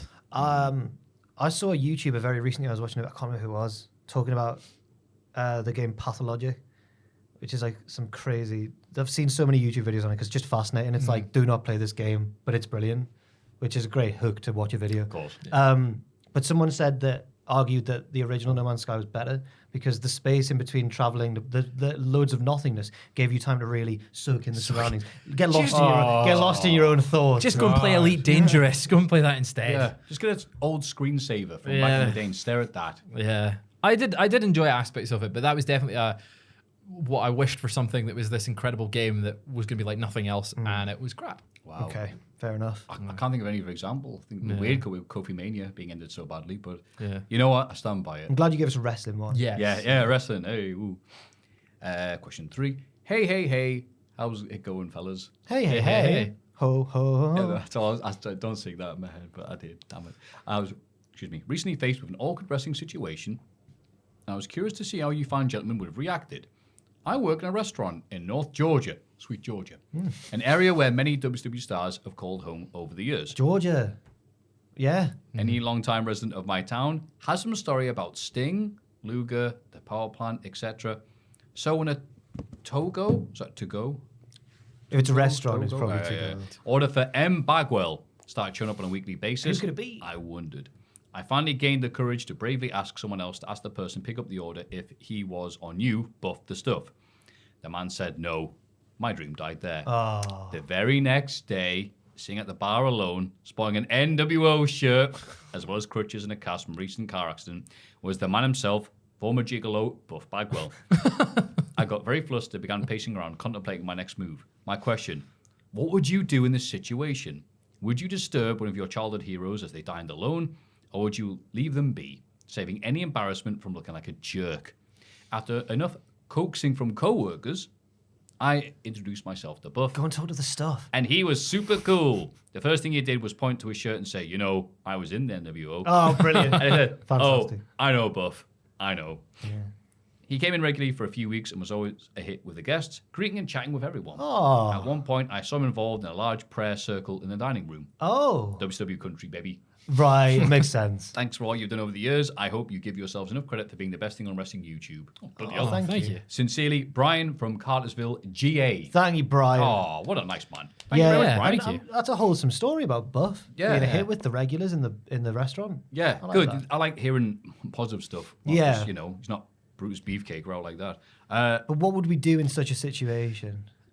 I mean, if I worked at that restaurant, I think I would have gone up in a work-related Okay. and then brought it up that way. You'd have been sneaky. Yeah. You'd been duplicitous. Yeah, I'll take his order. Would you like some coffee? Oh, I see you're Buff the stuff. You want that to go? Do you want a Bagwell? Bag as well? Sorry. Yeah. There you go. The Yeah. boyhood dream. Oh, watch that spiced pepper. I hear it's got a bit of a sting. Exactly. I don't know. I think The buff goes, he was never in the NBO. So you'll walk back. Get away from me, you idiot. if it was a work-related setting, then I think I would go up as a work in a professional manner rather than. Okay. But I don't know. I'd wait. I wouldn't bother him if he was properly eating. Yeah. If he had his drink, yeah, sure, whatever. But if Yeah. the food was in front of him, it's like, nah. Or if he's with family. Yeah, he's about to put that food. Yeah. Boof. Yeah. You're like, no, wouldn't do that. If you're like getting the plate, big fan, and then off you go. Yeah. Like Yeah. a ship in the night. Yeah. Yeah. Legend. Catch him half eating a bacon roll. Can we get a photo, mate? Yeah, you don't want to. Covered in it. I think maybe just because we've been exposed to situations where we are interacting with wrestlers that we've seen in the past and stuff more than people tend to. Maybe we're not the best people to answer this question because I shocked myself by not getting too starstruck backstage at WCW when the bigger names started coming in because I was worried. I was like, am I just going to be a wreck around like Matt Hardy and Del Rey Rio. Mysterio and Del Rio. I was scared of him. Yeah. He was a scary man. Yeah. Why? He was the first ever wrestler I interviewed in person one-on-one. Yeah. That's the deep end, that. And, Was that on the bus? No, that was was backstage at well past. That was at WCW. Flamingo Land. Oh, I showed my dad a picture because I'm interviewing him and he's like up here and he went, Jagger's arm's bigger than your head. I was like, I know, mate, I know. Didn't say mate. I know mate, dad, mate. No mate. Yeah, Dad, you're mate. Guess so. But yeah, I was pleasantly surprised that I was able to remain professional even when like big names were there and that. Bret Hart wasn't a difficult one to meet because he just didn't want to be there. So I was like, that's fine. I'm not nervous in front of you then. Yeah. Yep. Weather's see nice, you, off eh? I go. Yeah. I would do the same. I'd wait until an appropriate moment. Yeah. I remember Sam did the same once. We were in the lobby of a hotel in Dallas at WrestleMania 32, and just on his own, it might have been the Monday, so like Mania was over. Most of the wrestlers had gone, apart from the ones who were going to be on Raw and stuff. And just Terry Funk's just there eating a burger, and we didn't know whether to say anything or not. But Sam did really well. I think he waited for like an opportune moment and then just sort of quickly was like, oh, yeah. And Terry Funk seemed really grateful, even though he must get it, especially at WrestleMania weekend, he must get it all the time. Yeah. But I didn't see what they said to each other. It was like The Rock and Cody. I don't know what they'll ever. I don't know what Sam ever said. Talk about the fathers. Yeah. You better go away now, asshole. Oh, thanks, Terry. Yeah. What would you do, Matthew? Would you? I'd wait. Yeah, just wait. I'd wait patiently. I'll be like, thankfully, everyone's got phones nowadays. Because not what people did before these. You can go like, ooh, boop, boop, boop, there's nothing there. Just like because Buff was on his own and that. I think it's gone all right. That I think that's been on quite well. Yeah. If he was with family, I would avoid that. Yeah, that's it. If they're with people. Yeah. But you know, by yourself, hey. I like that story about Buff doing all right. Yeah. There's not many of them. No. Oh, but thank you very much for sending those lovely, lovely questions. If you have any lovely, lovely questions, only if they are lovely, lovely, please send them to mailbag@cultaholic.com.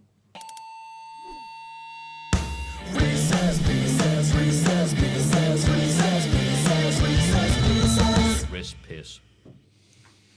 Hey there, guys. I've spent 5 minutes waffling back and forth as to whether or not to start this off with a long, sappy story or a quip about how I'm sparing you guys from hearing a long, sappy story. We're getting meta now. Yeah. Leaning towards the latter. Anyways, I saw the other days there's plans to remake The Longest Yard, the Adam Sandler movie where an American football quarterback is sent to prison and has to assemble a football team to take on the guards. Oh, I'm familiar. This got me thinking about how great the cast was, featuring professional wrestlers Steve Austin, Goldberg, the great Khali, Kevin Nash, and the legendary Bobu Sapu. As well as some American football icons you won't recognize. And also Nelly. Oh, that's right. Yeah, he was the running back. Welcome to Nellyville. I'd argue the wrestlers are the best part. So let's make the cast all wrestlers. I'll list some of them out below with a quick description, and you can all pick who'd be best in the role. Lovely. I think The Longest Yard was already a remake. I was about to say, yeah, but yeah, it's the original. Paul Crewe, the imprisoned former quarterback. Adam Sandler. Right. I'll say, because it needs to be someone who at heart is a good guy but has a grizzled... It's CM Punk. The Rock. That's what he like. The Rock. He's already massive, isn't he? So, Michael Wrestler's not huge. Cody. Cody's the quarterback, Yeah. No, he's too clean cut, though, to be in prison. Well, so is Adam Sandler. No. He's already got the tattoo. Yeah, he's got the title. I'm with the Yanks. One thing I've noticed about Adam Sandler is in a lot of films, at least two, probably more, he has a scene where he's clearly put it in himself where he can demonstrate that he's decent at basketball. Like in the Have you longest, seen how many basketball shorts? That's his main Oh, right. attire. in The Longest Yard, there's a scene where he plays one of the other prisoners at basketball, even though he's a football player. Yeah. And just beats him. He's really good. It's like, all right, Adam. Yeah. We get it. You can do this when you're booking your life. Yeah. That's why The Rock's doing in WrestleMania. Yes. I'll go CM Punk for that. Okay. Caretaker. First person to befriend Paul in prison. Murdered before the big game. Unathletic. Unathletic. Murder before the big game. Colt Cabana. My guy's CM Punk, so I'm going to say Paul Heyman. Cody. Because he got murdered before the So big you've got game. The Rock and Cody. Yeah, brilliant. Very okay. good. Very good. Oh, yeah, wait. Yeah, I'm picking Cody. I'll bollocks this up. QT Marshall. Yeah, right. I've got him. Nate Scarborough. Football coach who's been locked up for a while. Wise old vet. Who's a wise old vet of Punk? Easton. Ricky Steamboat. Yeah, Rick Steamboat. Yeah, thank you. CM Punk. Right, okay. He's been locked up for a while. Nope. Oh. So if I'm picking Cody, Right, who's his wise old, DD Peaks, who always comes out for the big things, doesn't he? Yeah. Deacon Moss, leader of the basketball enjoying prisoners that Paul has to convince to help them. Yes, when he beats him. So who did Punk beat on the road to... I don't know. John Cena's the leader of the basketball prisoners. I'm gonna Roman Reigns. I'm trying to think anybody Cody has as a friend.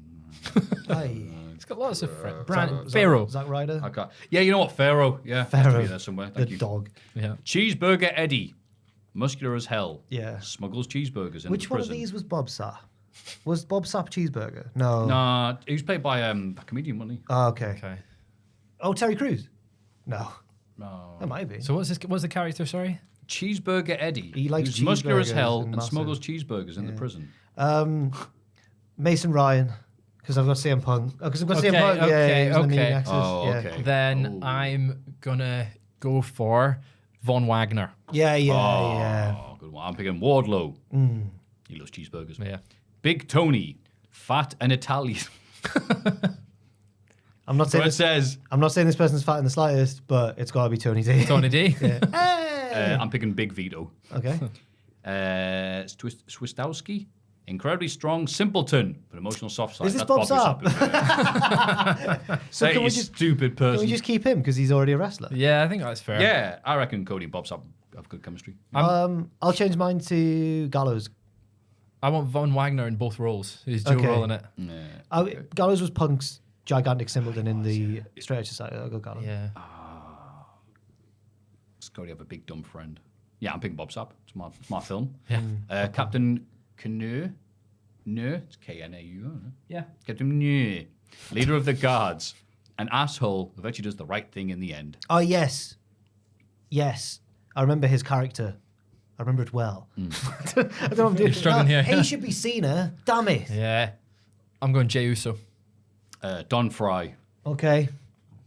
Is Takayama going to get involved? We'll see. There we go. Guard Engelhardt. Is that Austin? On steroids, but the prisoners swapped them out for estrogen pills. It's Kevin Nash. Brilliant. Good banter. Kevin Nash then. I don't know what to do with the wrestler ones, you know? Randy Orton. Oh, right. Yeah. Because he's not on steroids, that's right. Yep. Okay. Oh, CM Punk. Okay.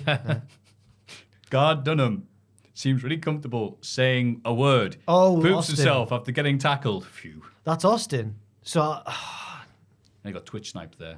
who's like the Yeah. new Austin of the 2020s? Who's racist? No, Austin's character was Characters for yeah. Sorry, their character is racist. Austin's not a bad guy now. You seen on Instagram, he's got a cat. Yeah. Hey, Podjo. I'm not racist, I've got a cat. He goes, Podjo, jump up on the hay bale. And the cat jumps up on the hay and he goes, we're taking this to Vegas. Because the cat jumped on a thing. Oh, is the cat going to boo rock? He's so delighted, yeah. Valerie Haller. Was that Stone Cold's character? Oh, Was that Stone Cold's character? Yeah. Kevin Owens, just continuity. I need to move on from this one. Yeah. I'll go for go Ron or Don Harris. There you go. Lynette, the elderly receptionist who loves Paul's old underwear commercials. Okay. So an older character who fancies CM Punk. Just bring them on a DVD. It Got an sounds entire stack of them. sounds harsh because she's not old. But she did used to go out with I loved Punk. you if she was versus older. Joe the Third. I'm saying leader, but I just mean because she used to go out with Punk and she's older than him. That's all. I will say Mickey James. I don't know Yeah, why. great. Good answer. Luther. Yep. Good as well. And that's it. Thank you guys What? for everything. What, Nelly? Never mind.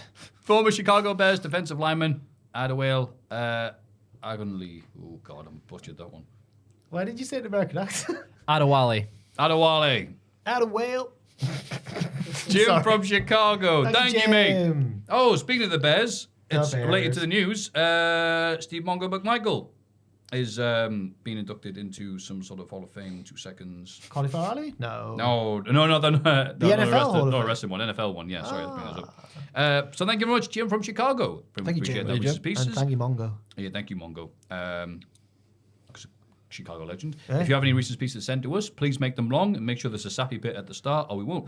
With Bob Sapper. With Bob, who's no. If Bob Sapp's listening, please write in. Yeah. Yes. Yeah, Steve Mongo Michael is headed to Canton. Like to do Pro Football Hall of Fame. Yeah. Up the Mongo. Mailbag at cultaholic.com. I think I'm ready for bed. It's Cultaholics.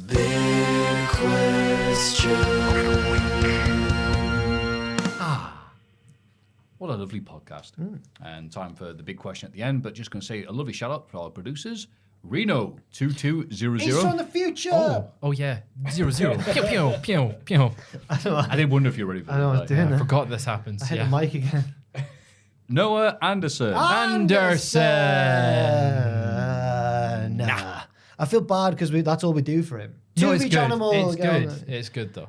In Tear of Grace. Tear of Brett, the greatest, best there was, the best there is, and the best there ever will be. We know Brett. Well, you do, yes. I've met him. You've met Brett. Went go-karting with him. Great guy. Yeah. Yeah. Thank you for your support. Yeah. Thank you for your support. Great guy, Brett. I don't know why I found it. Yeah, you need to reiterate that. Brett, you are a great guy. He's really... Now we're Great. suspicious. Now we don't think he's a good guy. Reminds me a little bit of Maffew, where he's got like a wealth of like quips and like phew. references and stuff, so that talking to him, you feel like you're like doing an obstacle course, but a fun one. So you're a great... He's a Is that great what you guy. think talking to me is? If you're on a witty one, like at a live show, you're very fast. So I was Thank like, you. oh, Yeah, I'm being put you're through good my pace is here. Like, Thank oh, you. That's what Brett's like. I'm better in real life. He made a reference to the... I remember once he made a reference to that, the serpent that's eating its own tail and goes around in a circle. Ouroboros. Aye, and he said Yeah. it, and I was like, what's that? And he was like, the serpent that eats its own tail. And I felt like I wasn't his intellectual equal. I was like, yeah, I did a classical civilization A-level action. No. Is that why you bring up Homer? Probably just to... Got my level Just Matthew. he made me feel so inferior about my knowledge of the ancient world. Oh, bless. No, he's a nice guy, Brett. Good Reno, man, good. Anderson, Yeah. Brett. No. Greatest there was. Ever will But be. the big question, what else is it going to be this week? Well, I kind of scuppered by the fact that the brand new press conference is happening, so we don't know exactly what's happening by the time this comes out. It's going to come out someday of the week, sorry people. But the big question is, Fraser's asked, did The Rock need to come back? Yeah. Did he? Did he? Did he? Fraser with the hard-hitting journalism. I Absolutely. wish you were at the press EC. I'd love to be at the press EC, Jack. You Yeah, know what? you'd have done Maybe. some hard hitting. Do you think we could get a flight out there as soon as we finish? Can you not just get green to the screen, press green conference? screen yourself, just doing like a little head at the front going, I could do that. oh, Fraser, and it's Yeah. like, Fraser from Cultaholic. Yeah, right, overdub- lad. Overdub whoever says it. Yeah, he could do that. Yeah, we'll do that instead. But yeah, did he need to come back? Did he need to come back? I That's mean, a good question. I think it is a good question, Fraser, but I think it's one that's teed us up for a popular answer. Dude, gold dust. Anyway, that was never a good game. No. All right, with WrestleMania selling rather well, it's not sold out yet, but still, It will. It's on track. Yeah. right. Did The Rock need to bust out the in case of emergency, please break the glass and send out Black Adam? Whether intentional or not, it's caused people to think you're trying to deviate from the Vince stuff right now. Yeah. That's a bad thing. But then the argument could be made, well, we're just going to pretend this isn't happening or trying to not move away from it.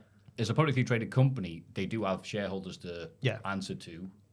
Oh, I don't think all they'll- of them in the I don't- position of defending WWE. I don't think they'll WWL. be allowed to forget about it. No, for sure. Yeah. Of course. When we say Especially ignore about it, I not don't mean now. like at the extent of like They're just trying trying to- it out. I mean in terms of the on-screen product and still And making. they're trying to Right, change the right, news right. cycle so that that's not the most recent thing that is being talked about. Like, it won't be forgotten about, but the current news cycle is going, oh, The Rock's back. I think if The Rock didn't come back, they'd still be a bit of emphasis put on the winner of the Rumble and what's going to happen at Yeah. WrestleMania, as there would be naturally. But this has definitely overshadowed it more. So it's got them rightful, justified heat for that, for Yeah. seeming at least like they're trying to deviate from the Vince stuff. But in terms of the storyline stuff, I just can't see how it can be defended as a decision. Meltzer seems to be trying to defend it on Twitter. The I Rock don't know why. needed to come Yeah, back apparently he's years friends ago. with The Rock. Yeah. What? Dave. Yeah, How apparently. did Dave friends with The Rock? Supposedly so. Apparently he says that he... I can't see that working at I all. read this on Reddit. Apparently The Rock's written to him several times in the past. And Leave me alone. Meltzer always refers to him as Dwayne, apparently, because that's how he signs his letters off. Ah, that's Oh, cool. wow. He's a subscriber to the Wrestling Observer newsletter. The Rock's a smark. He's Yeah. not, because otherwise he would know that this is a bad That's a idea. bad idea, yeah. Oh, it'd be great if Rock's like, I don't know what to talk about stardom. The Rock needed to come back a few years ago when we were getting the same main events at WrestleMania year on year on. Like, it was just Roman and Brock? Roman and Brock. That's when we needed The Rock back. Whereas now we've got Cody Rhodes, who feels like a megastar in WWE's. Like, he feels like the guy that the company needs to be behind and have the belt on. He's like a John Cena, but not being booed. Yeah. When he's at his peak, or a Roman Reigns when, getting cheered. It just feels weird that The Rock is coming in now. He didn't need to come back. I want to see the match, just not this year. Well said. There's never been a. It's not. I'm gonna say never because that's actually not last true. year. But there's been it's a great time currently. I'll say this for proper main eventers to have taken that spot from the Seth Rollinses, the Cody Rhodeses, the CM Punkses, the Drew McIntyres, Jey Uso, maybe even Gunther, Sami, maybe. yeah. There were so many people There's a revved lot, up, yeah. revved up, ready for that level to take it, and they went with The Rock instead. And you're like, you know how counterproductive this is. Did we learn nothing from WrestleMania 9? I was going to say this is this is a mistake that's been repeated several times, isn't it? It nearly happened in 2014 and then they didn't, which is what makes that stand out that year, that they went back on it. But is that why we remember it so much? Because that's the time they actually listened to the fans? Yeah. Yeah. Can you see them doing that? That's not the question, because we don't know what's happening. We don't know what's happening. I'm just trying to see if WrestleTix usually has an update on like WrestleMania ticket sales. Has The Rock shifted any tickets since his return? Probably. Yeah, but like they were selling pretty well beforehand, right? WrestleMania Night 1, this was posted 4 days ago. It was up 93 on 2 days before that. So that from after SmackDown. You've got it in for The Rock, you, Fraser. Yeah. And I'm loving it. You're hounding Yeah, it. I want Cody to finish his story. I don't want Yeah. to Did do you it just in a say year. he was up on 93? I So understand what you meant. tickets are up 93. So 93 tickets have 93%? sold. No, 93 tickets. Oh, 93 in total. That can't be true. Since the last update, which was 2 days prior to that, which was... Well, how many have they sold altogether? All together, WrestleMania Night 1, 57,000. Okay, and it's set up for 58. Oh, it's going to bomb then. Night 2. Wait a minute, so it's practically sold out. So what, On the back of the thought that Cody Rhodes was finishing his story. on the thought, wait a minute, no, they went off sale last bloody year. So Yeah, when people were going, oh, it's gonna be Cody what? Rhodes. No, they thought it might be Cody. Yeah, I thought it would be Rollins. Yeah, exactly. Thank you. fair. Jack Okay, is still Sorry, waving dude. the flag proudly for that. fair. I am. Fair. Come on, Seth. And Night 2, 57,864. Oh, what a disaster. So like, but off the back of not having The Rock there, they've still almost sold out. It really doesn't matter if it was Rollins. No, yeah, it doesn't matter. I agree with what He's you're not saying. saving it. Yeah, it didn't need saving. But they'd already teased it because he came back, he, gassed himself out, walking and breathing against Jinder Mahal and says, I might sit at the front of the table. That was this month, though. Last month. That was ages ago. Yeah. I kind of agree with what... That was like 2021, right? Shut No, it was this year. I agree with what... I can't remember his last name, but he's on Twitter. He's Kaz, Wale's mate, who used to also be a writer in WWE for a short period, I think. And he said on his podcast, who I saw a clip of on Twitter, that he can see it being and it turned out not to be the case, but he could see Rock Roman being its own pay-per-view called Rock Roman, and it would be presented almost like a boxing pay-per-view. Like it would be all about just them, really. And yeah, there'd be some undercard matches, but it would all be about Rock and Roman, and it would be on its own special location somewhere. And I was like, maybe that would have worked better than... One thing I've just thought of right there, as you were saying that really good point that I was listening to. Yeah. That, what if this is the only time Rock can do the Roman match? 'Cause his he schedule. is busy doing everything. Yeah. From rapping horribly to appearing in films. It's about pride, it's about power. It's about humble power. We looked at his film schedule on the news the other day. Oh, Yeah. go on. He's not got anything apart from Moana 2 coming out this year. This And is what I mean. This is the time to do it. Like, So the this- rest of the yeah. time, he's doing every bloody advert and podcast and everything else he needs to be doing. And But he's now taking also- photos of himself, doing his cuffs. He's in the he's gym now a also in lot. charge of the TKO. Yeah. So he's now. This is now him. This is his job It's now or never. If we look at it like that, High School and Musical Roman reference again. beats him, it's okay. Do you think Roman will Rock. beat him? If the match goes I ahead, hope which we so. don't know yet? Nah. I can't don't see want him- The Rock to win. Roman will win by like DQ or something. He No. beats Rock will Roman, win by and then DQ. Cody beats Rock, and then you get a That big. is not happening. That's You get a never- big rub Not at happening. Backlash. Cody should just...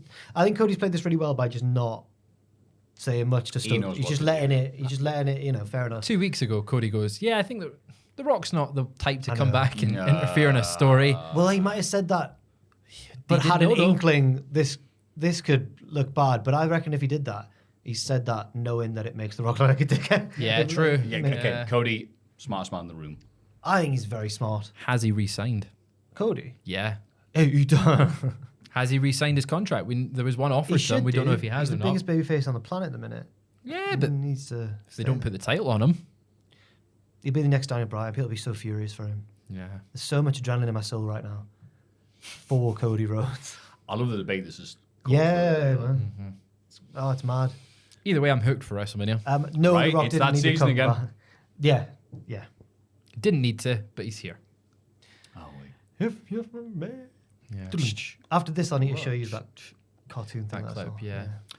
Fantastic. But before that, Jack and Fraser, thank you very much for joining us. Thank Thank you. Jack, do you have anything to plug? I'm working on the weirdest episodes. It's going to be Mania themed, so it won't be out for a little Is bit. it the current WrestleMania season? Yeah.